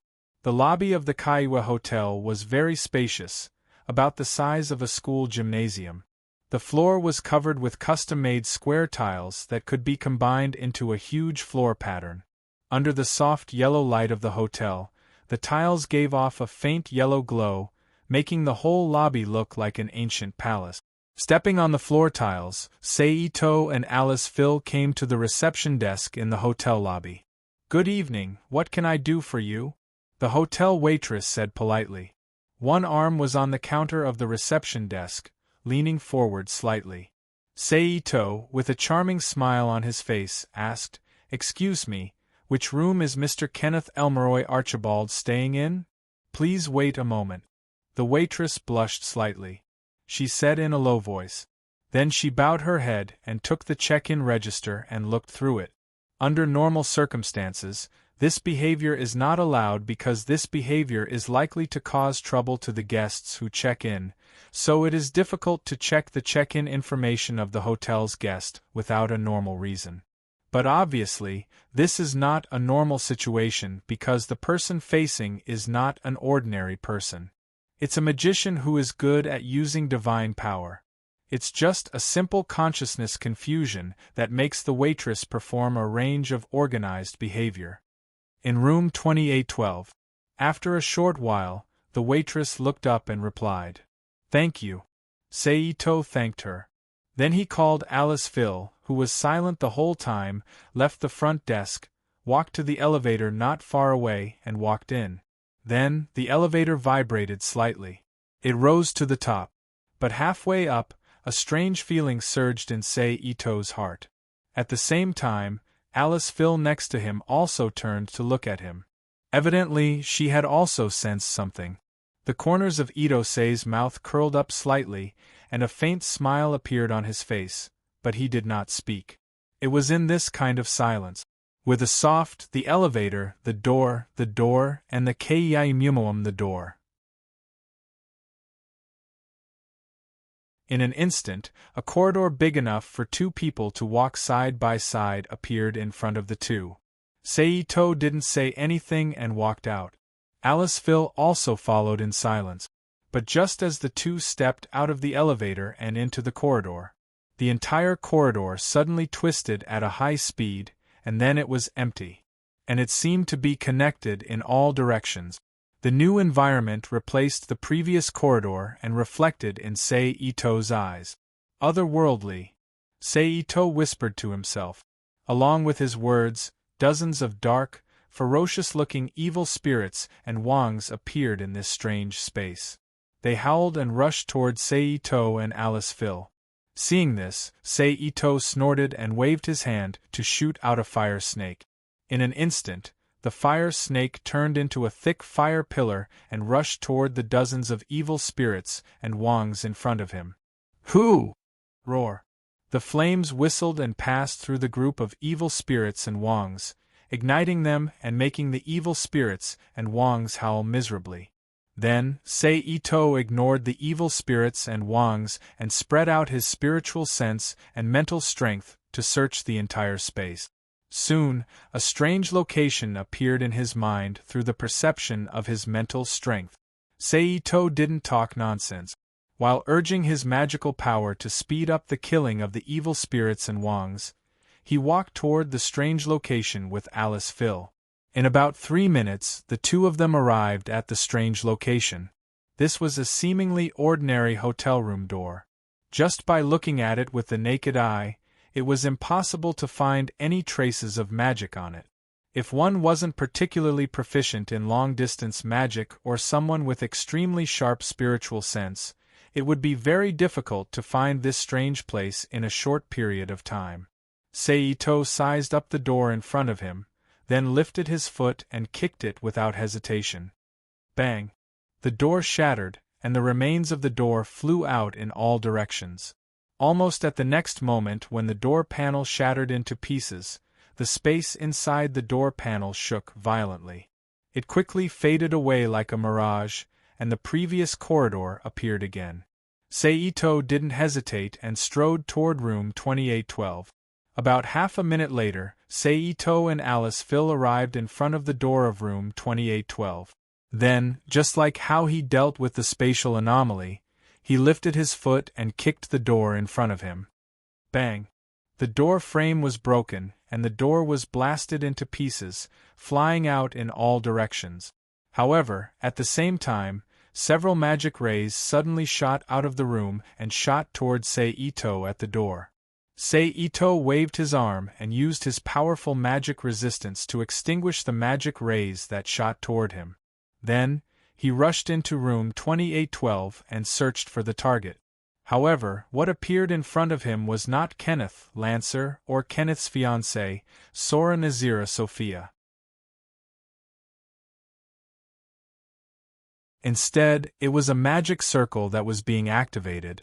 A large number of magic attacks poured toward Sei-Ito as if they were free. A fake room, huh? Sei-Ito thought to himself as he waved his arm to create a powerful magic spell that could destroy the entire suite and blast it toward the magic circle in the room. Boom! In the next second, an explosion occurred. The violent roar and powerful vibration instantly spread out from room 2812, causing extreme panic among the hotel guests. Then, Sei-Ito came out and returned to the corridor. He grabbed Alice Phil's shoulder, who wanted to escape in the chaos. Alice Phil, whose shoulder was grabbed, paused and the expression on her face stiffened. However, Sei-Ito didn't have time to pay attention to the change in Alice Phil's expression now. Instead, he quickly released his mental power and explored the entire Kaiwa Hotel. In an instant, a large number of human responses, both strong and weak, were transmitted to Sei-Ito's mind from his mental perception. After a while, Sei-Ito's eyes lit up and he whispered with a chuckle, "Found it." Then, he reached out and grabbed Alice Phil's arm, forcibly pulled her through the hotel guests, who came out to check the situation. They came to the safety passage and rushed downstairs. 27th floor, 26th floor, 25th floor. Just as he rushed to the 24th floor, several magic light rays once again shot toward Sei-Ito. Sei-Ito waved his hand and extinguished the magic light rays in front of him. He continued to rush forward without slowing down. Almost in an instant, he rushed to the back of the fleeing figure in front of him. With a look of horror on his face, he slashed the other party's neck and knocked him out. Then Sei-Ito stretched out his arm and hugged the other party into his arms. This was a young woman in her 20s. She had red hair and wore equestrian clothes that seemed to be worn by old-fashioned European aristocrat. She looked very valiant. This person was none other than Kenneth's fiancée, Sora Naziri Sophia. Sei-Ito carried her on his shoulder, held the dizzy Alice Phil in his right hand and rushed downstairs again.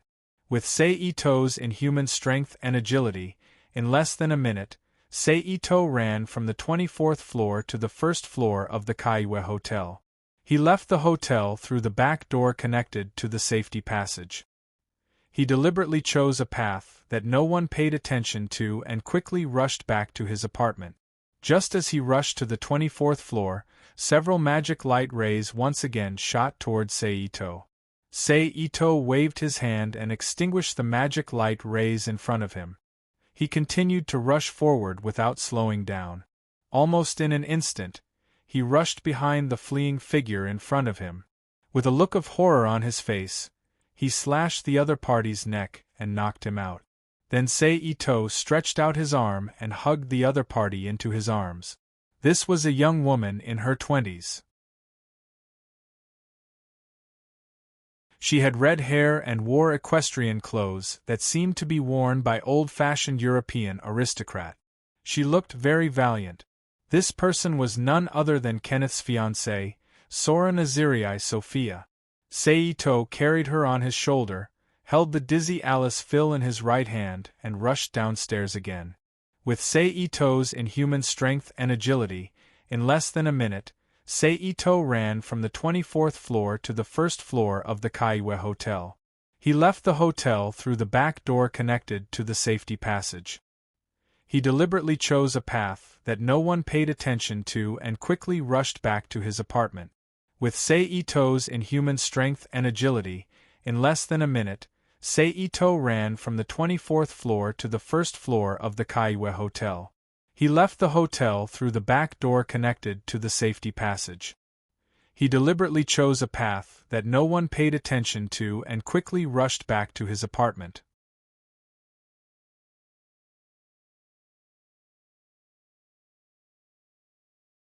Chapter 1796. P.S.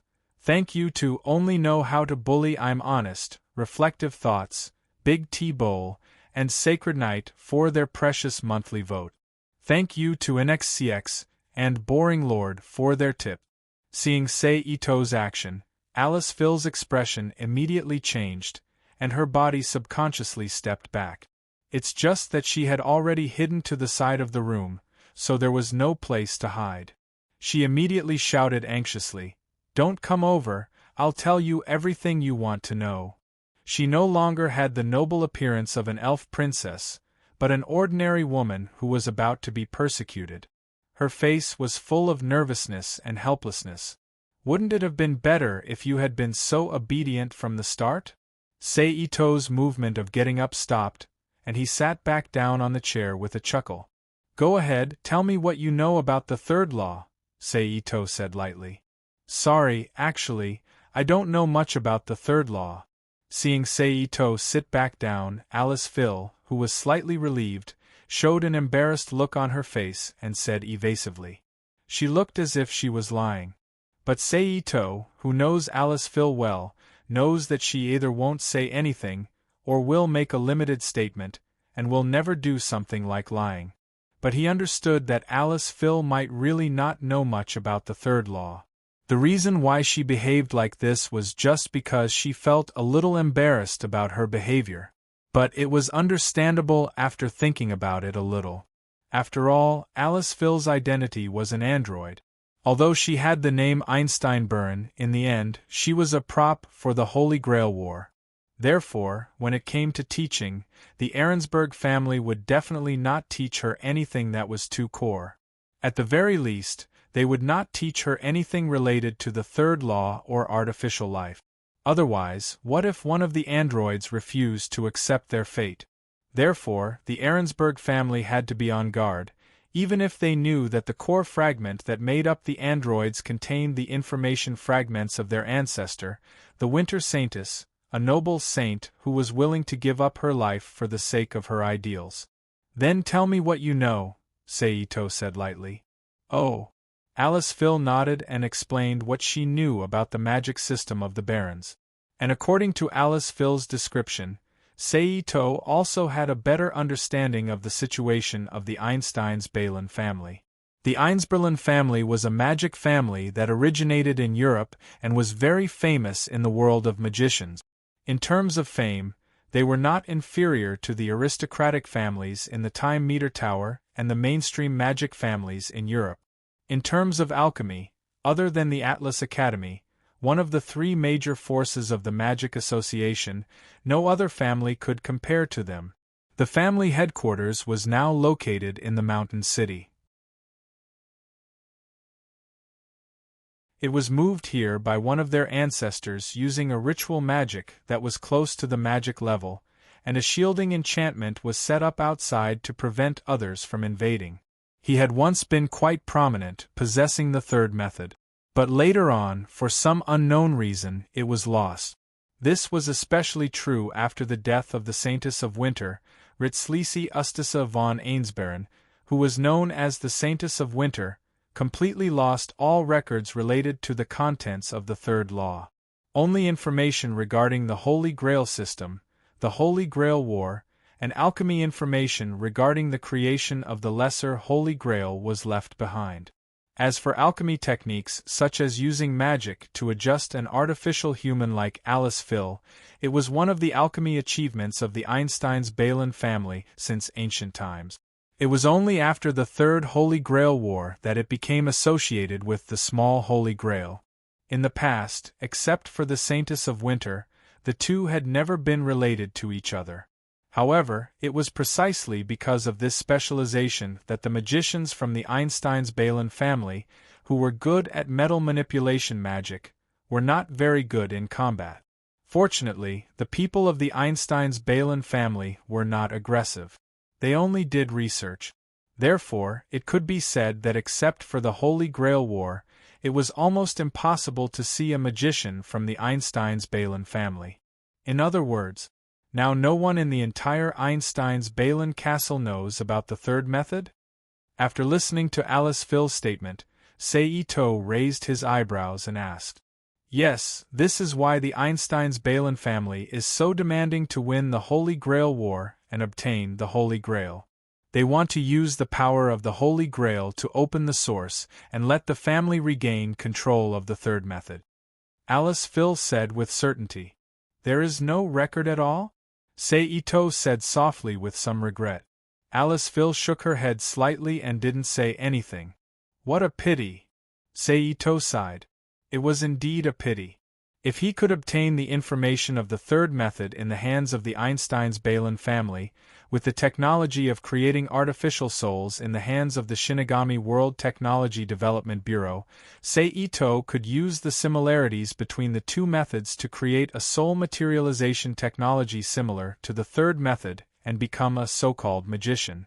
Although this may cause a destructive attack from the two major restraints. Then how much do you know about the Holy Grail? Seito asked again. Which are you referring to? Alice Phil hesitated. Everything. Seito straightened his body, leaned back on the chair, crossed his arms, and said softly. The Holy Grail, in essence, refers to a miraculous relic from the legend of Christ. It is a huge collection of magic power. Only when the Holy Church believes that it is real will it be called the Holy Grail. Then, it will cause people to fight over it and break out the Holy Grail War. After a short silence, Alice Phil began to explain. But this refers to the Holy Grail and the Holy Grail War in a normal sense. In Winterwood, the Holy Grail War that is happening right now doesn't belong to this category. It only has the name of the Holy Grail. It can be artificially created, and it can open the channel between the real world and the source. Its core is the Great Holy Grail system. Through the life and death battle between the seven servants, it absorbs the magic power and souls of the defeated heroic spirits to gather a huge amount of magic power that can destroy a city in one blow and open the channel between the source and the source. Through this, the final victor can fulfill his wish. This is the essence of the Holy Grail War that is happening in Winterwood. At this point, Alice Phil fell silent. Then what about you? What role do you play in this? Seito looked at Alice Phil with a smile that wasn't a smile. Alice Phil was silent and didn't answer. It doesn't matter. But you should understand that what I want to ask is not what you said. Saito smiled indifferently. Then, he restrained his expression and said lightly. That's all I know. Alice Phil replied. Really? I don't think so, right? Ito Mori said with a meaningful tone. Yuanzong Mountain, Ludong Temple, Underground Cave.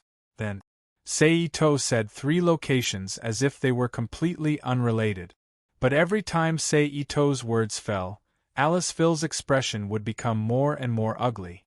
In the end, there was a look of horror in her eyes. I want to know the construction information of the Great Holy Grail system. Without waiting for Alice Phil to respond, Saito directly asked. I don't know. Alice Phil, who was startled, quickly shook her head and said. Really? Saito looked at Alice Phil with a deep gaze. Then, he suddenly asked, Where is the Heaven's Garment stored? How do you know that thing? Alice Phil, who was shocked by this sudden question, looked at Saito with a face full of shock and asked subconsciously. Heaven's Garment. It was a magic dress that belonged to the third method. It was a treasure that the Ainz Balin family had accumulated for thousands of years. It was a pure white dress made of gold. The specific details could be seen from the Winter Saintess outfit. She was wearing the Heaven's Garment. There were strict requirements to use it. Only elves, little people, and artificial people like Alice Phil could use it. Otherwise, the dress would have the effect of the dress and turn them into gold, becoming a dead object. But only by wearing it. Only then could Alice Phil achieve a complete state. At the end of the Holy Grail War, she obtained the authority to control the Great Holy Grail and used the power of Origin to perform the third method in a short period of time.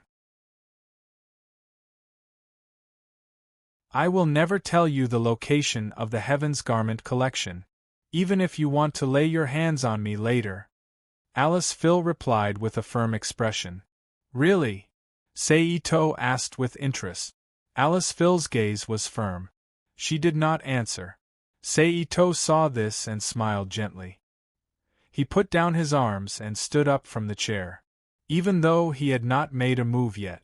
However, this change in posture immediately gave the originally imposing Alice Phil a huge fright. She subconsciously wanted to step back and dodge. But then she was called back by the wall behind her. Her expression was nervous, but her gaze was still unwavering as she looked straight at Saito. Saito did not say anything. He slowly walked towards Alice Phil step by step.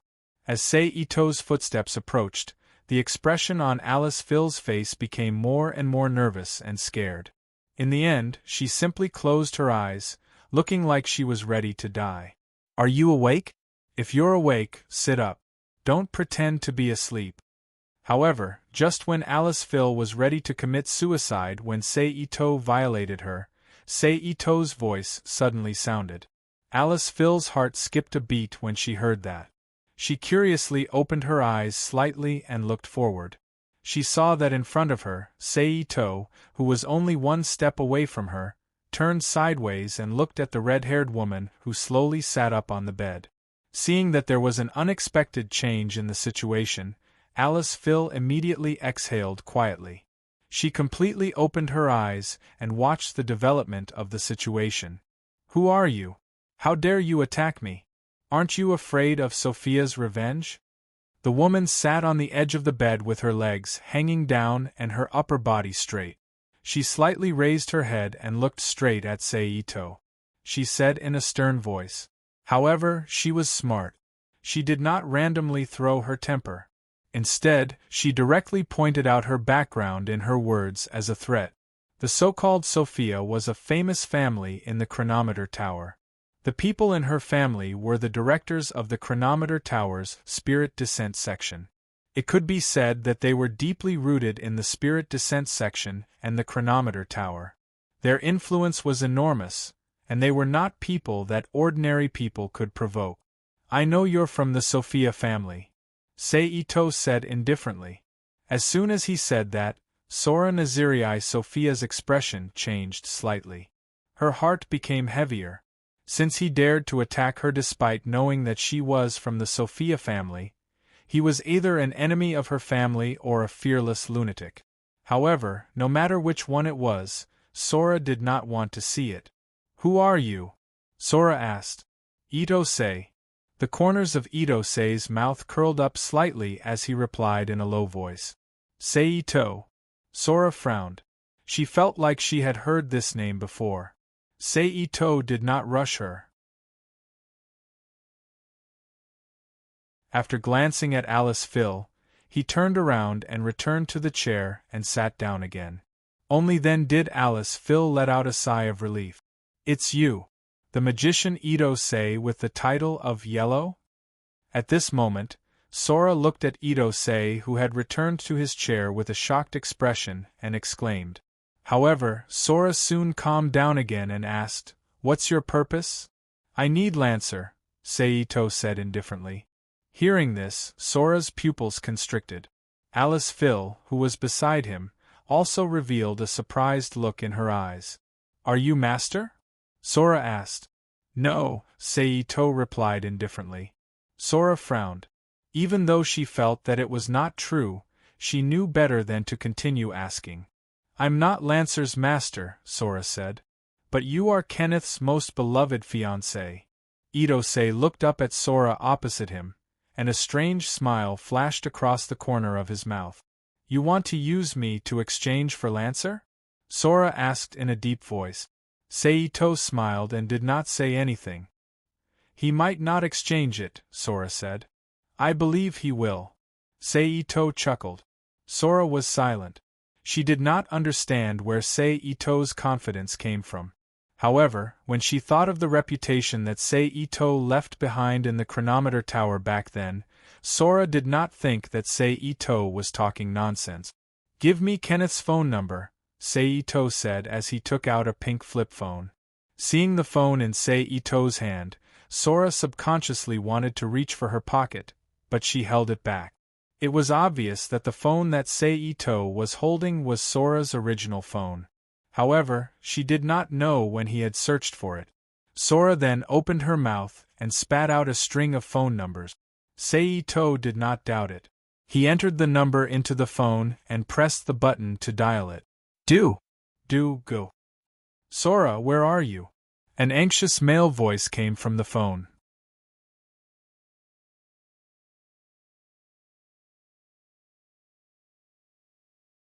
Chapter 1797. Hello, Director Kenneth. Sei-ito leaned back in his chair, crossed his legs, and looked at Sora Nazira Sophia on the bed with a leisurely look. "Who are you? How do you have Sora's phone? Where is Sora?" As soon as he finished speaking, Kenneth's series of questions immediately came from the phone, and his words were full of suppressed anger. "You may have heard of my name. I'm Sei-ito, and your beautiful fiancée, Ms. Sora, is currently in my hands." Sei-ito didn't care about Kenneth's series of rude questions at all, and his tone was still calm with a smile. "Sei-ito? It's you. I'm warning you, if you dare to touch even half a hair of Sora's, Akipalud, and the Sophia family will never let you go," Kenneth threatened in a sharp tone. "Half a hair," Sei-ito repeated softly, stood up from the chair, walked slowly to Sora, and reached out to grab her cheek.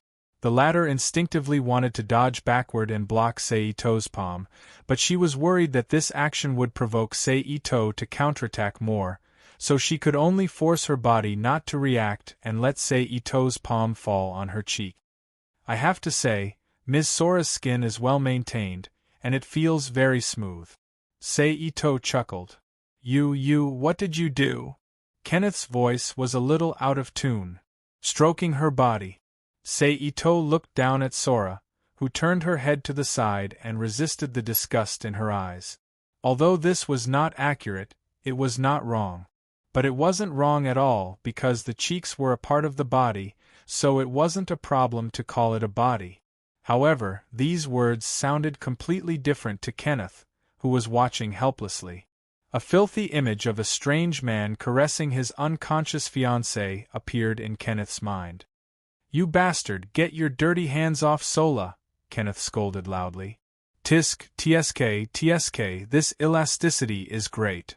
Saito was unmoved and continued to talk nonsense. On the side, Alice Phil looked at everything in front of her with her mouth agape. In her heart, she had a new definition of Saito's shamelessness. Huff, huff. A burst of rapid breathing came from the phone. Tell me, what do you want for you to let Sora go? After a while, Kenneth's voice calmed down a little. It's very simple. As long as you hand Lancer's command seal. Saito withdrew his palm on Sora's cheek. He returned to the front of the chair and sat down. You want the command seal? You're going to participate in the Holy Grail War. Don't worry about what I want to do. Just tell me if you're willing to use the command seal in exchange for your fiancé.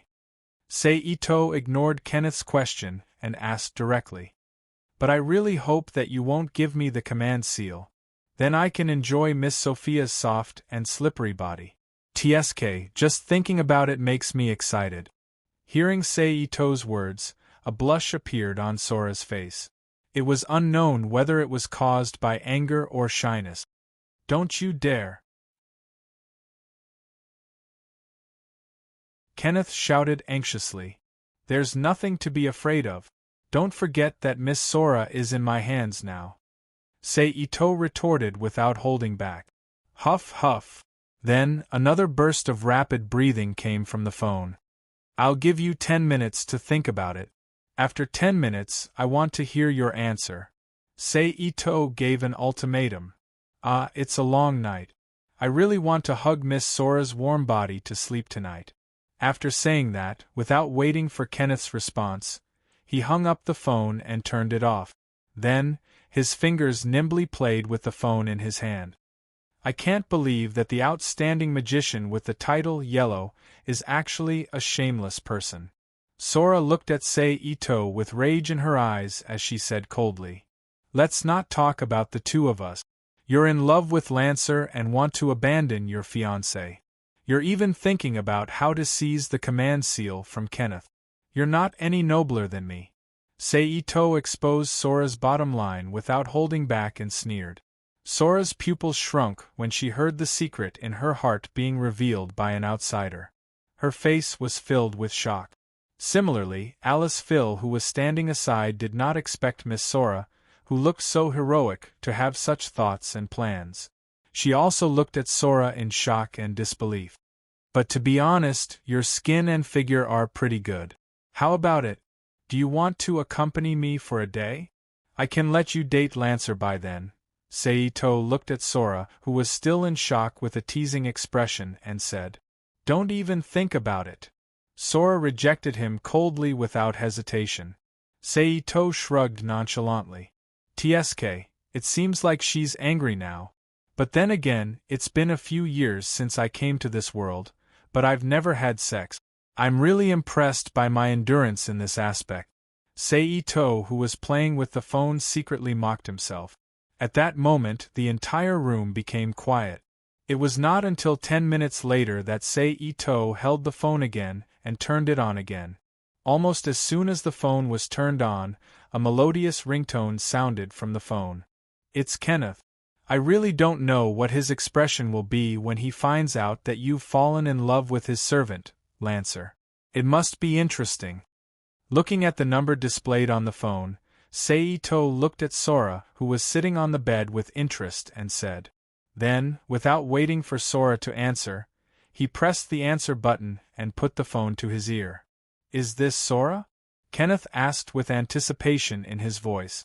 Sorry, Director Kenneth, I've disappointed you. Saito chuckled. Humph. Kenneth's tone was cold as he snorted. So, have you thought about it? Saito did not care about Kenneth's attitude and asked directly. How can you guarantee that you'll let Sora go after I give you the command seal? How can you guarantee that you won't kill us after you go to Lancer? Kenneth questioned. I can't guarantee it. Saito replied calmly, but other than trusting me, do you have any other choice? Kenneth took a deep breath, then said, I want to sign a self-coercive document with you. The so-called self-coercive document was a curse contract used by the magicians in the Moon world when they made an agreement that could not be broken. It was the most absolute guarantee to prevent breaking the contract. The contract was usually carried by a sheepskin scroll, including the binding spell, the binding target, the official content of the oath, the conditions for the oath to be fulfilled, the signature of the swearer, the person being bound, and so on. Using the function of the magic seal to impose a coercive curse on the caster, in principle, no means could remove the effect. Once the magician signed the document and fulfilled the conditions of the oath to make the document effective, even if the swearer was dead, as long as the magic seal was passed on to the next generation, even the soul after death would be bound. It was considered the Moon world's version of the proof of the river stick. Sure. A mocking smile appeared on Seito's face that made Sola and Alice feel a little cold as he replied in a brisk tone. Then let's do the deal tomorrow night at the Kaiwa Hotel where you're staying. Seito then took the lead to say the time and location of the deal. No. I want to do the deal with you immediately, Kenneth said in a sharp voice. Are you afraid that I'll sleep with Sola? Seito said maliciously. Kenneth was silent in response, but he indirectly admitted his concern. Then 2 hours later, Seito said again. No. I said it immediately. Kenneth retorted again. Kenneth, if you dare to talk nonsense again, I'll sleep with Sola now, Seito said coldly. Okay, I'll see you in room 2408 on the 24th floor of the Kaiwa Hotel in 2 hours. Kenneth's voice came from the phone as he gritted his teeth. 2 hours, that's really not enough. I don't think you've even finished one shot. Seito purposely muttered in a voice that anyone could hear. Then, without waiting for Kenneth to say anything, he immediately closed the phone with a smile and turned off the power. Then, Seito looked up at Sola who was opposite him. The latter's body tensed up, and a nervous and determined expression appeared on her face. Seito smiled when he saw that. He stood up from the chair and walked slowly toward Sola. What are you doing? Sola said nervously as she grabbed her collar with both hands. Nothing, just sleeping. Seito smiled.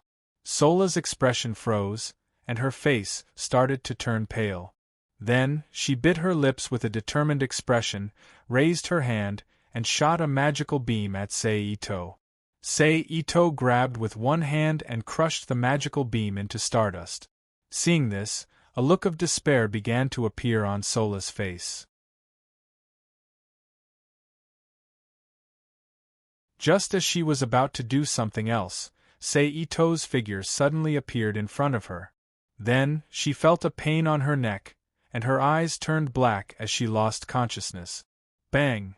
Sola, who had fainted, fell heavily on the bed. However, Seito still did not stop there. He chanted twice, creating a smoke and a magical thread respectively, and shot them at Sola's face and body. After doing all this, Seito turned to look at Alice Phil and said, Now, you should sleep for a while too. The next moment, a cloud of smoke suddenly appeared in front of Alice Phil's face and covered it. You're tuning in to the Phoenix Nights YouTube channel. Don't forget to subscribe and join us on this journey to catch the most captivating stories.